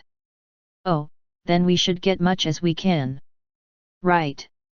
Rosh Aaron slowly began to realize what they were trying to do. It's nothing much. I just want you to fill this bottle with your blood. Xian felt a bit bad, but he decided to ignore it. He could do much worse if he could ensure his family's safety. Rosh Aaron was frustrated as she looked at the stacks of bottles. That many bottles meant that she would have to draw blood from all of her children until they were half dead. Besides, taking out that much blood might even weaken their power. Rolakara, who was at the brink of having 5 wings, had been powered down to just 4 after the incident. Should I fight them? She thought about it but decided against it. Her current armies were no match for nobles. It was fortunate that they didn't just get stuffed into those bottles. Rosh Aaron sighed and decided to do as they wanted. They could always regain their strength after these disasters left. Riam and Ram. You should start first. Mother. But. Riam and Ram shouted. These were just 2 monkeys. However, Rosh Aaron did not want to talk about the dark history that she had been keeping a secret. Her children should only know about the Dragona invasion. Rosh Aaron's expression turned grim, and the twins became silent. Their mother was definitely uneasy about what was happening, but she wasn't showing it. The twins knew what happened to those who made their mother angry, so they understood what was happening. The 2 monkeys were powerful beings and their mother had no way to resist them. Riam used the knife on her arm and began drawing blood. Steele spoke from the side, that's a shame. Didn't you have enough fun a while ago? No. I wanted to try your present out for longer. Steele smashed the gauntlets together and Rosh Aaron felt a chill run down her spine. After looking carefully at her blood, she was sure that Steele was a. She wasn't sure why Steele came all the way here, but the woman looked like she could destroy their entire army. Go away with the blood. Rosh Aaron gritted her teeth in fury as she watched her children spilling their blood. Their control would not be hindered if they drew blood carefully from each one. Humph! Xian smiled as he watched the bottles filled with golden liquid. He figured it would be hard to get, but he was lucky. He even didn't have to use any violence this time. Should we go now? Xian got ready to leave, but Steele stopped him. Why? Aren't we done here? Didn't you say you didn't want them going back into the forest? Yet. Sort of, Xian answered as he thought about Krishna. And, wouldn't it be better if we had more blood? Yet, but the bottles are all full. Lei Jiop said it would be better if they had more blood, however, all the bottles were full. Steele flicked her fingers sideways. Haha, you lack creativity. Why do you need a bottle? Rosh Aaron felt goosebumps all over her. She knew what this crazy woman was trying to say. What do you mean? We can just bring them all back. We'll keep them somewhere and draw their blood when we need to. They're small, so it won't be hard to keep them. This would mean that their race would be dragged somewhere and kept imprisoned, only to be used to harvest their blood. Rosh Aaron quickly yelled. Hey! Are you going to stay here? Then that will be better for us. I'll leave you here then. They couldn't do that either, as those evil monsters would keep coming to collect their blood. Her children's wings were already dried and twisted after losing so much blood. If they kept getting their blood drawn, they would lose their power. What was worse was that the man next to the crazy woman was considering her words very carefully. Damn it, this gives me no choice.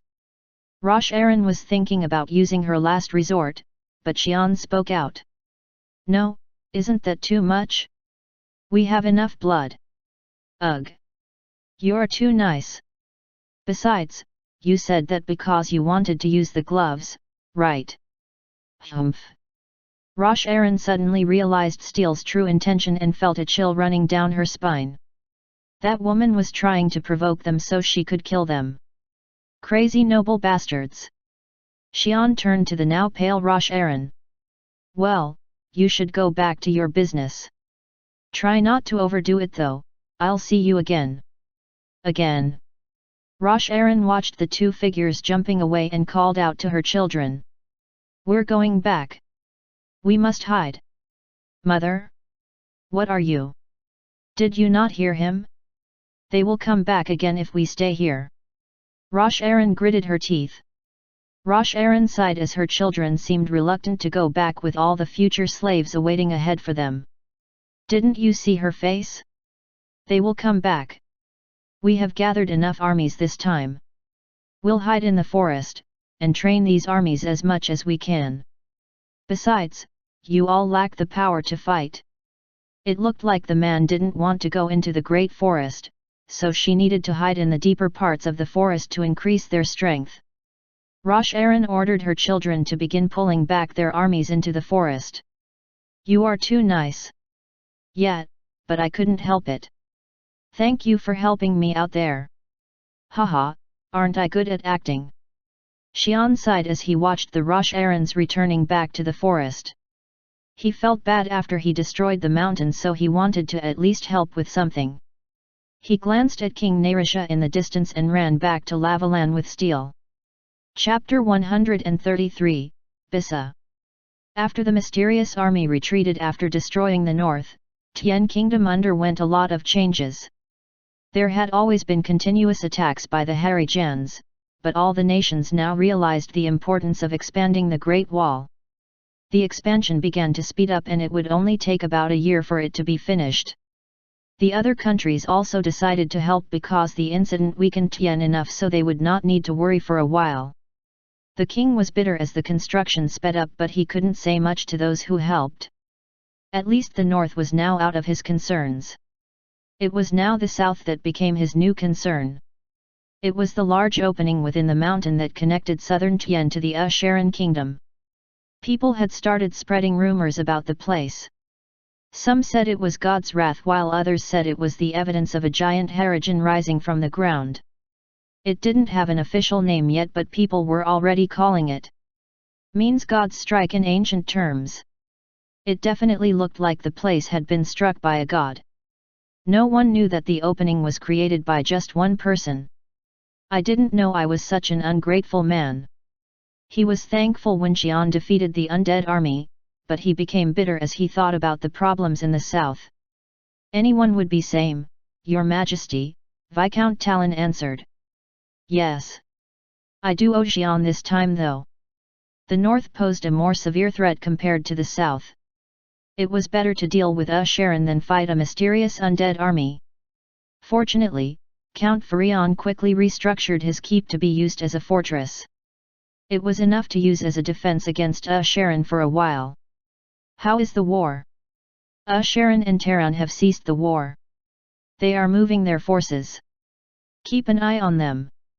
Yes, Your Majesty. And Xian, is he at Lavalan?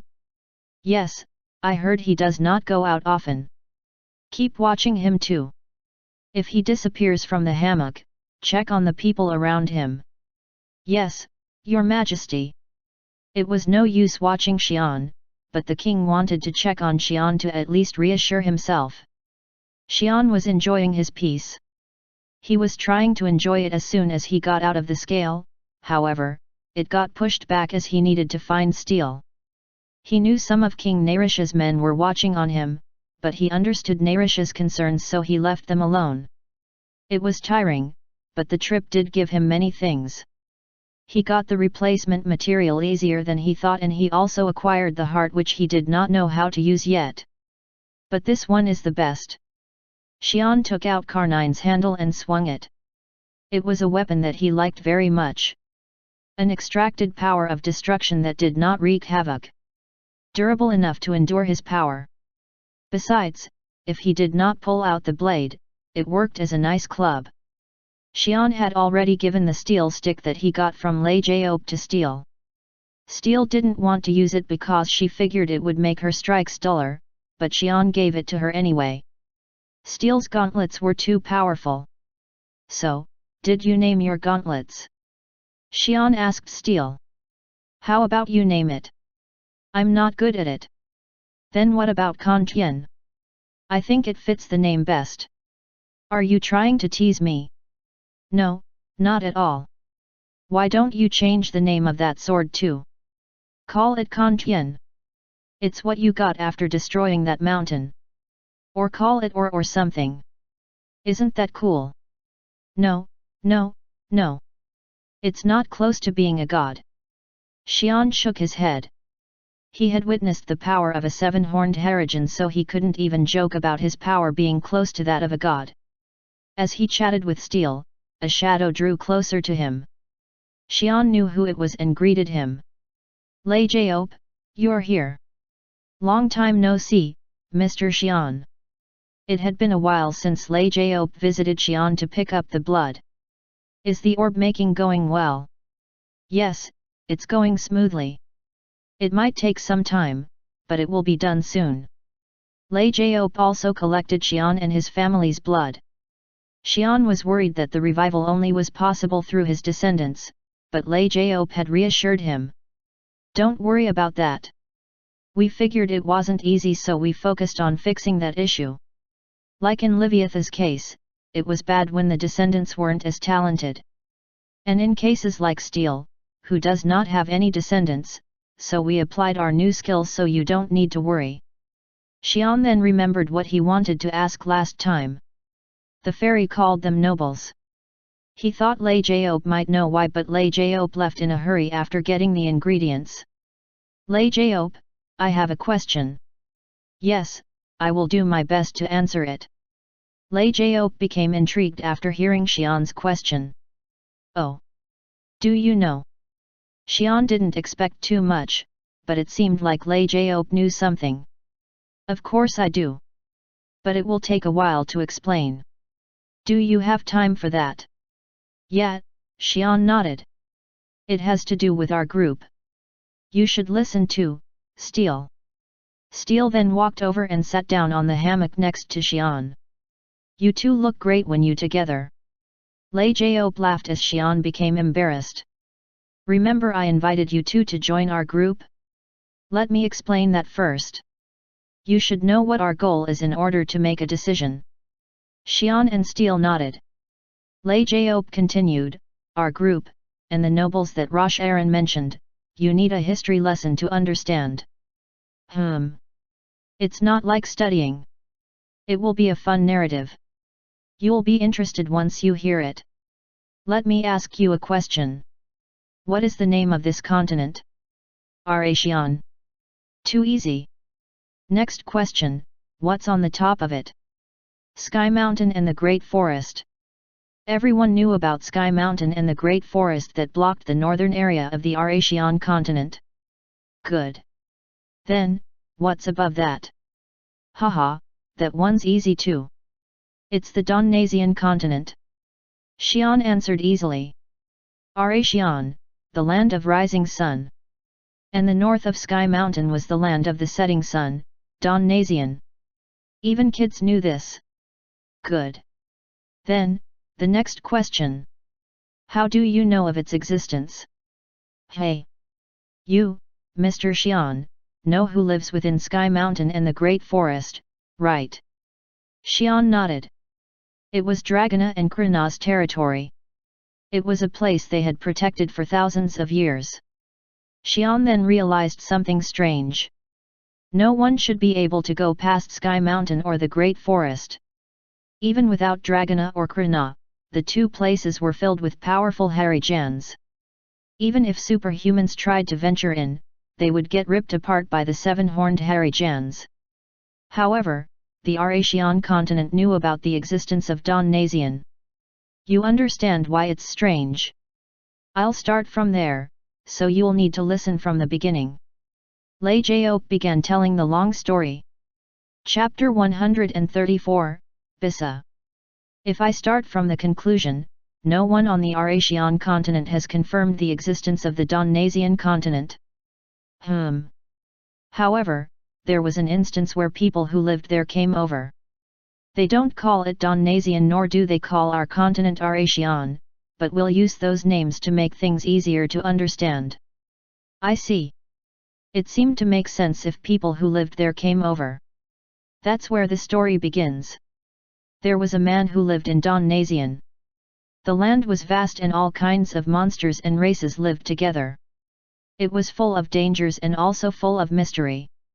The people of Donasian marked the dangerous places and forbid others from entering those places. Nonetheless, there were fools who did not care. They gathered people to adventure into those forbidden places. The place they entered was different from what they expected. It was dangerous, and the only one who survived in the end was that man. However, it was much less dangerous than he expected. After he passed by the dangerous territories, he expected to find treasures of the new world. He was disappointed. The new land was vast. It was smaller than his world, but it was still huge as it took him a few hundred years to explore the entire place. But there was nothing. After taking a few hundred years to visit all parts of the land, he only found some monkeys and some other races. Even they were too weak compared to those who existed in his world. All of these new races would not even last a day back in his world. He realized that the reason for such weakness was the forbidden entrance.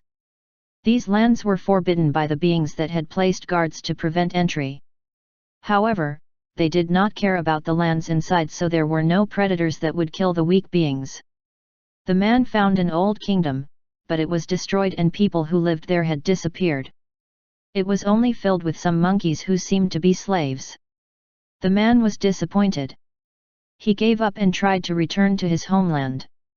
It was dangerous, but if he avoided those Kal gulls, it would be okay. As he tried to return, he felt powerful energies coming from three places. One was from the Great Forest. One was from a mountain he dubbed Sky Mountain. And the last one was from the South Sea, which he called the Great Southern Sea. The energies exploded, seeming to celebrate the birth of three great beings, sweeping through the entire continent. The man was filled with despair. He realized how he was able to pass through the forbidden area and why he hadn't seen the guards of those places. The three had all been asleep at the same time in order to evolve. That was why he was able to get in. Now it was over, and the three beings had returned to their places. One at the sea. One at Sky Mountain. One at the Great Forest. It meant the man had lost all possible routes to return back to his land. And so, that's how I was trapped here. You can't imagine how broken I was at that time. Xian and Steel were shocked to hear the last part. Xian asked Lei Jiao, "You are the man in the story?" "Yes. I was foolish, but I don't regret the choice I made." "But... I mean, how old were you then?" The guards that Lei Jiao mentioned must have meant Krina who defended the forest, Dragona who guarded Sky Mountain, and Liana who patrolled the sea. And that was why Xian couldn't understand. According to Necra's memory, Krina had evolved thousands of years ago. It meant Lei Jiao had been there at that time. I gave up on keeping track, but it's probably been more than 2 or 3,000 years. Are all the people on that continent immortal? Xian still couldn't understand. If Lei Jiop had trained for that long, he should be stronger than steel. Yet, Lei Jiop was much weaker. No way. It's only because of the priest's blessing I received before I came here. I got it just in case my trip was extended, but I didn't know it would be this long. The blessing. It puts the person out of time's control. That way, you can't get old, but you can't become strong either. You're basically hiding from the world. However, you still can die from getting beat up. Lei Jiop answered casually, but Steel couldn't believe what he had just said. There were priests here, but their power wasn't that strong. But that's not important. There's more. Oh, okay. Please continue. The man tried hard to return back to his home, however, it was impossible. The man, because of his noble blood, attracted Harijans wherever he went. As he fought them off, even stronger ones came for him. If that continued, it would eventually attract the attention of the guards. The man lost all hope. There was no escaping alone. It was then that a brilliant idea struck him. If he couldn't do it alone, he could gather friends. Even if it was impossible to return with his friends, at least he wouldn't be lonely. In fact, the man's life was becoming unbearable because of loneliness. He then proceeded to prepare a grand scheme. A plan that would create his kind that might take him hundreds or thousands of years. I did try different things with various races, but the monkeys were the best fit. Monkeys. I told you, those who lived here. I think they were slaves but they lost their masters. They were stupid and weak but were really similar to us humans. I figured as such since they looked really similar to us. Oh. They weren't actual monkeys. He just called them that to separate them from humans. That's why I chose them. But it felt so miserable to think that I had to put up with them. I see. Steel curiously asked, so, did you succeed? Of course I did. That's great. So where are those monkeys now? Xian asked. Lei Jiop looked at him blankly. What do you mean? Didn't you say you succeeded? Where are those monkeys that didn't become humans? Lei Jiop laughed. Oh. Haha, I guess my explanation wasn't enough. The chance of becoming a human is really low. There are a bunch of monkeys who couldn't become humans that spread across the continent. It's all due to my care. Haha. Hey. Xian soon realized what he meant. Chapter 135, Bisa. The man tried many things. He was very intelligent and had brought along a lot of artifacts. However, he failed. It was too hard to make these monkeys turn into humans in a short time. Therefore, he decided to change their race and spread them all over the continent, to make them evolve faster and wait for them to cultivate. At least the one thing he had was time. He began to experiment.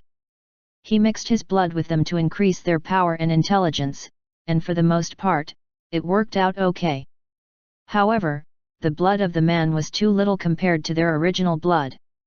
Most were born with about 5 to 10% of the man's blood. This only created monkeys that were a little bit smarter and stronger. The man was disappointed but the monkeys kept reproducing. They began to prosper as they became stronger in this world with no enemies. That was when the man revisited the monkeys. Some were being born with a higher percentage of the man's blood. Some had 15% and some had 20%. The man concentrated on increasing their numbers for a better chance in the creation of a human. But then, problems started. As they increased in numbers, they began to fight. Also, Harijans started descending down the world plunged into chaos. When the man was finally thinking of wiping them out, a monkey he waited for so long for was born. A monkey with 80% of the man's blood. It wasn't enough but it was okay. But the man wasn't disappointed. It didn't need to be 100%. If it was born with that high percentage of his blood, its power would be similar to a human's. The monkey did grow powerful. It beat up all the other monkeys and united the lands. As its power grew stronger, the blood percentage grew. 85%, 90%, 95%, and finally 100%. The monkey finally managed to become one of the humans. The man rejoiced as his research was proven correct. He was able to evolve these monkeys into his species. After thousands of years, the man finally created a friend. He gave the monkey, or rather, the human, a name. I was so happy with him. It was my first friend in thousands of years. Oh! Broxian, the emperor who united the entire world, was a successful test specimen from Lightnovel's project. It meant all the people living in this world was from the monkey that Lightnovel used his blood to create. So, are we all children of yours or something? Xian asked, but Lightnovel shook his head. Ugh, don't say that. No. I just shared my blood. You are more like my brother than a child. Xian and Steel were shocked to hear the secret of their world's history but quickly came back to their senses. Steel nodded. I see. I thought it was weird. I mean, turning into a superhuman can't change the character that much. What do you mean? You're special, but when people change into superhumans, we don't see those we knew as humans anymore. They're like pets rather. Have you ever felt that? Xian nodded. He had that feeling creeping up on him, but he resisted it. It was the feeling that came from changing races. It was weird that I considered even those I was close with as non-humans. I thought I lost my feelings, but it didn't feel that way when I met Groin, Liviath, or you. Now I realize what it was. We only see each other as humans because we actually are. That's why we view others as monkeys. You are correct. I have one more question. Go ahead. Lightnovel smiled. Then, the people on the other continent? Are they all humans? Are they all strong as us? Lightnovel laughed. Haha, you are mistaken. Hey! We aren't born strong. I can probably explain about the here also. Oh! Let me ask you, do you know the limits of the race? Limits of the race? Yes, there are many but I'll explain it with the power. What Lightnovel explained was the following. A race has power limitations. The limit is set by the world, so it's not possible to overcome it. The limit for monkeys is up to a grand bander.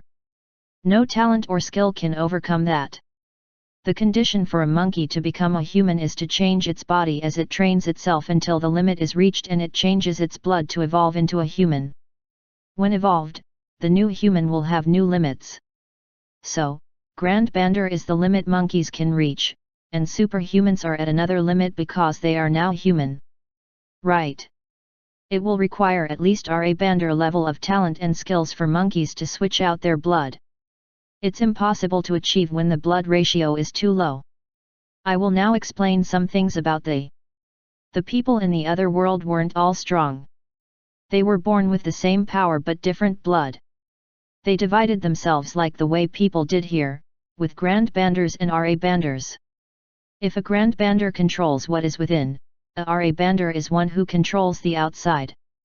This change is huge as it means it can alter the outside for its purpose. That was what allowed Xian to carry 1,000-ton Chronofon and not crack the land he stepped on, or why he could stand still when he pulled the Great Harrigan. The people who knew how to do this were called.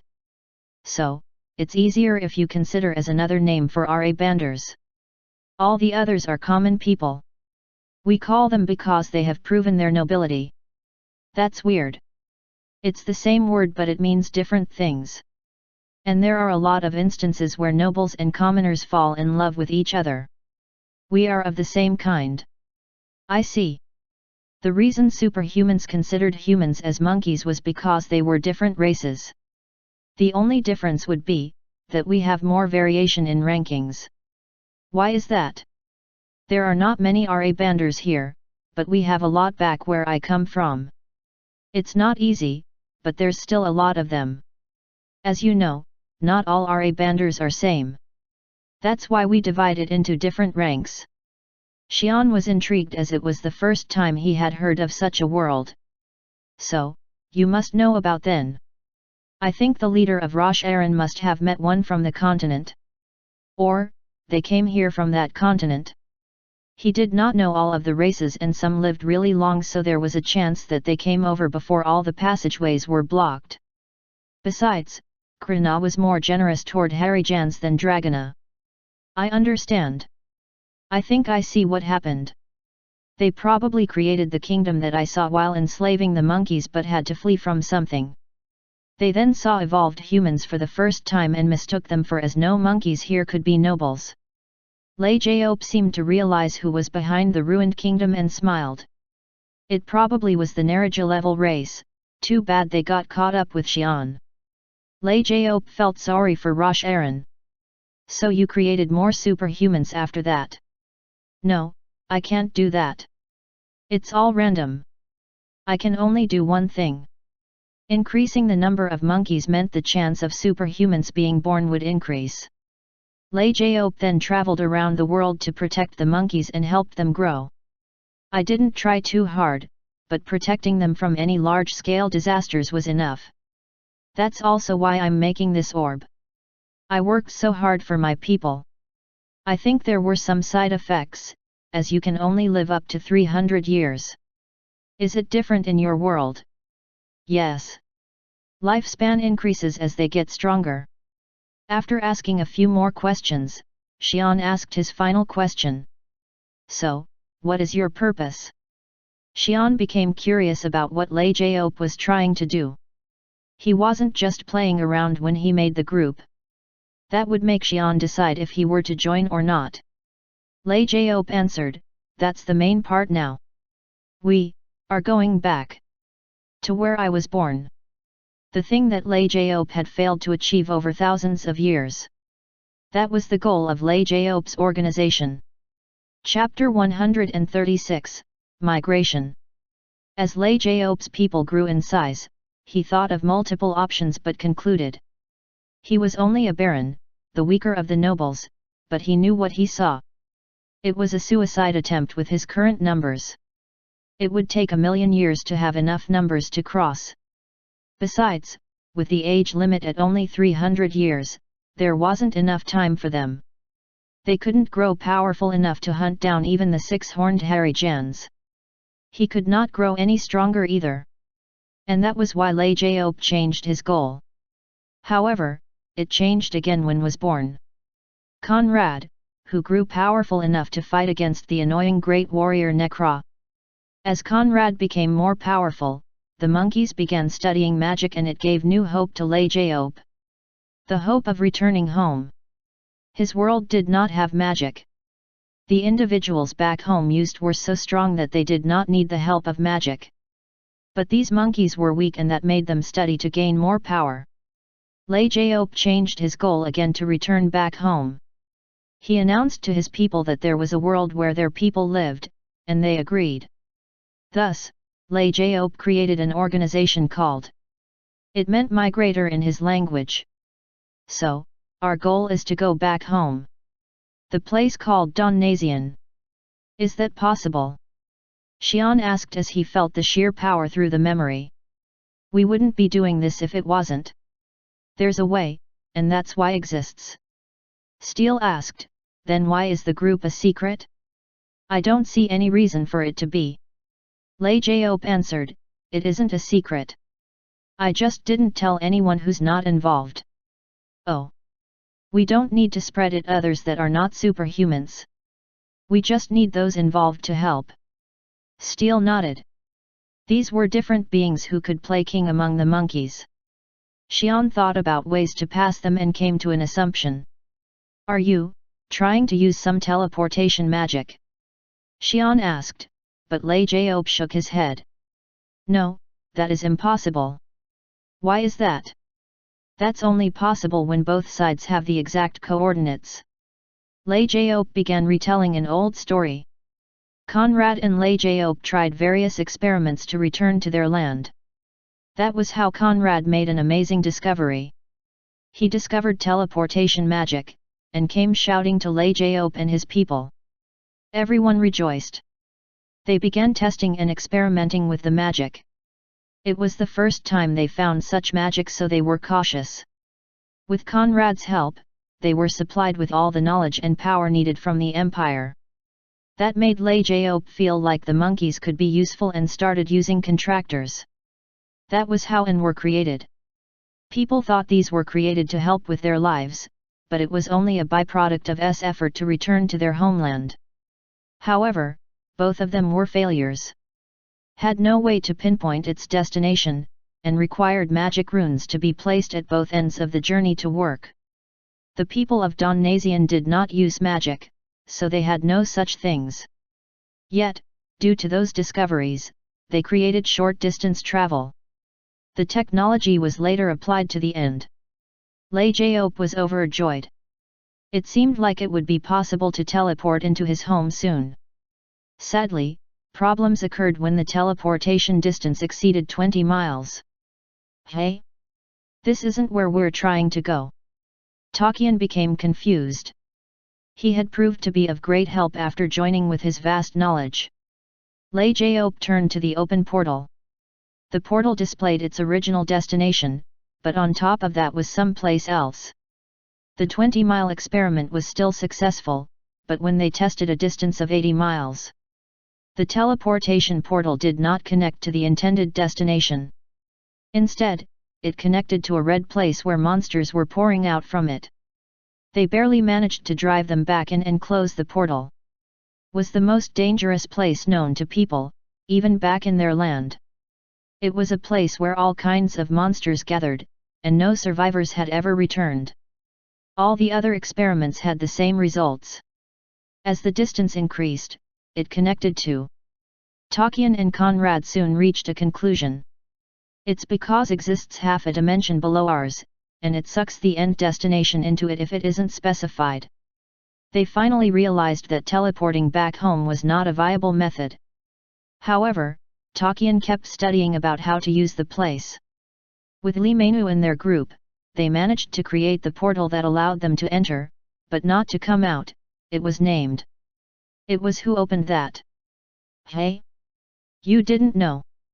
Ugh. It was a simple test by the Magical Council, but learning the truth made Xian feel disappointed. I'm sorry that you got mixed into it. We didn't mean for it to happen that way. Lei Jiop explained apologetically and Xian nodded. It was a long time ago and he had received too much from already. Besides, Lei Jiop really didn't mean to put Xian in there, he was one of their valuable people. So, teleportation is not possible. Yes, we need other ways.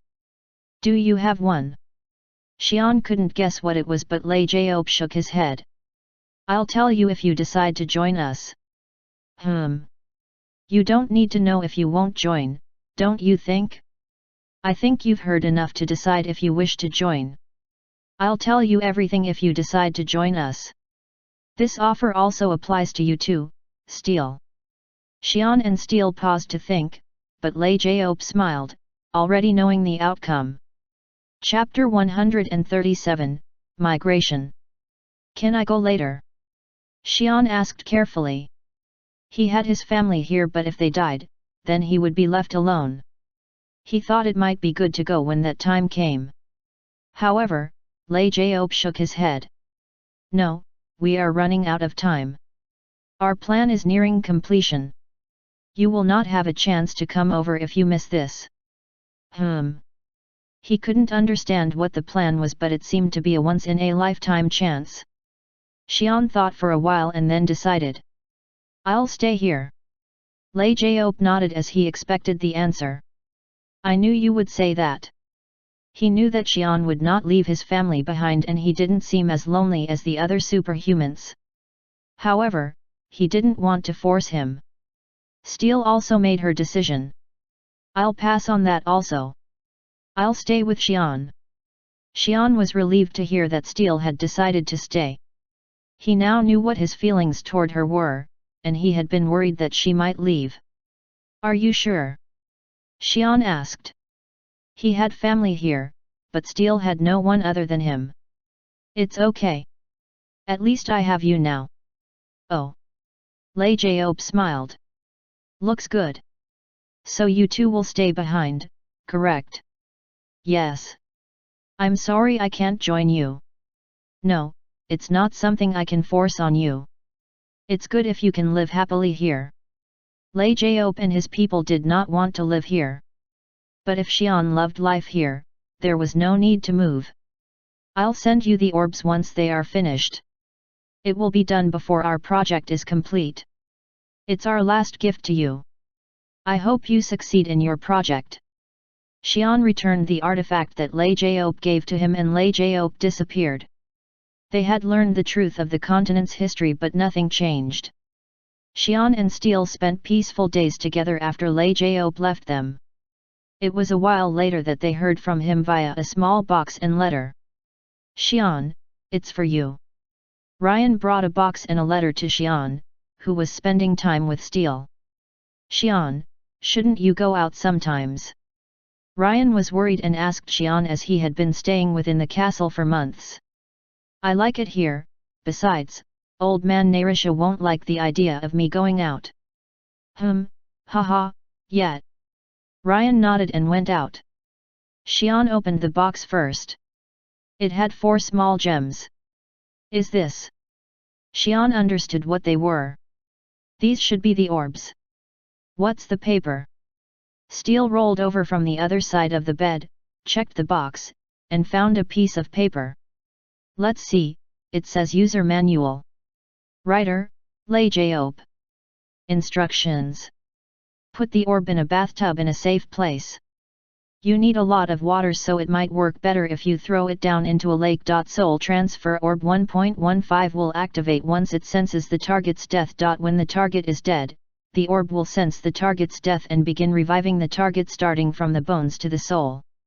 It has all the ingredients, so it just needs to be supplied with water and it will be done in 3 days. Target will be revived to a state before death but does not prevent death from old age.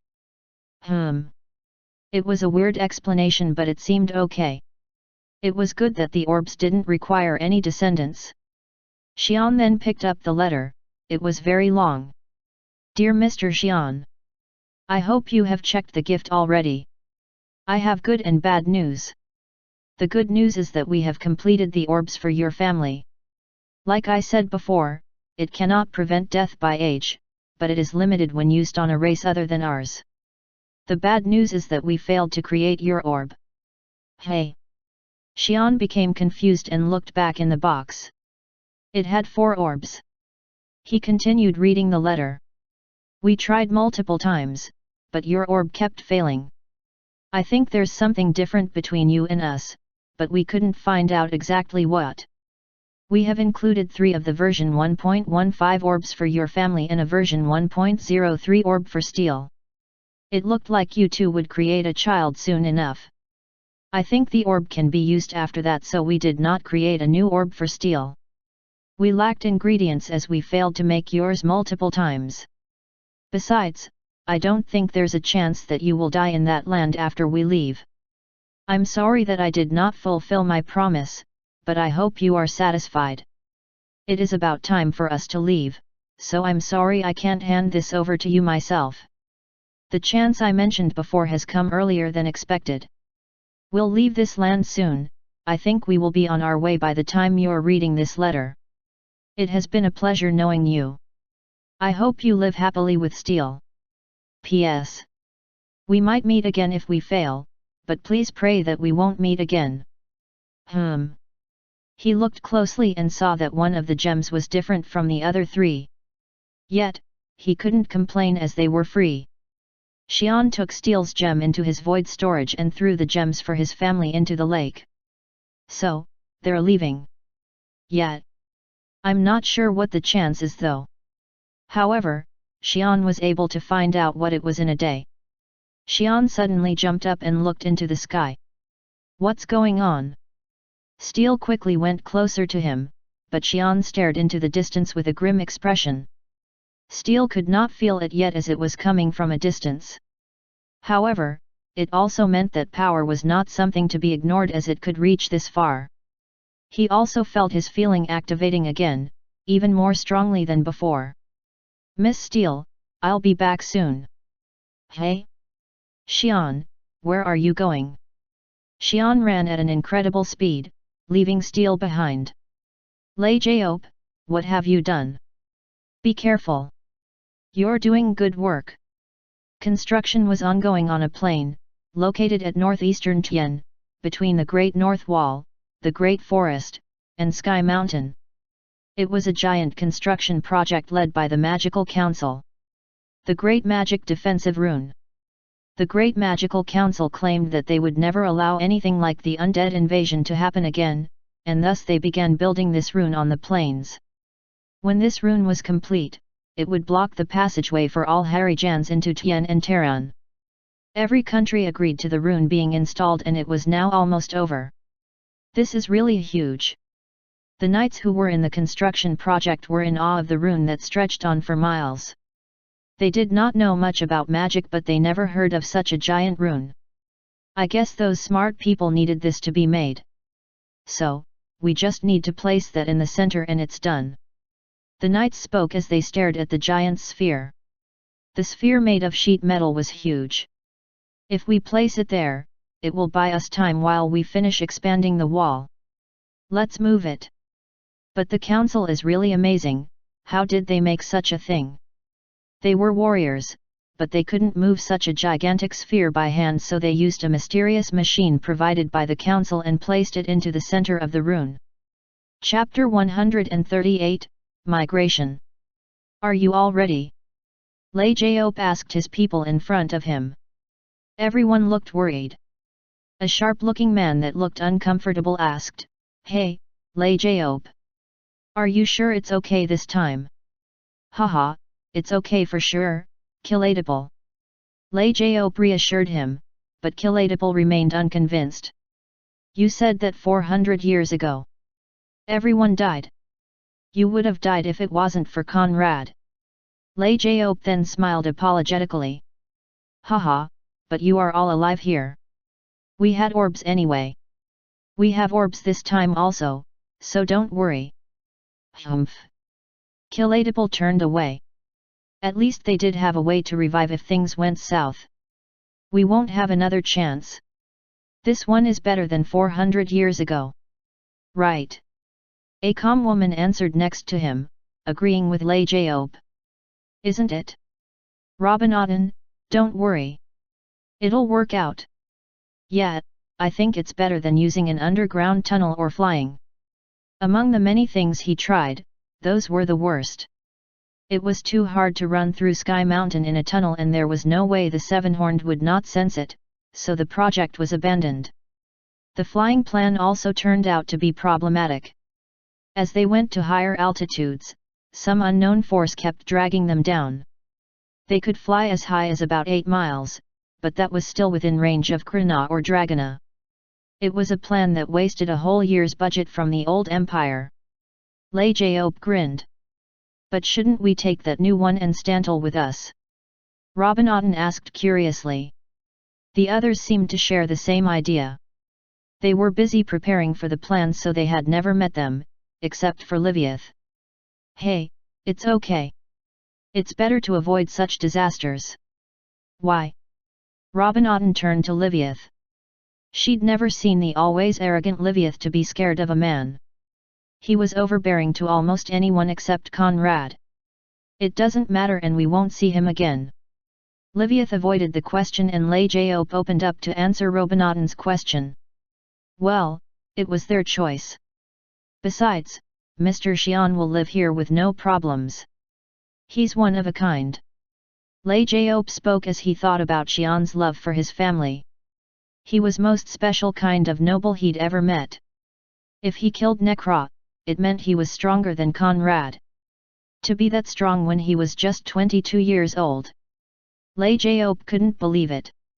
He created orbs to revive his family in case they got swept up by Lei Jiop's plan, so it was going to be okay.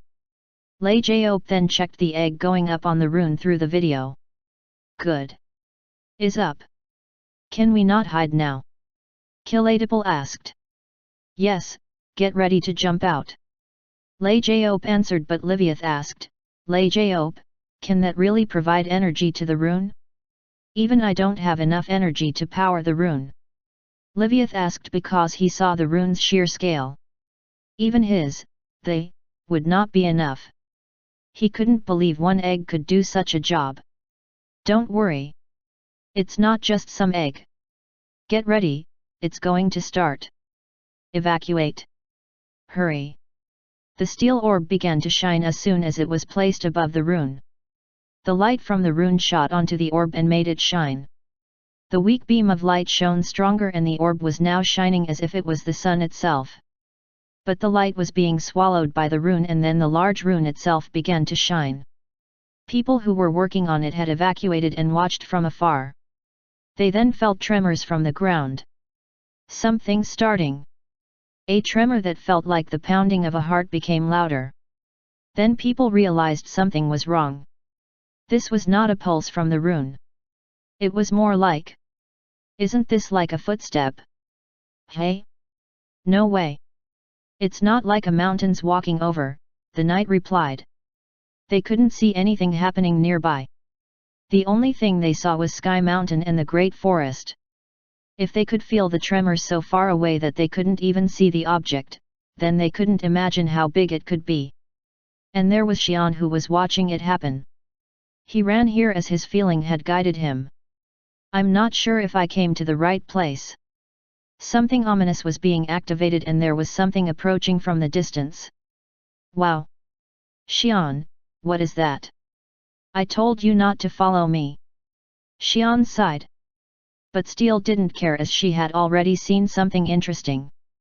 That's probably stronger than the cow. It wasn't visible to the knights but Xian and Steel saw it perfectly.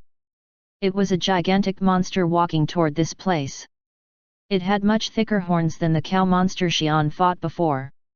After looking at the monster's angry face, Xian realized what kind of orb was placed on the rune. I think that egg belongs to him. Yet, how did they steal that from him? Steel and Xian looked curiously, but it didn't seem to be a huge problem. The monster looked stronger than the cow, but it was no match for Xian. Steel was more curious about the purpose of the rune. The rune was devouring the energy that was extracted into the egg to help it hatch. It was more than the energy Liviath released last time. The people below were mindlessly running away as they saw the monster.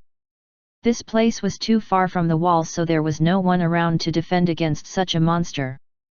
Besides, those kinds of monsters were usually handled by Groin, but he wasn't here. When the monster arrived at the rune, it carefully grabbed the egg with its mouth. But the egg had done its job. As the monster walked in, the rune powering up. It's in. Lei Jiop activated it as soon as walked into the rune. Like Krina, those monster families did not let their families fall into danger. Thank you for bringing the egg, Conrad. No, I just did what the window told me to do. This Axare is really something. The former Kirat, or now Conrad, mumbled as he looked through the quest window that showed up in front of him. He just did what it told him to do and it allowed him to steal the egg without getting caught by Krina or its offspring, Chromat. It would be an impossible job otherwise. Conrad now believed in this quest window 100%. It was best to follow what it ordered him to do, although success wasn't guaranteed. It would have been better if he had the same power 400 years ago. Isn't it great? I was worried that she wasn't related to you, but I believed in you, Conrad. It would not have worked if you didn't have experience on reviving. Reincarnation only worked on descendants because it required the spirit to be similar. But Conrad had accidentally reincarnated into Granine in the past so Lei Jiop used the large number of Talic stones he had stored to successfully revive Conrad. Right. Conrad spoke as he looked upon the status window. Status, Kal Kirat Conrad. Man living a third life, connector of Axare, dual power user. Level 399. Bander. Xer. Skills: Explosive Fire, Void, Lazadare, Destruction, Cherubim, Akmase. I think I can beat Necra with this, but is it true that he died? Yes, he died. Wow, so he really is monstrous. If Necra lost, he would lose too. They were both blocked by the barrier. But it looked like that Xian had passed through. He's one of a kind. Then, isn't it simpler to ask him to join and try to fight our way in?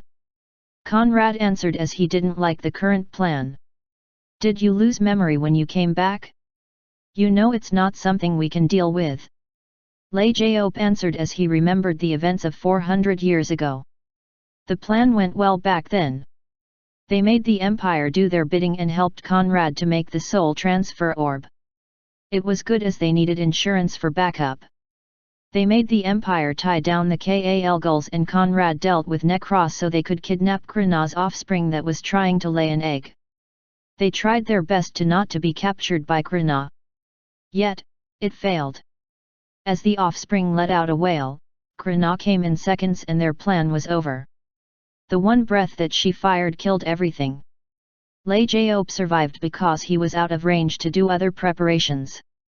Luckily, that allowed Lei Jiop to revive everyone else. Right. I didn't expect that huge monster to be that fast. You can die alone if you want, Lei Jiop answered sarcastically. Conrad smiled. Hehe, weren't you sad when I died? I saw you wailing like a madman before I died. I wouldn't have cried like that if I knew you were going to be revived. Besides, how can you not be sad when you lose the first friend you got after coming here? Don't say I was the only one who was sad. As they talked, the rune tied Chromat down. The plan 400 years ago failed miserably, but they discovered one thing. Krina never strayed too far from her offspring. She did stay out of offspring's range to avoid the offspring going rampant with Krina pressuring them, but she didn't stay too far out either. If she heard the wail of its offspring, she would come rushing in. And that was when Chromat wailed sadly into the skies. Chapter 139, Migration. Haha. Xian let out a hollow laugh as he looked at the rune. It was creating the red hole that dragged him in, but it was large enough to swallow the monster that was trapped in the rune. The monster was now wailing as it was attacked by people around it. However, since the monster was also strong, it was still holding up. Hey? Isn't that the place that you were dragged into? So, that's the dangerous place at the other continent? Xian nodded. Right. Didn't you kill everything in there? I guess it's nothing much then. Steel thought Xian had killed everything in it before coming out of the hole, but she was mistaken. No, I barely managed to kill the things that were closer to me and got out.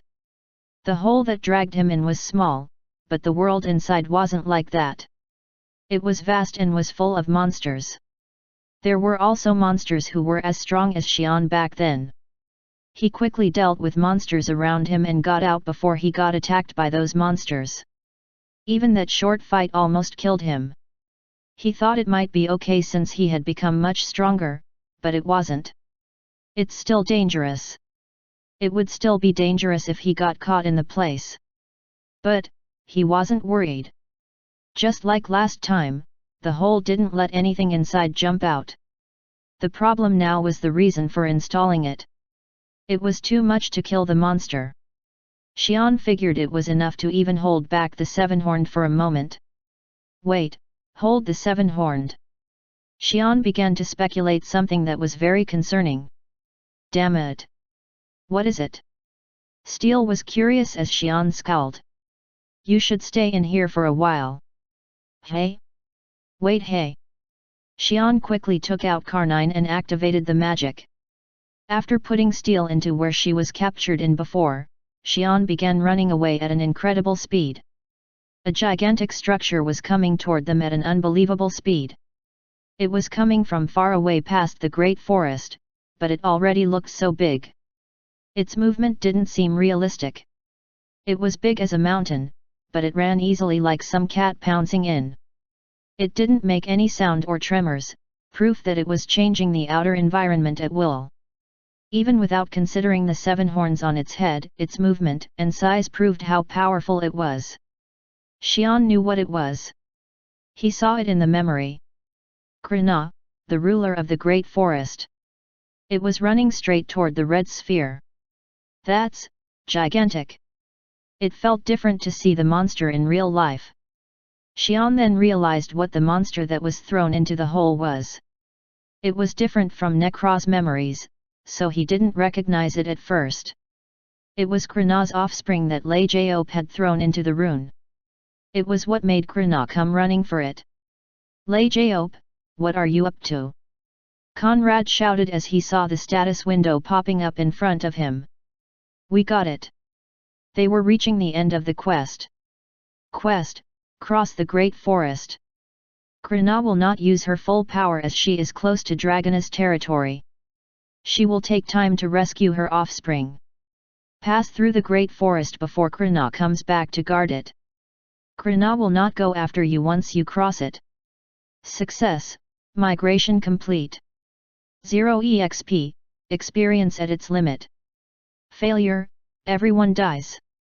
It was now time for their efforts to come to fruition. This was why Groin had been hunting 6-horned Harijans for over hundreds of years.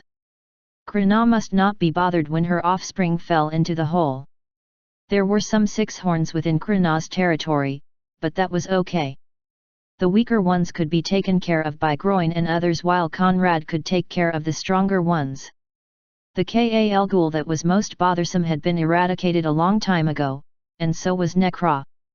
Other than Tasha Dagon, they also had prepared other methods to tie down Krina for a longer period of time. They installed it right in front of Dragoness territory for that reason.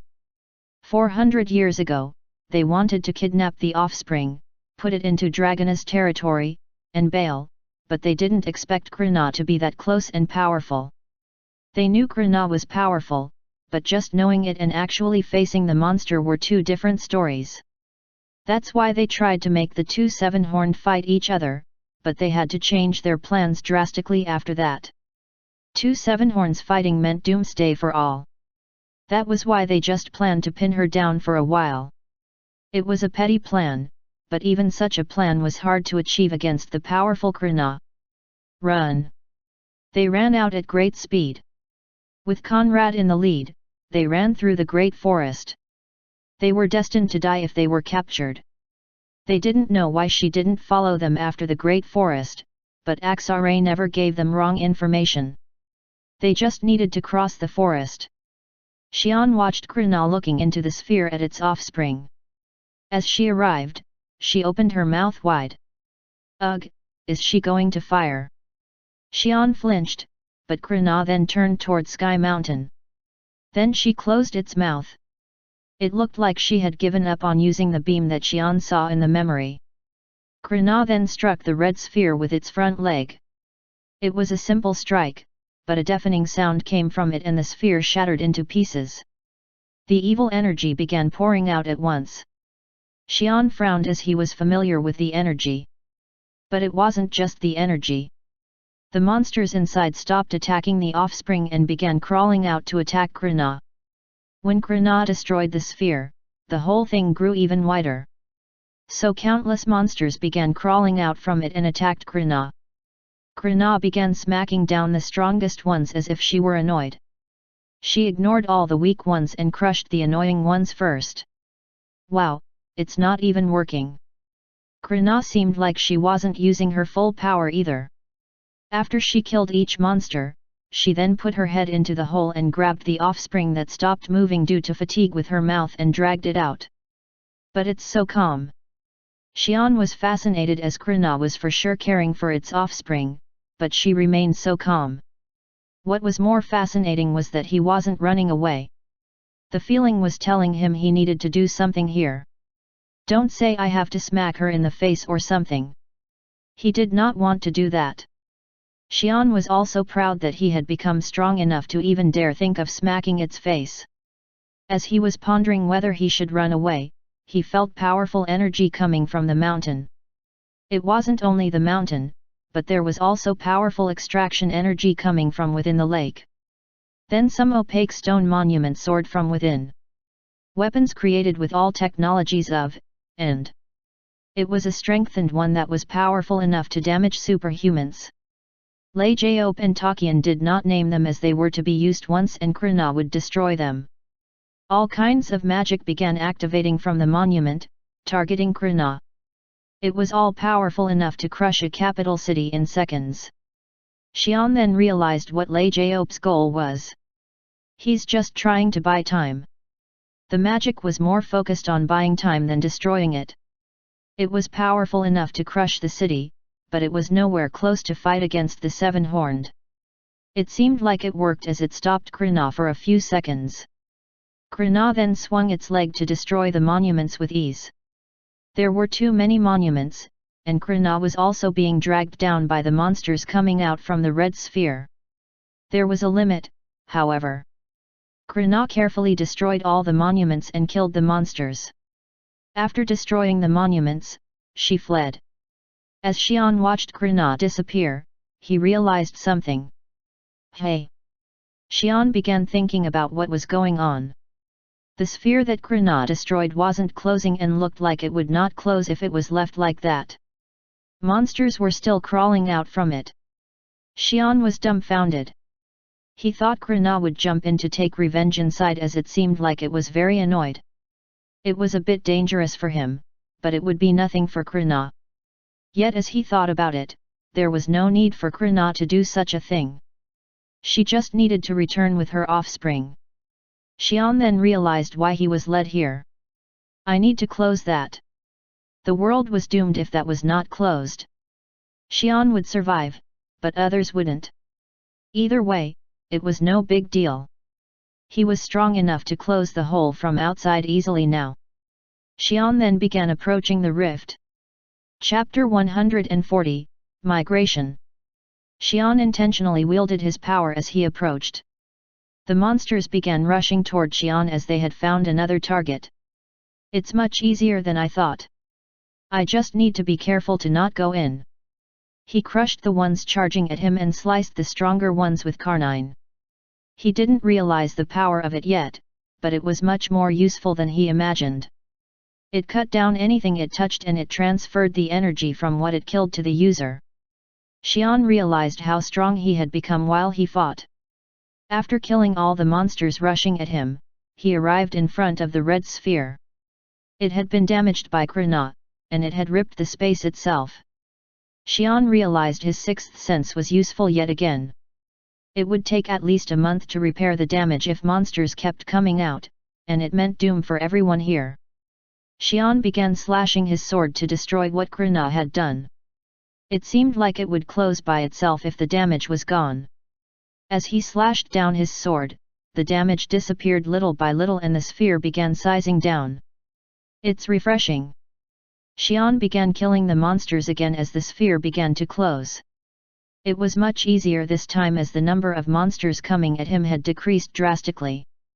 However, Xian then realized the number had decreased too much. Hey! Xian glanced around.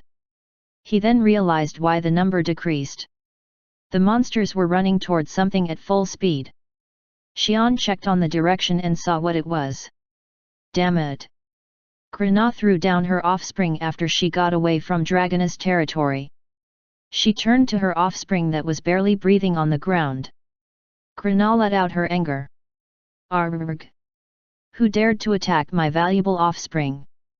Krina shouted and turned back to the offspring. It's the same. I should have raised it for longer.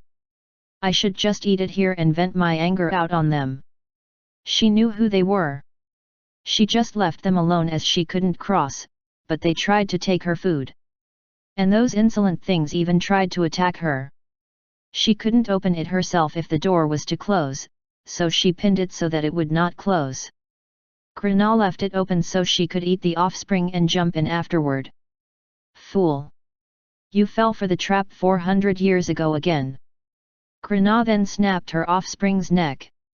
Cromat was killed instantly and Krina began eating it at once. Cromat was a giant, but so was Krina. Chromat was absorbed quickly into Krina's body. Krina frowned as she felt her body changing afterward.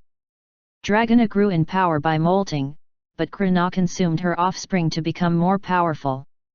Yet eating such a fool didn't seem to increase her power too much. She wanted to watch it over 24/7, but her offspring wouldn't grow powerful if it did not live in dangerous conditions, so that was why she tried to stay far away. It was all because of them. Krina decided to release her anger within the sphere. It felt like a better idea to walk in, clean out the area, and claim it as her territory, rather than fighting over this small land with the other two. Krina ran toward the sphere and saw something unexpected. Some strange monkey was slicing up the red monsters. It even erased the pin she made to keep the door open. The sphere was now closing, but Krina looked at the monkey. It wasn't because it had her tooth that she gave to her guard. It was because that monkey was able to kill her guard. Krina was really surprised. He still had few more barriers to pass, but he would become as strong as her if he did it. He was walking down the same path she had walked down thousands of years ago.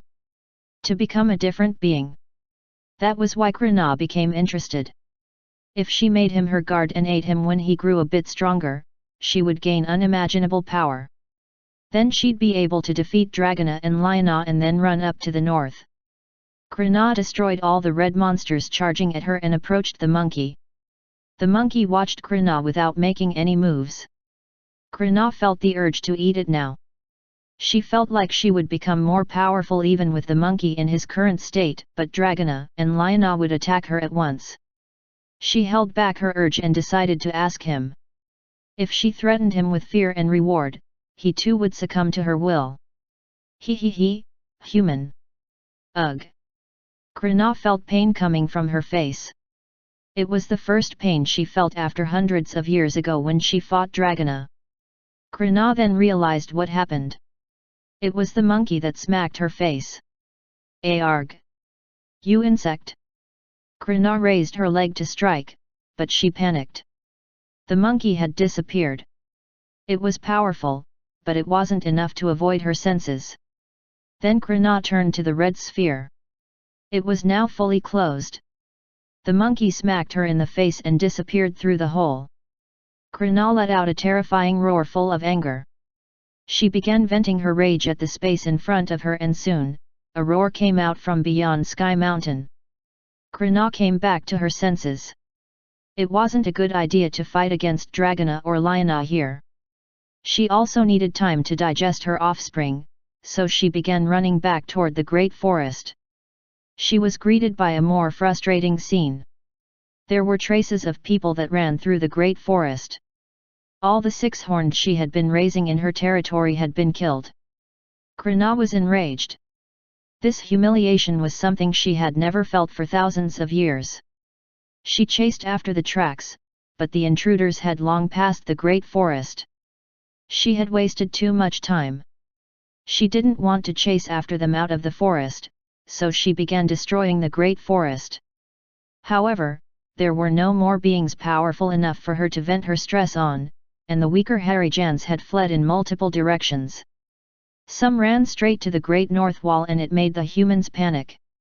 Luckily, they had already prepared as they heard the news of six horns appearing, so that allowed them to defend with ease.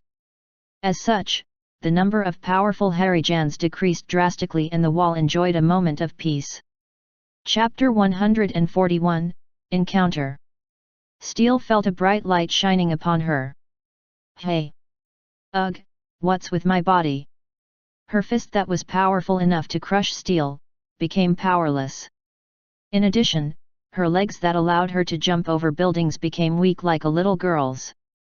She checked her body, but there was nothing wrong. It was just that her body's circulation had slowed down drastically. But her recovery was quicker than before. She then remembered what put her in that state. I was watching that dangerous place, and Xian dragged me in here.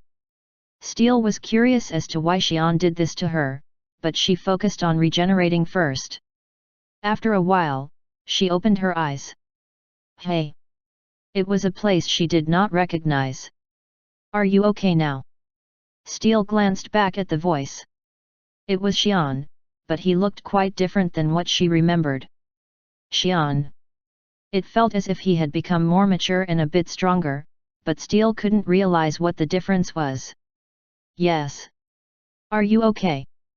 Steele checked on herself again and found that nothing was wrong. "Yeah, it's okay. So, where are we?" "I don't think this is where we were. Are we in the Great Forest?" Steele asked as she looked around. Sky Mountain had no grass as it glowed white. But the place here had a lot of mysterious trees. Steele had gone through many experiences, but she had never seen such a thing. That was why she guessed it was the Great Forest. It was the only place she hadn't visited yet. Xian shook his head. "No. I'm not sure where we are." "Hey. One thing's for sure, we will have a hard time going back home." Steele couldn't understand what he was saying, but Xian had begun walking. "Let's walk. We can't stay here for too long. I'll explain on the way." "Oh, yeah." Steele then followed him. "So, you think this is Lei Jiop's home world?" "Yeah, probably. How did we end up here? I thought we had to go through the Great Forest? Did you run across it?" Xian sighed. "No way. I didn't think I was that unlucky." "You don't know." Steele knew nothing really went the way Xian wanted. He wanted peace and prosperity, but he frequently ran into trouble everywhere he went. It's not like he looked for such troubles, but he was put into such predicaments no matter what he did. Xian then continued to explain as Steele became dumbfounded after hearing everything. "So, you were closing the hole and Krina was standing there beside you?" "Yeah." "So, you thought you couldn't run, so you slapped her face and ran into Apental?" "Yeah." "I hesitated though." Xian sighed. He was so shocked when he found Krina standing behind him. He was more panicked when she jumped up to him, but he just followed what his body told him to do. He slapped her face and jumped into the closing rift immediately. His instinct warned him that it was dangerous to go into the hole, but one thing was clear. He would experience hell if Krina caught him. Xian knew how Nekra lived under Krina's control. It seemed like Krina was going to try to do the same thing to him. Thus, he jumped. He realized two things right after. One good, and one bad. The good thing was that the rift had completely closed and blocked the entrance from Krina. The bad thing was that he couldn't escape from it either. The trace had disappeared, and he didn't dare to open it up again. If it allowed Krina to chase him in, that was going to be the end of him.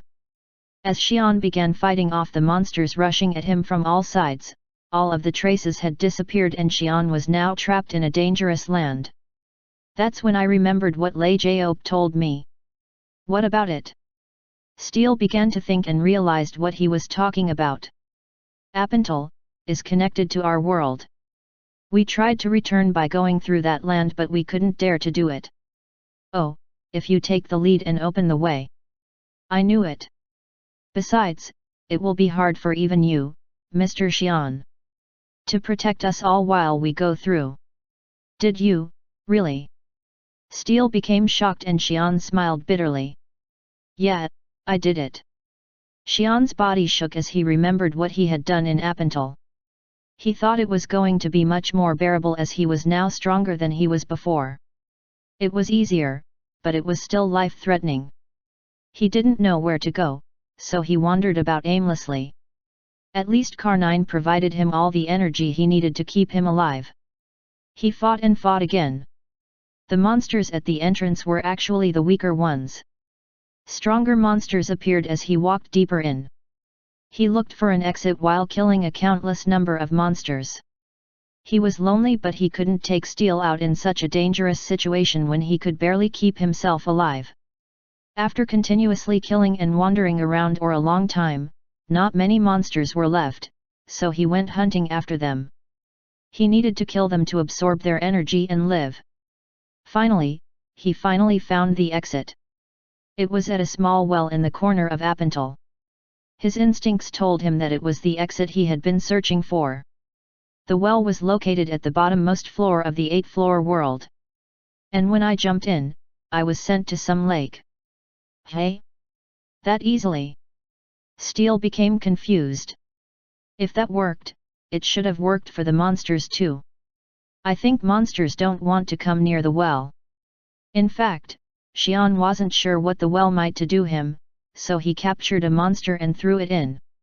The monster that was not afraid of Xian nor Krina struggled with all its might to not fall into the well. When it was finally thrown in, it melted instantly. Xian became hesitant after seeing that result, but he checked it himself by putting his hand into the water. After he was sure that he wouldn't melt, he jumped in. There weren't many monsters left, so if he stayed, he would starve to death anyway. Luckily, he got out of there in one piece. After checking that the place was safe, he took Steele out. That's the whole story. I don't know where we are, but I think it's probably somewhere on the continent that Lei Jiop called home. Steele looked at Xian sympathetically. He tried to close the sphere to save people, but he was swept into a fight with countless monsters alone for a long time. Xian knew what Steele was thinking and said, "Don't worry, I got used to it. I'm okay now. What's important is now." "Right. What do you want to do?" "I want to go home. To see your family." "Yet. I want to stay with them until they pass away at least." Steele became sad. "But, will they still be alive? If you fought so long in there?" "Oh, that should be okay.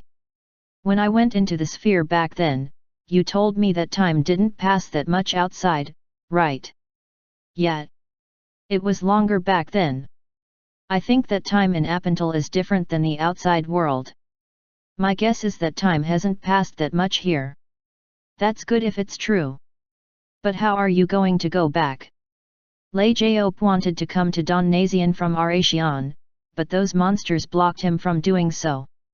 It would be the same in reverse, but Steele realized the possibility. "Hey? Are you trying to?"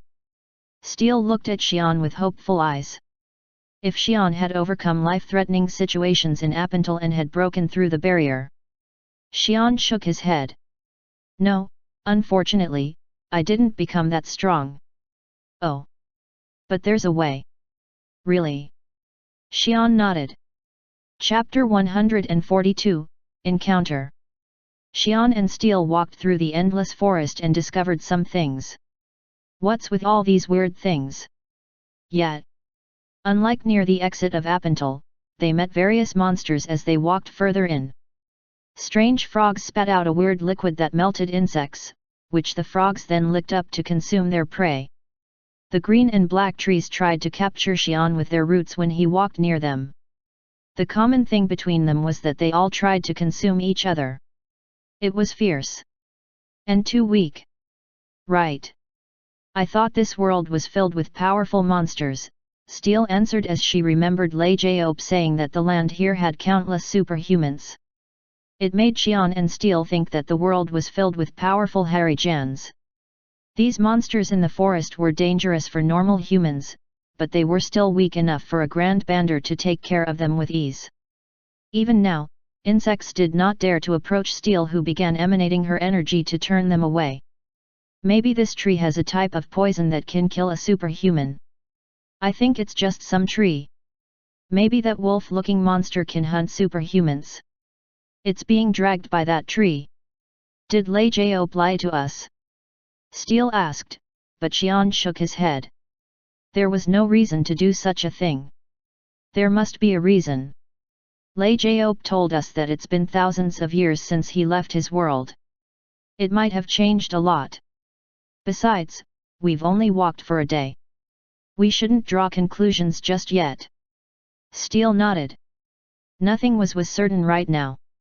They had to find someone living here to understand. Yet, the problem was that they could not find anyone living around here. If there was a human living here, there would be some type of trace, but they couldn't find any. This really isn't going as planned. Right. We have time, but... Xian's plan wasn't complicated.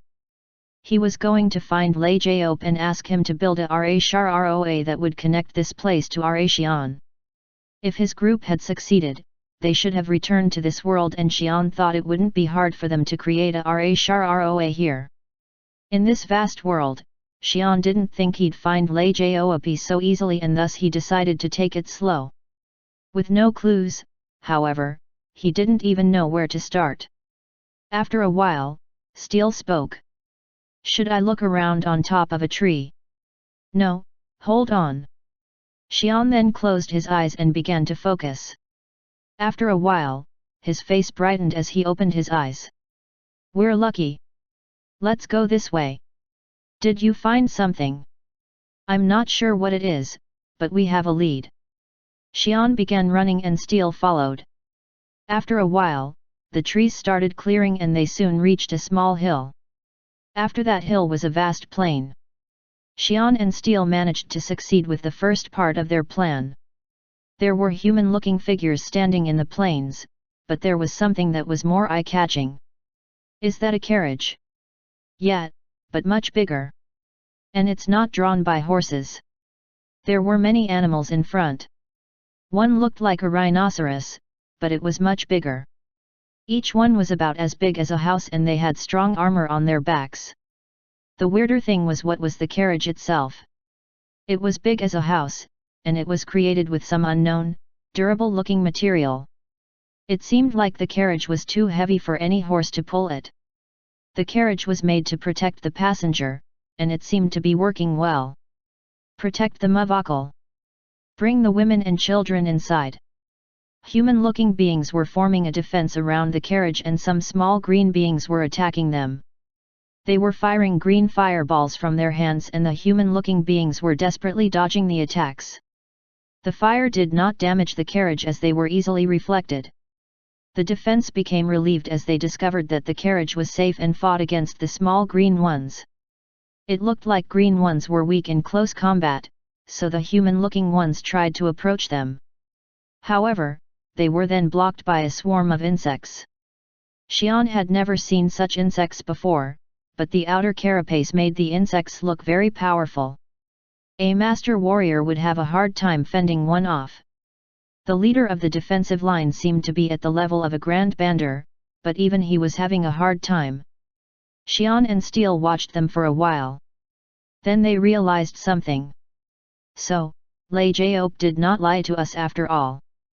Yet, they are all powerful. They could not tell how powerful those human-looking ones were compared to the people back home, but the group had 2 Grand Bander level beings while Tian Kingdom itself only had a total of 4 Grand Banders. All the other younger ones were all masters. Xian and Steel then noticed something interesting.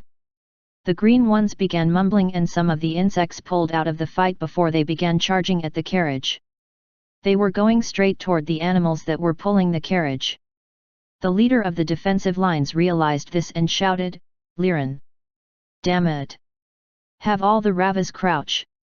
Xian and Steel couldn't find out who Liren was, but they managed to find out what the animals were called. The monsters curled their 6 legs underneath them and crouched in round form. As these Ravas crouched, the insects jumped up on them and began attacking. However, the armor of these Ravas was very strong. The insect attacks that even worked against those Grand Banders didn't seem to have any effect. It left some small cuts, but that was it. The green ones seemed to realize this and recalled the insects. As they were joined by the insects again, they began to fight more fiercely. The advantage was shifting toward the green ones. The insects were dying, but more came out from the forest and the defense line was slowly losing. Xian, who do you think would know better about Lei Jiop? Steel asked Xian and he glanced at both sides. There were the beings that looked like humans, and there were the small green dwarvish people that were trying to eat the human-like beings. Unless those green ones are like Lei Jiop's relatives and are about 3,000 years old. I think the carriage people would know better. Yeah? Then it's decided. Let's go. Okay. Xian and Steel jumped out. Xian towards the green ones, and steal to the insects. Chapter 143, Encounter. Parham, the captain of a group of migrating people and leader of this Mavakal, moaned. Damn it, we only got halfway. They had moved ever so carefully, but they were attacked by, or the green gnomes of the forest. It was better than getting caught by the of the plains, but there was no difference. They treaded carefully since they knew it was territory, but they were soon being chased by the Grants and a fight had erupted. Ravas were good at pulling carriages for long periods of time, but they weren't the fastest. It would be their end, they were not even close to Viscount Locke's estate. Parham felt sorry for the people who followed him here. I'm sorry. As Parham thought that, something jumped up into the sky. Parham turned toward the sky as he thought it was an ambush by a Gran. Yet, the object that came up on him wasn't there. Then, a clashing sound came from behind and Parham quickly turned back. Ha, this isn't even close. A strange woman was crushing the pets of those Grants. Parham could not let down his guard as he knew what that woman was. She didn't have the usual energy, but it was very obvious. Damn it, it's a noble. Not all nobles were bad. There were some good nobles who looked after the common folk. That was the problem. He did not know what this noble was like. It could be worse if they met a bad noble than fighting a group of Grants. Also, this woman seemed to be crushing the antagonist with a bored look on her face, so it didn't seem like she was going to be very friendly either. This noble woman was a destructive kind and it seemed she wasn't satisfied even after crushing all the antagonists around them. Then, Parham turned to another noble who was a little farther away. The man knocked out all Grants instantly as he landed. He did not kill Grants, so it seemed like he was on the nicer side. Parham felt he was growing more tense after all Grants and antagonists were taken care of. Why is he so tense? I thought nobles were common here? Why did you let them live? We only have business with these people here. I'm not interested in them. Ugh. Steel still was fascinated by Xian. Maybe his strength made him more generous towards the weak, especially when the weak did not do any harm to Xian. What's important is that we have to talk with them. Let's go. I think we speak the same language. Surprisingly, these people used the same language. The kingdom language was based on the empires, and it was spread by Lei Jaob. It seemed to make sense that the languages were similar. Xian talked to the man in the front. Hello. Good day, noble ones. Oh, let me introduce myself. I'm Xian. I need to ask you some questions. Xian was awkward with formalities and quickly tried to dive straight into his business. Luckily, they could understand each other. I am Parham, the person in charge of this Mavakal. Please ask me anything. Parham was a bit relieved at Xian's friendly approach, but he still didn't let down his guard. There were many weird nobles. So, where should I start? Xian became hesitant as he couldn't decide on what to ask first.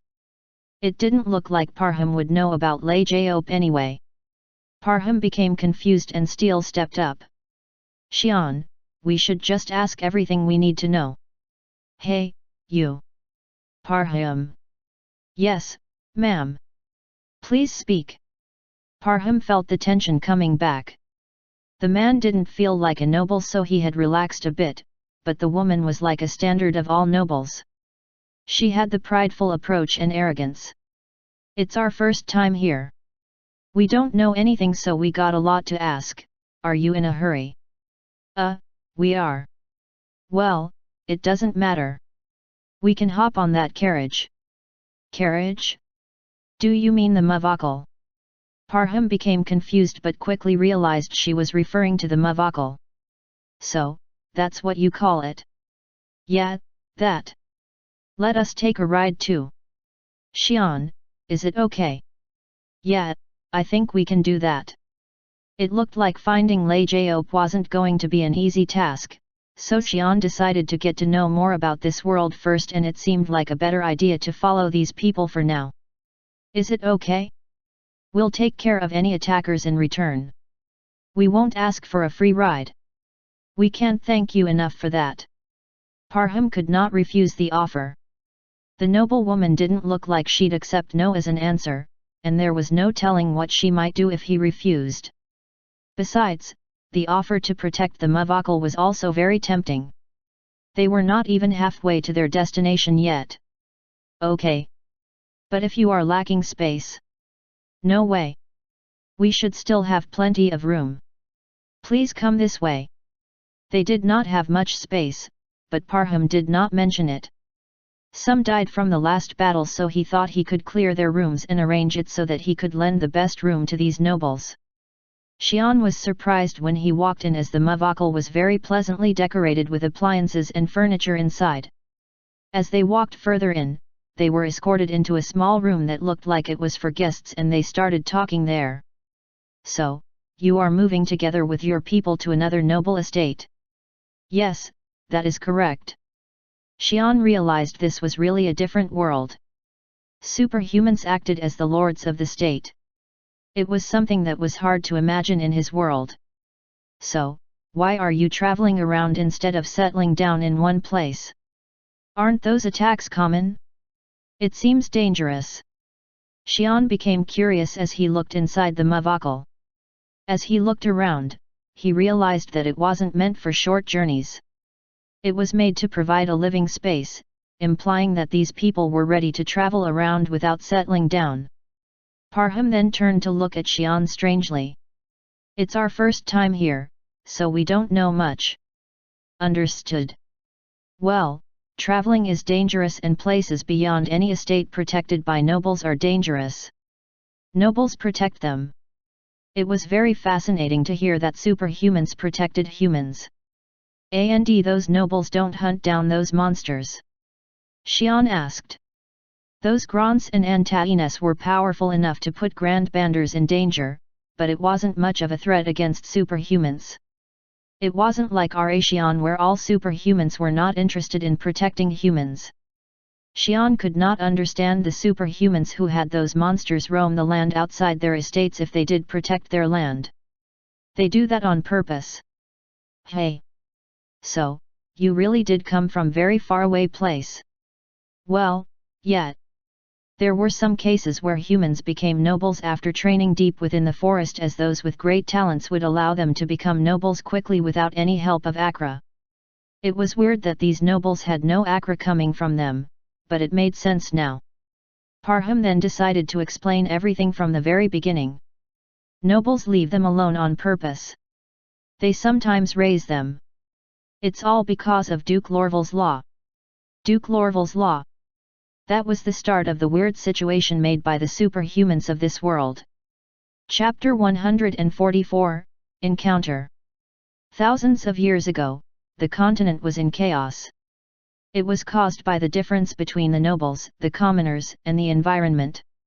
The continent was a good place for nobles to live in. There were various races throughout the world, but most of them were at Naraja level, so nobles had no threats to worry about unless they came across a Rotan-level race. The commoners were a different story. There was a huge number of humans in the world, but they weren't all strong. Captured humans to suck the Akra out of them and fed the leftover skin to feed them. The of the plains also hunted humans to sate their hunger. The commoners needed protection, and the nobles were only ones who could provide it. However, they were cold. It was good for the human race for the nobles to protect commoners, since all nobles were once commoners. The talent to become a noble could not be inherited by the children of nobles, so they did not automatically become nobles. But that was only considering the race altogether. Individual nobles were not interested in protecting the commoners. There were no benefits to gain from them. Nobles only trusted one thing. It was not political power, wealth, or information. Their own physical strength. Anything else was irrelevant. There were so many powerful people here. There were barons above the commoners, viscounts over the barons, and the counts over the marquises. Barons building forces would only allow them to face other barons. If they gathered to join forces, they might be able to fight someone a level higher, but that wasn't possible as all nobles only believed in themselves.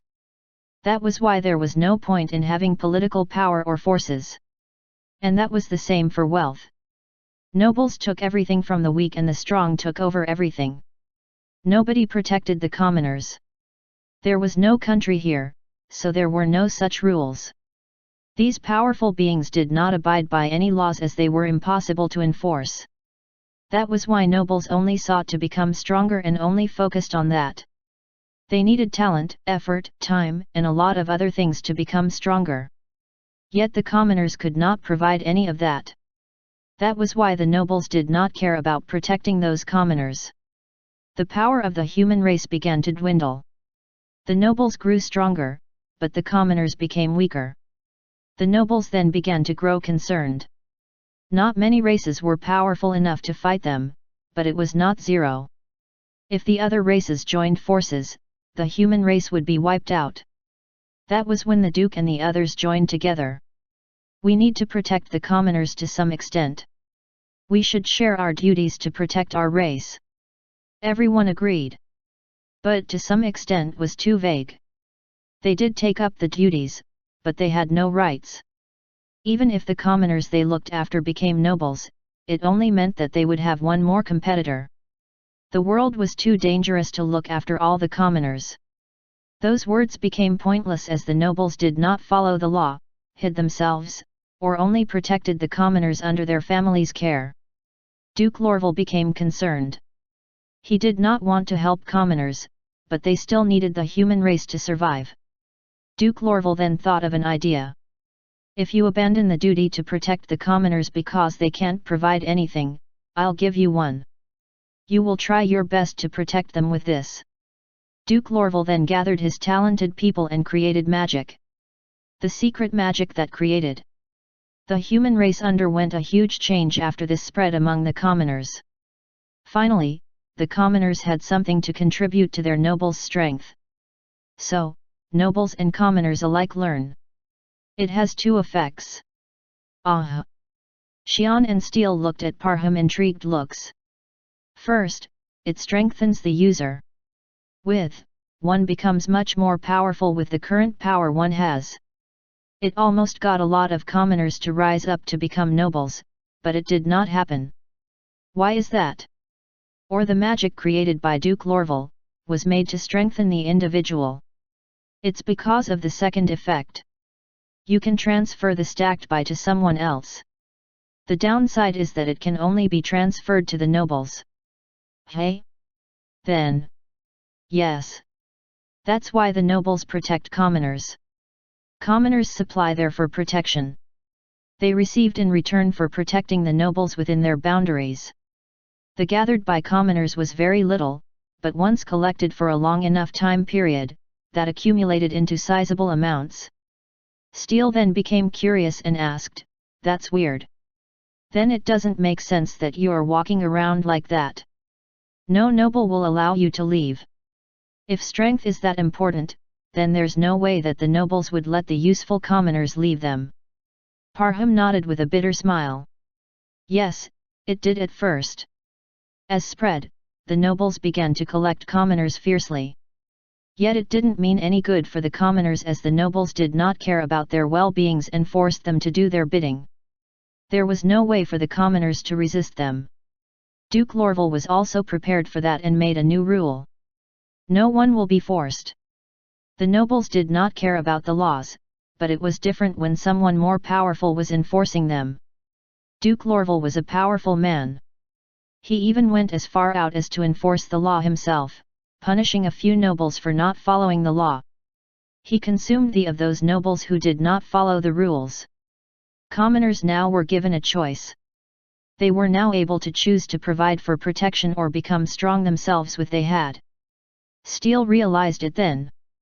That's why they let those monsters loose. You are correct. There was no need for protection if there was no danger. That was why the nobles let those hostile races loose around the estates they protected. It made the commoners to ask for protection reluctantly as they had no way to fight against them. The nobles did actively hunt down any Rotan-level races with their joint forces. Even Naranja levels were hunted down if they became too powerful. So the lands between the estates were now left with monsters of Naranja levels. Duke Lorval knew that too much restraint on the nobles would make them revolt, so he left them alone on this. This was now fully rooted in human society. Xian then realized why they were moving. So, the noble from the estate you left was a bastard. Parham smiled bitterly without saying anything. Chapter 145, Encounter. The bad part of the world was this. A place with a lot of commoners had no problems since the nobles who needed Acra suppliers settled down eventually.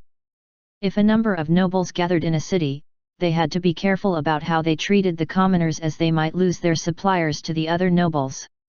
It was bad to have a stronger competitor within the city. The small estates in the countryside were different. These places that had fewer people were left with only two options. One was where they were left without any protection and decided to seek out other estates even with the danger of traveling. The other was to wait for nobles who might be interested anyway. Baron Ral's estate was the latter case, which Parham came from. However, the nobles who sought such small estates were usually one of two kinds. The good ones included those who did not care about Acras being provided and happily protected the commoners. The bad ones came to such estates to play king. The bad one was more prominent in these cases, and the place Parham came from was no different. Baron Raoul did provide protection, but he took the maximum amount of Acra possible. Overall, this was fine since Acra was provided as payment for protection. The problem was that Baron Raoul was a terrible man. He came all the way to the remote lands as he could not bear the idea of having someone sitting on top of him. The land he came to had nothing important, and Apental, the dangerous place, was nearby. Thus, the land had been abandoned. Baron Raoul began raining terror over the commoners once he arrived. He protected them, but he called in all beautiful women of the estate to his bed and worked to fill his greed and lust. As Parham was faced with sending his daughter to the Baron's bed, he took his last option. It was a right that was given to the commoners, but it was also very dangerous. Parham could not stand it anymore and decided to leave. Baron Raoul scoffed. Even if it wasn't for my daughter, I would have chosen to do it anyway. People were fainting from Acra being taken away these days. We heard Viscount Locke's estate is a little better, so that's where we were headed. I see. I guess it's similar everywhere. Xian spoke as he thought about his homeland. At least the laws that Duke Lorval set helped this world to at least maintain it. So, there's no village that's protected by the nobles? Xian asked. They were weaker than superhumans, but they were still much stronger.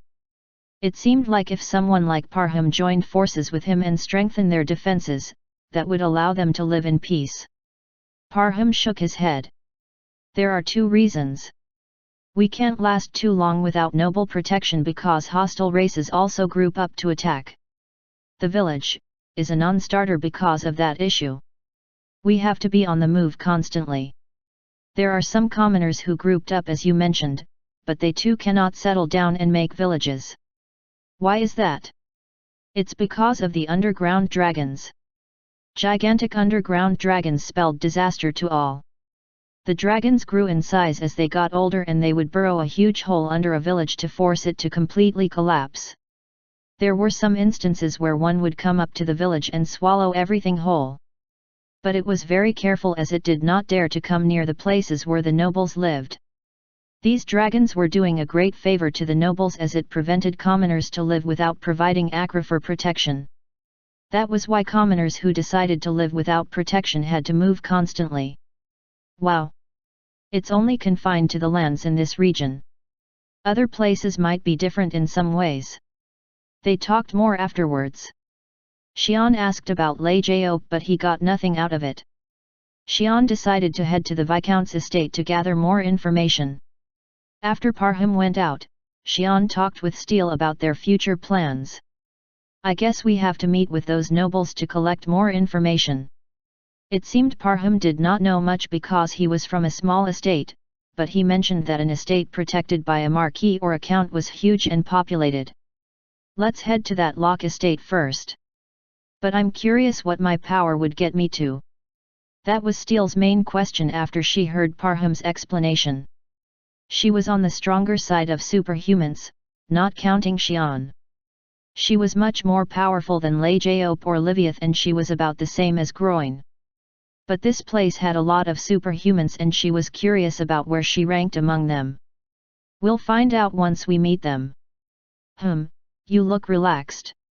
Aren't you curious how powerful you are here? It seemed like this continent had a lot of powerful beings and dangerous monsters. But Xian, who valued safety above all, seemed very relaxed. Did his character change after he fought inside? Steele's expectation was destroyed. Haha, didn't Lei Jiop tell you that Apental was considered dangerous even to them? He did. I survived that place. I must be on the stronger side if that's so. Besides, I'm going to leave this place quietly after I find Lei Jiop. Nothing is going to happen. Ha ha ha. Humph. Steele sighed. Traveling in the Mavakal was very peaceful. Steele was really bored, so she tried to lure Grants or Barkhans by hiding her powers. It did attract those Barkhans a few times at first, but after they were wiped out, they seemed to realize that it was no use and did not come for them after all. Steele then turned her interest to this. She was also interested in becoming stronger. Parham agreed to teach Steele without hesitation. It wasn't a secret anyway, as all people knew it. It's not hard. This is more like magic than a skill. Do you mind if you give me your hand for a second? Xian, is it okay? Why are you asking me that? Because you might get jealous if I touch some other man's hand. Don't worry. Yeah? Sure. Here. Steele reached out to Parham with her beautiful smooth hands. Parham then put his hand on hers and spoke. Something will be transferred to you. You should accept it. Parham then began concentrating on his hand and some energy was transferred over to Steele. Steele felt something refreshing entering her and accepted it. So this is... Yes, it is the basics of... It's done. Already. Yes. The important thing is to receive. It will be the seed and it will grow within you. Interesting. Needless to say, the Akra that was transferred over to her began spreading through her entire body and began to multiply as it fed on Steele's powerful energies within. Akra's true power came from the next step. As it grew in power by feeding off the energy, it absorbed energy from the surroundings to empower the user. It also strengthened the body of the user with its magic. After Steele examined of this, she was pleasantly surprised. This is amazing. So this is how you transfer to others? Yes. There's a limit to how much can be sent over, but if it is collected from a lot of commoners, it turns into a huge amount. So, can you store this infinitely? That would result in a huge power, but Parham shook his head. It has its limits depending on the user. Also, the sent over by others die out once it reaches its age, unlike the one that you have on your own. But its energy remains and it depends on the noble's ability to absorb the power. So, does training help absorb that power? Steele asked. If the training had some effect, it seemed it was worth it. No, like I said, it's more like magic. It's not like you can make work better. It only depends on the individual's own power. You can't train itself. It creates itself depending on the user's power. Steele nodded. This Akra was working like a buff she received from the priests a long time ago. It granted her more energy and power. It also circulated constantly throughout the entire body to help empower the person internally. This is really amazing. I wonder how it was created. So, the world here did change after Lei Jiop left. Xian, give me your hand. Do you know how you do it? Of course. Steele answered and Xian gave her his hand. Steel then took his hand and sent her to him. Xian accepted the Accra, coming over to him with anticipation. Chapter 146, Protected Estate. Xian examined the Accra that flowed into him. The Accra was trying to absorb the surrounding energy and Xian inspected it. It wasn't bad to become stronger, but Xian grew disappointed. Steel curiously asked, "Why? Is it not working? It's not much help to me." The Accra that flowed inside Xian tried to absorb the energy, but it was overwhelmed by Xian's blood. A small amount did successfully reproduce, but it was not even close enough to help Xian grow more powerful, and then it melted away. Xian wasn't too disappointed though, as it was what he had expected. "I see, but is there a place where I can get more of this? It will take time for it to grow within the body." Steel glanced around and turned to Parham. She was like a predator hunting for its prey. Xian sighed and stopped Steel. "You should take it slow. By the way, the Accra seems to be really useful. I guess the nobles of a huge estate will collect a lot of energy." "It should, but there are more nobles, so they won't collect a lot. Higher-ranking nobles do collect more though." "I see." Xian was very fascinated by this world since it was very different from his. They soon arrived at their destination. "Is that the protected estate?" "Yes." It wasn't a huge castle with commoners living nearby like Xian imagined. There was a huge tree. It was so huge that its tree trunk was much larger than an ordinary castle.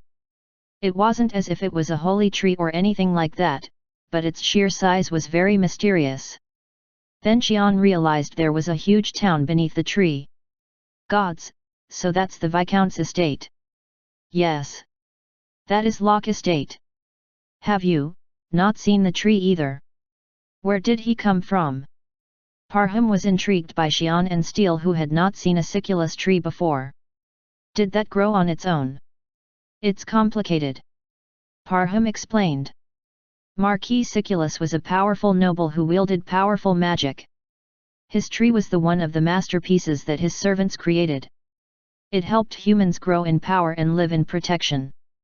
The Marquis wanted to monopolize the tree, but Duke Lorville pressured him to share the tree with the other nobles who were trying to create their estates. It was distributed amongst the larger estates, so the place where Parham used to live did not have the tree. However, the Siculus tree was a must for nobles to create a protected estate based on its size. The tree that grew with the energy of a noble and commoners was a must. When it was planted, it absorbed the power of the noble and grew at an incredible speed. It grew as it absorbed the land and minerals. When its trunks and roots had all grown, it was time to build the town. The powerful roots helped deter any underground dragon attacks, while the bark and branches were good materials for building houses. It was so durable and strong that some nobles even used the parts of the tree for training. The most important part about the tree were the leaves and fruits. The leaves allowed an individual to regain their energy when made into tea, and the fruits were very tasty with helpful nutrients that became valuable food to commoners who had to hunt for their food otherwise.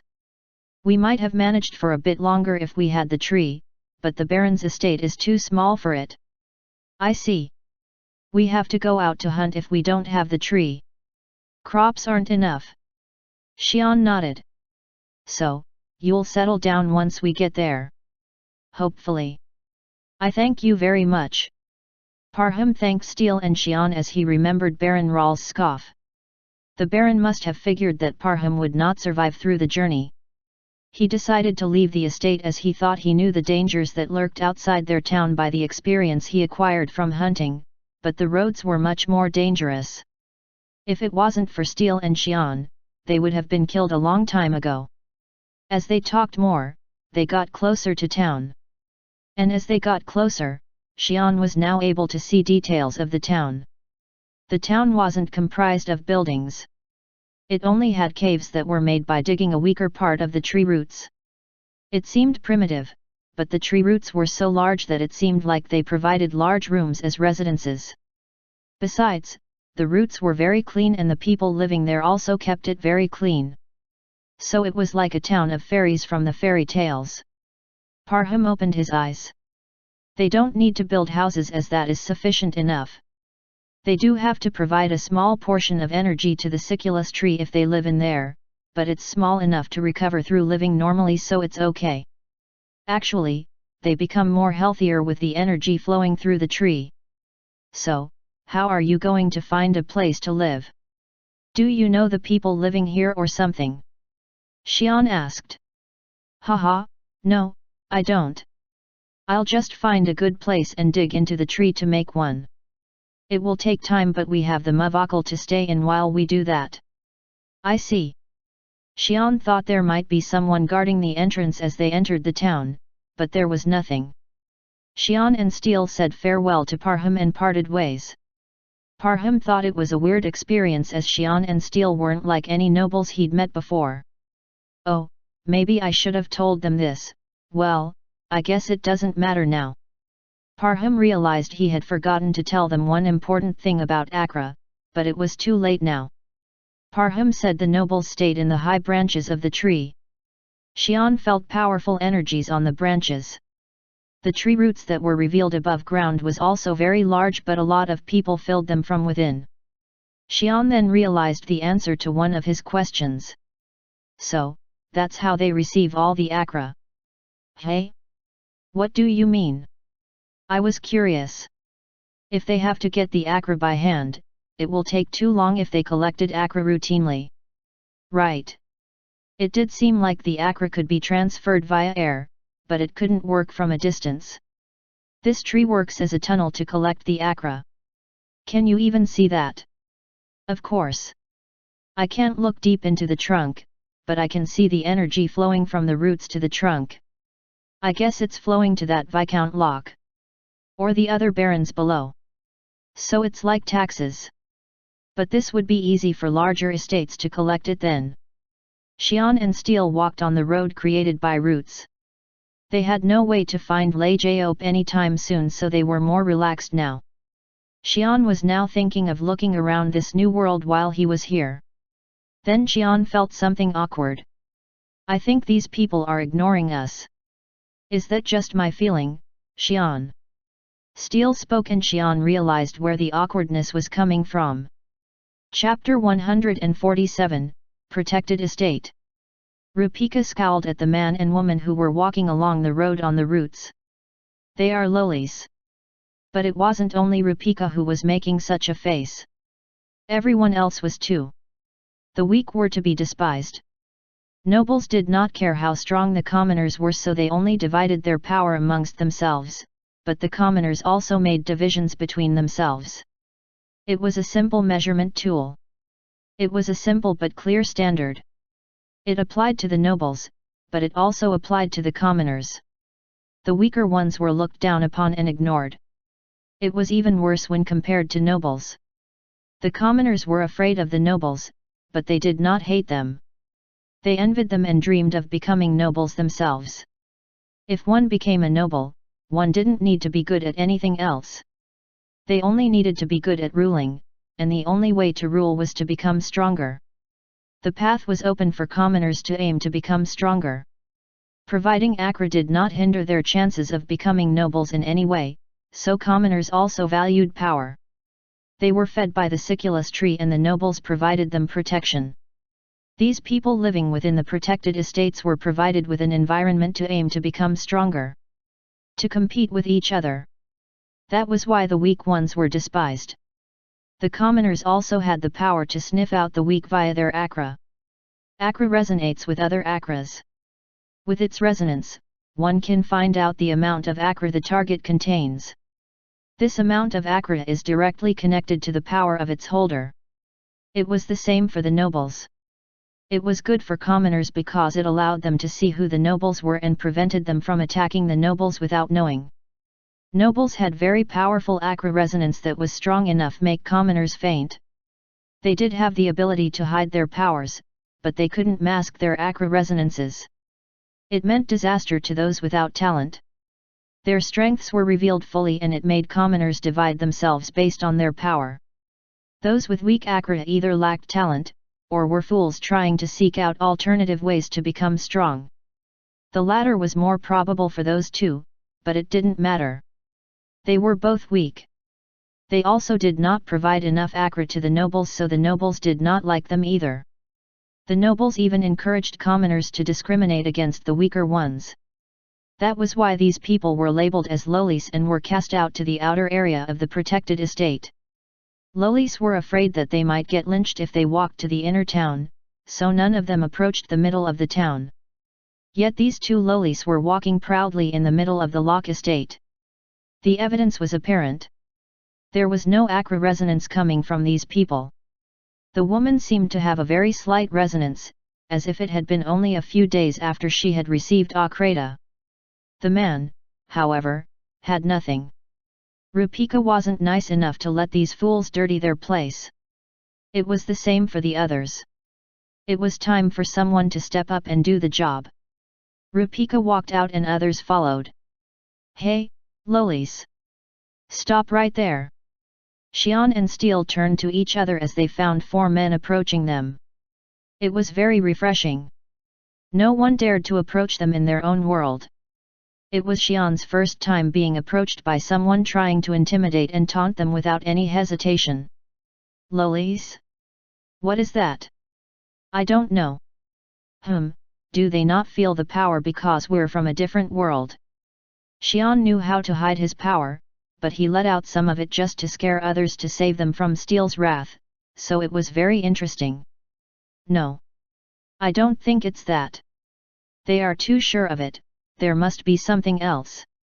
We can ask about that. I remember Zagran, hee. Steel grinned as she put on her gauntlet. It seemed like these men were about Grand Bandar level. Zagran, the boy that Stantel the Fourth brought to show her.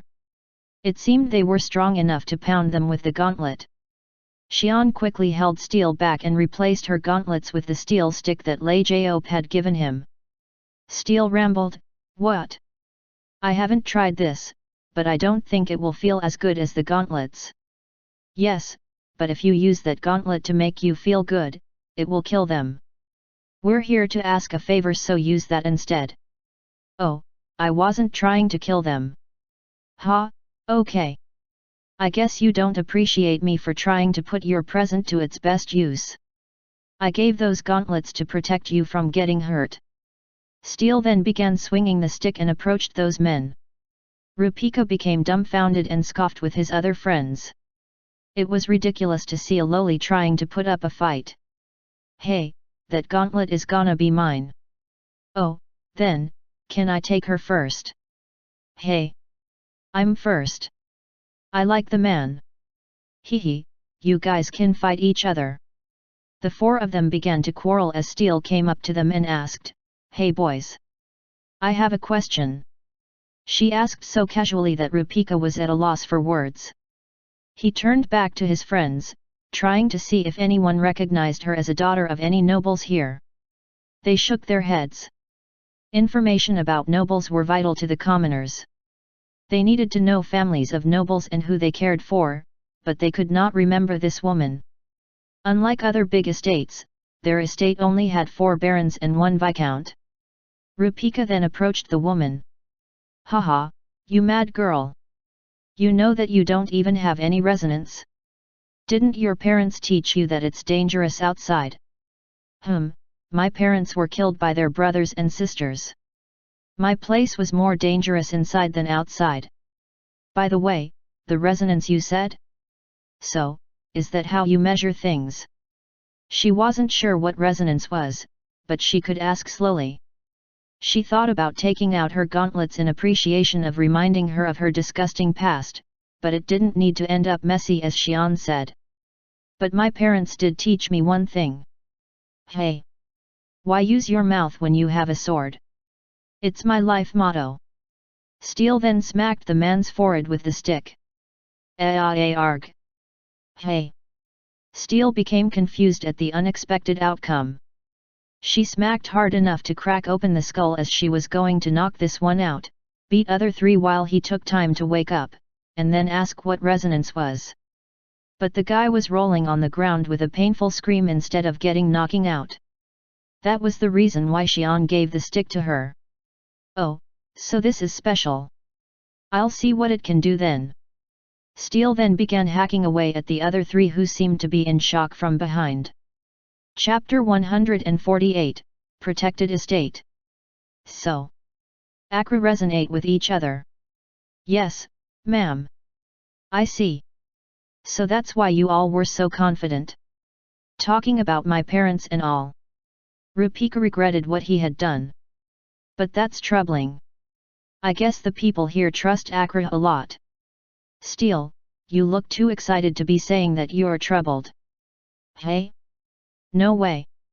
I love peace, but it will make others keep jumping at us. You don't even have ALLA yet, but put that ALLA back inside. I know you were trying to release everything. Oh. How did you know? Anyone would know if you gather it into your hand like that. Xian sighed.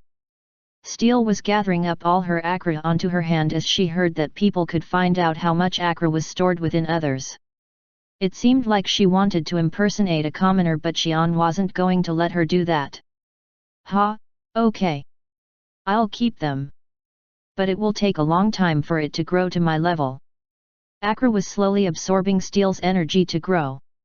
It would take a very long time to grow enough to have a powerful resonance that would suit her level. Don't look at me like that, Xian. It might be better to look weak. We don't know how strong these people are. It was correct, but Steel's intention was already obvious. By the way, the Lord here doesn't seem to be coming. Isn't he supposed to protect the estate? Right. I thought it might bring him here. There were 4 men hung upside down on the tree, but no nobles came down to check on it. I guess they don't care about the commoners. Let's go. At least we heard a lot of interesting stuff. Xian and Steel then began to walk toward the tree trunk again. Locke felt the sudden movement of ALLA from below and looked outside. The noble that empowered the Siculus tree was very sensitive to ALLA movement within the estate. Locke let out a gasp as he looked out. There was someone getting beat up mercilessly. The ALLA movement was sent out by him. He was getting beat up so bad that even Locke himself could not see through it. The woman was beating up the entire body as if she had been doing this for a long time. And the stick she was using seemed special, that men were getting severely beat up but none of their bones were broken. They were just screaming in agony. Under normal circumstances, he would not have cared. It did not matter if they did not die. But he couldn't ignore it because the woman did not have any ALLA resonance. The speed and skill she had also made it easy to tell that she was more powerful than Locke himself. Even without any ALLA resonance, it was obvious. A count, and with a bad temper. Why at our estate? The woman didn't seem like a marquess, but she was at least close to being a mid-level count. It was a vague guess without fighting her, but her skill had proved enough. The counts were being careful as it was a critical time these days. There was no way a count would come visit a viscount's estate, especially without any ALLA. Viscount Locke reached a conclusion. She trained herself without ALLA. But how? There were some who became strong without any help of ALLA or a noble's protection. It was extremely rare, but it wasn't impossible. But these came out of hiding to roam around the world as it was powerful enough to become a baron. Locke never heard of one staying in hiding to train to that level of strength. Viscount called in the other barons from below. If he was going to fight, it was good to fight inside the trunk. If he fought outside, the commoners might get caught in it and die. Besides, fighting within the trunk would allow him to gather ALLA as he fought. The best way to resolve it was to not fight against her, but he still needed to prepare for the worst. By the way, I should waive their ALLA next month. They've done good things. No. I'll give them a 3-month waive to compensate for that beating. If he did not see them getting beaten up, he would have probably met the same fate as he too relied on ALLA resonance. But those 4 men allowed him time to prepare. Kukuru, a warrior of the ferocious Grants, didn't feel good as he had missed his prey few days ago. These weak white prey were delicious and gave good amounts of energy when consumed.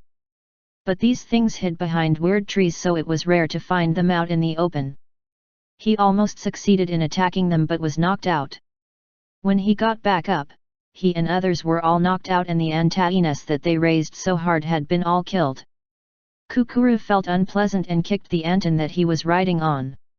If they did not have enough antagonists, it might allow the Barkhans from the plains to invade their territory. They needed to replenish their lost numbers fast. If they allowed an invasion by the Barkhans, their chieftain would surely kill Kukuru for failing. That's why Kukuru walked into the inner forest where they usually never traveled. There was not much to eat and they had strange power that they did not like, but it wasn't time to be picky. They needed to find food and find what they need to create Anton. As Kukuru hunted down beasts by ordering the antagonists, he felt something was different from before. The strange power could be felt if he was about this far, but he couldn't feel anything. Kukuru became curious but decided to shake it away. It was only better to not feel anything. It allowed him to venture deeper into the forest. Then Kukuru found a small lake when he was looking for a place to rest. Kukuru ordered Antagonus and his subordinates to take rest. His subordinates began playing by the water and Kukuru kicked one of them out of anger. It made him fall into the lake. The others laughed. But something was weird. He wasn't coming back out. Kukuru felt something was wrong and walked into the water to bring him out. It wasn't deep enough to drown but the fool was still useful. Even if he died, he could be used to feed the antagonists. As he walked in, he felt his footing was disappearing from below. He was shocked, but he swam for a few seconds before he felt the ground again and stood up. Then he shivered at the ominous energy seeped into him. He quickly dived back into the water and there was no energy coming back. He glanced around. There was the fool that he kicked who was crouching by the water also. It looked like the red atmosphere was the reason. Kukuru decided to leave and turned to dive back into the water. But the fool called him. He was pointing at something outside the well and Kukuru turned to the side. It was a mountain of corpses. Red monsters that he had never seen before were piled up there. It seemed terrifying and was not something Kukuru would even dare to look at, but they were all dead. Kukuru carefully observed them and became excited. Kukuru told his fool to go back and fetch the others. There were food and husks for the antagonists here. As Kukuru ordered his subordinates, he walked out of the well. It could be dangerous, but he couldn't pass up the chance. This happened while Xian and Steel were traveling to the Lock Estate. Chapter 149, Alpha. Xian and Steel glanced around as they walked closer to the tree trunk. The roots became thicker closer to the trunk and more powerful people lived further in. Oh, so they divide where they live by rank. Xian spoke as he remembered his Guarantia days when he patrolled the streets of ALLA. The roots getting thicker meant that it was hard to dig through if one wasn't a grand bander or stronger. It also looked more pleasant to live up here than below. It had more amount of energy that allowed for better training. I guess humans are all alike. These people are more primitive, I think, Steel commented. They were primitive not because they valued power. It was because they did not care about art or literature. The obvious outcome of humans that followed after acquiring prosperity did not apply here because these people only constantly aimed to become stronger. As they walked further up, there were no more homes and only a road. At the end of the road was a big gate by the tree trunk. It was the place where the nobles lived. Should I knock? Xian didn't know the culture here so he hesitated. But before he could do anything, the giant door opened up smoothly without any sound. There was a kind-looking man behind the door.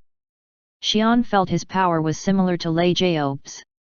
He then remembered Lei Jiaobe mentioning he was a baron, so this man seemed to be a baron. Good day, sir. I am Gestalt. Hello. I'm Xian. The Viscount is waiting inside. Please come in. Sure. Xian didn't expect such a formal welcome so he was confused, but he followed anyway. The inside was very wide. Various wood carvings and furniture decorated the area. It was clean, but one couldn't say it had the artistic creativity that could be expected from the noble houses of the Eurasian continent. After passing by, they arrived at a huge room where 3 men and 1 woman were standing. 3 of them are barons, and that man in the middle is the Viscount. Superhumans hid their powers, but it was not possible to hide themselves against much stronger beings.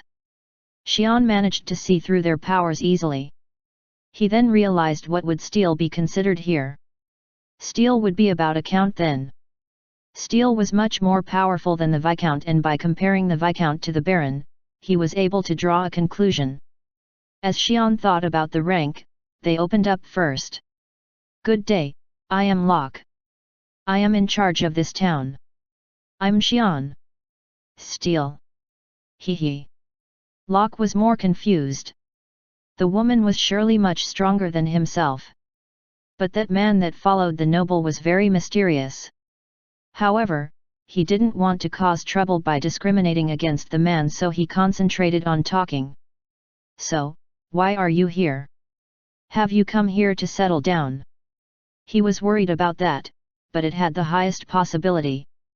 There was a chance that the woman had come here to gather Acra after learning about the existence of Acra. It seemed she had a small amount of Acra growing within her. The estate he cared for had been well taken care of, and a lot of people lived here. That was what drew these 4 barons to come under him. But it wasn't enough for a count, especially when shared. If this count decided to settle in, there would be not much Acra left for them to receive. "Damn it, do I have to hand it over to her and leave?" He had put in too much work for that. As Locke became nervous, the woman spoke. "I didn't think about doing that, but it is a good idea." "No." Locke regretted speaking up, but the man spoke next. "Steel, don't tease him. We're here to ask a few things. We thought only people with some rank would know." "Oh. I see. I was serious. What is the question?" Locke pretended he did not hear the woman ranting and turned to the man. It was better to talk with the man who seemed much weaker. We are looking for someone." Xian began to explain about the man he was looking for. The name, appearance, and other simple traits. Locke listened to the end, asked back, "Is that all? Say, where he was staying when he was a baron, or his special power. This land is too vast to search with only that information. And there are too many barons here. There are at least tens of barons that appear and disappear within a year. A new baron doesn't mean much news. A baron was the easiest to become as it was the lowest rank, and by far had largest death count due to inexperience. This Lei Job seemed to be a baron, so the information was lacking. But, have you heard of these names then? Liviath, Robinauden, Caracal, Groin." Xian began describing 12 superhuman names that he knew. As he spoke those names, there was one name that the Viscount recognized. "Conrad. Do you know him?" "I'm not sure if that Conrad is the same Conrad the First. No, but I do know a Duke Conrad." Viscount began to explain about Duke Conrad. Duke Conrad. A new noble who appeared suddenly 5 years ago. He was one of the 2 most famous names. Unlike barons, a duke was a very rare being to be found in this vast land. One that barely appeared in tens of years. They were the one who came at the end of the human race's limit. There was a way to gain more strength as humans hit the limit, so all dukes differed in power, but they were still very powerful compared to other nobles. Conrad was such a man. After appearing 5 years ago, he was now one of the fastest that was growing in power. He was in the eastern lands, very far from the west where the Viscount was at, but his name was known even at this place because of his speed and power. However, there was nothing surprising about Conrad coming into power, as it was obvious for powerful beings to create large forces easily. It allowed him to just invade any marquee territory and rule over them under his thumb. Also, dukes were beings that had been blocked by the limit. They could not grow stronger using Acra and sought other ways to become strong, meaning all nobles under them benefited from acquiring Acra with ease. Due to that, no dukes other than Lorville created their own force. What surprised the world was that Conrad had appeared out of nowhere. There was no way for a duke to just appear all of a sudden. Nobles who had the potential to become a duke usually had a large estate with a countless number of commoners to collect accra. In fact, most marquis estates had a siculus tree that was tall as the sky and large as a mountain. Yet Conrad did not go through that. He was a duke when he appeared, and he created his forces with his strength. That was why the nobles were paying attention to him. No duke did that. A normal duke would have finished doing that even before becoming one. The Viscount was surprised to hear that name from the man who seemed to not know anything. But Xian was excited. He didn't expect much, but this was a big lead. Oh. Can you explain more about him? Xian was disappointed after hearing from Locke that there weren't many who knew the exact whereabouts of Conrad. It looks like he travels from estate to estate. Nobody knows where he is until he appears. He was last seen at Count Levathan's estate. Would you want to go that way? Then. Xian was going to ask where his nearest count's estate was, but someone came into their room calling for the Viscount. Viscount. It was Baron Jerahim, who was absent from the room. The other man was someone whom Locke had seen before. Raoul, was he? Baron Jerahim was out scouting, so Locke felt something was up. What is it? He asked Jerahim, but Raoul answered instead. We are in trouble. Baron Raoul, right? What do you mean? An alpha appeared. Alpha? What race? Locke turned pale at the word. Xian and Steele forgot what they were asking and was looking at Locke with intrigued expressions. It's the race from the Western Forest. Alpha from the Grants? What in the world? Chapter 150, Alpha. What is it? We found him running toward our estate on our way. We heard about the Alpha from him. I see. Baron Raoul, explain. Raoul calmed down and began to explain. It was a few days ago. Baron Raoul scoffed at the thought of commoners who left his estate a while ago. Insolent commoners, you should pay your price for being protected. Nothing is worth more than your life. Baron Raoul became a noble when he was about 80 years old.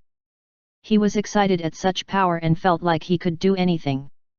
But he quickly realized he wasn't as powerful as he thought he was. When he was a commoner, he was the stronger of the bunch. That allowed him to be arrogant, but he was now weakest of all nobles. He didn't like having someone on top of him, so he left the populated area to a remote land where a group of commoners lived. There wasn't much accra to be taken from them, but he didn't care. He knew there will be always someone stronger than him even if he tried hard, so he decided to live with his desires and lust in the small town. The town was so small that no noble wanted to take a share, which was even better for him. But it was funny to see those commoners who had fled.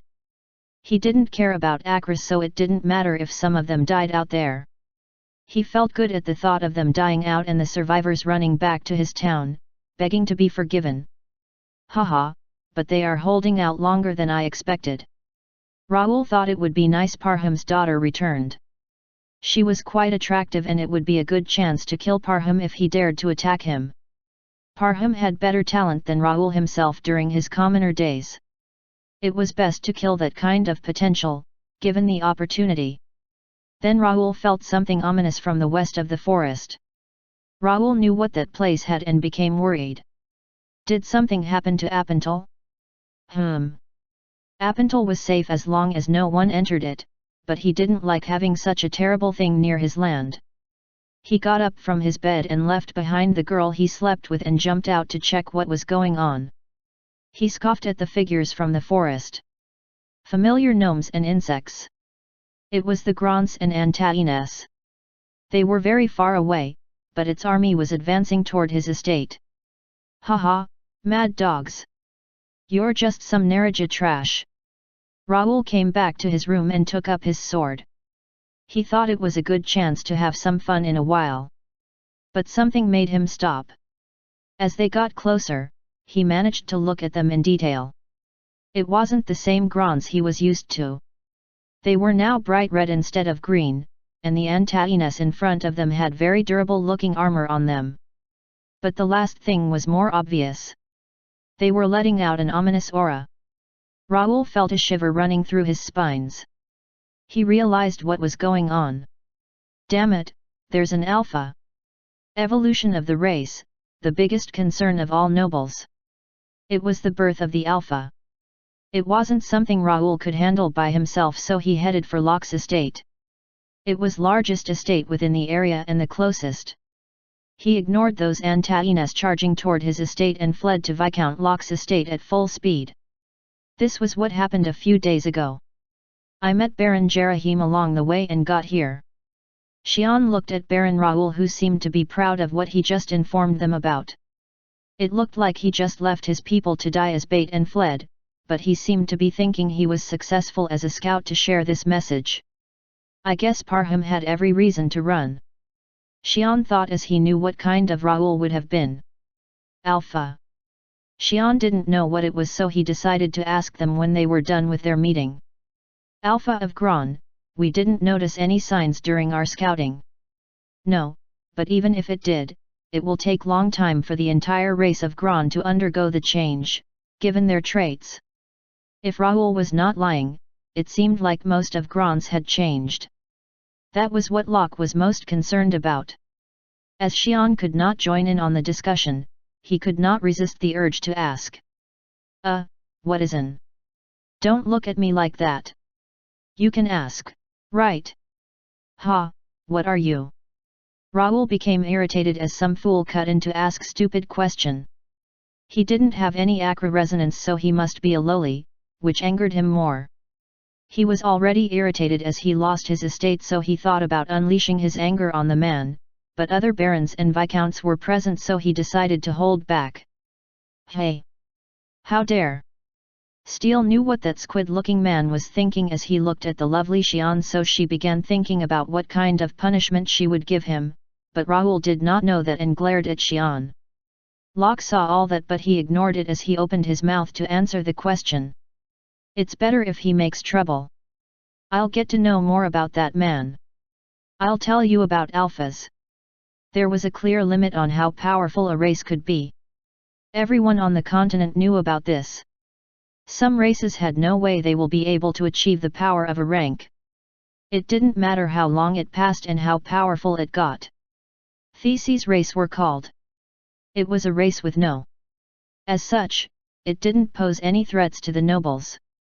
It could prove dangerous against the commoners, but not the nobles.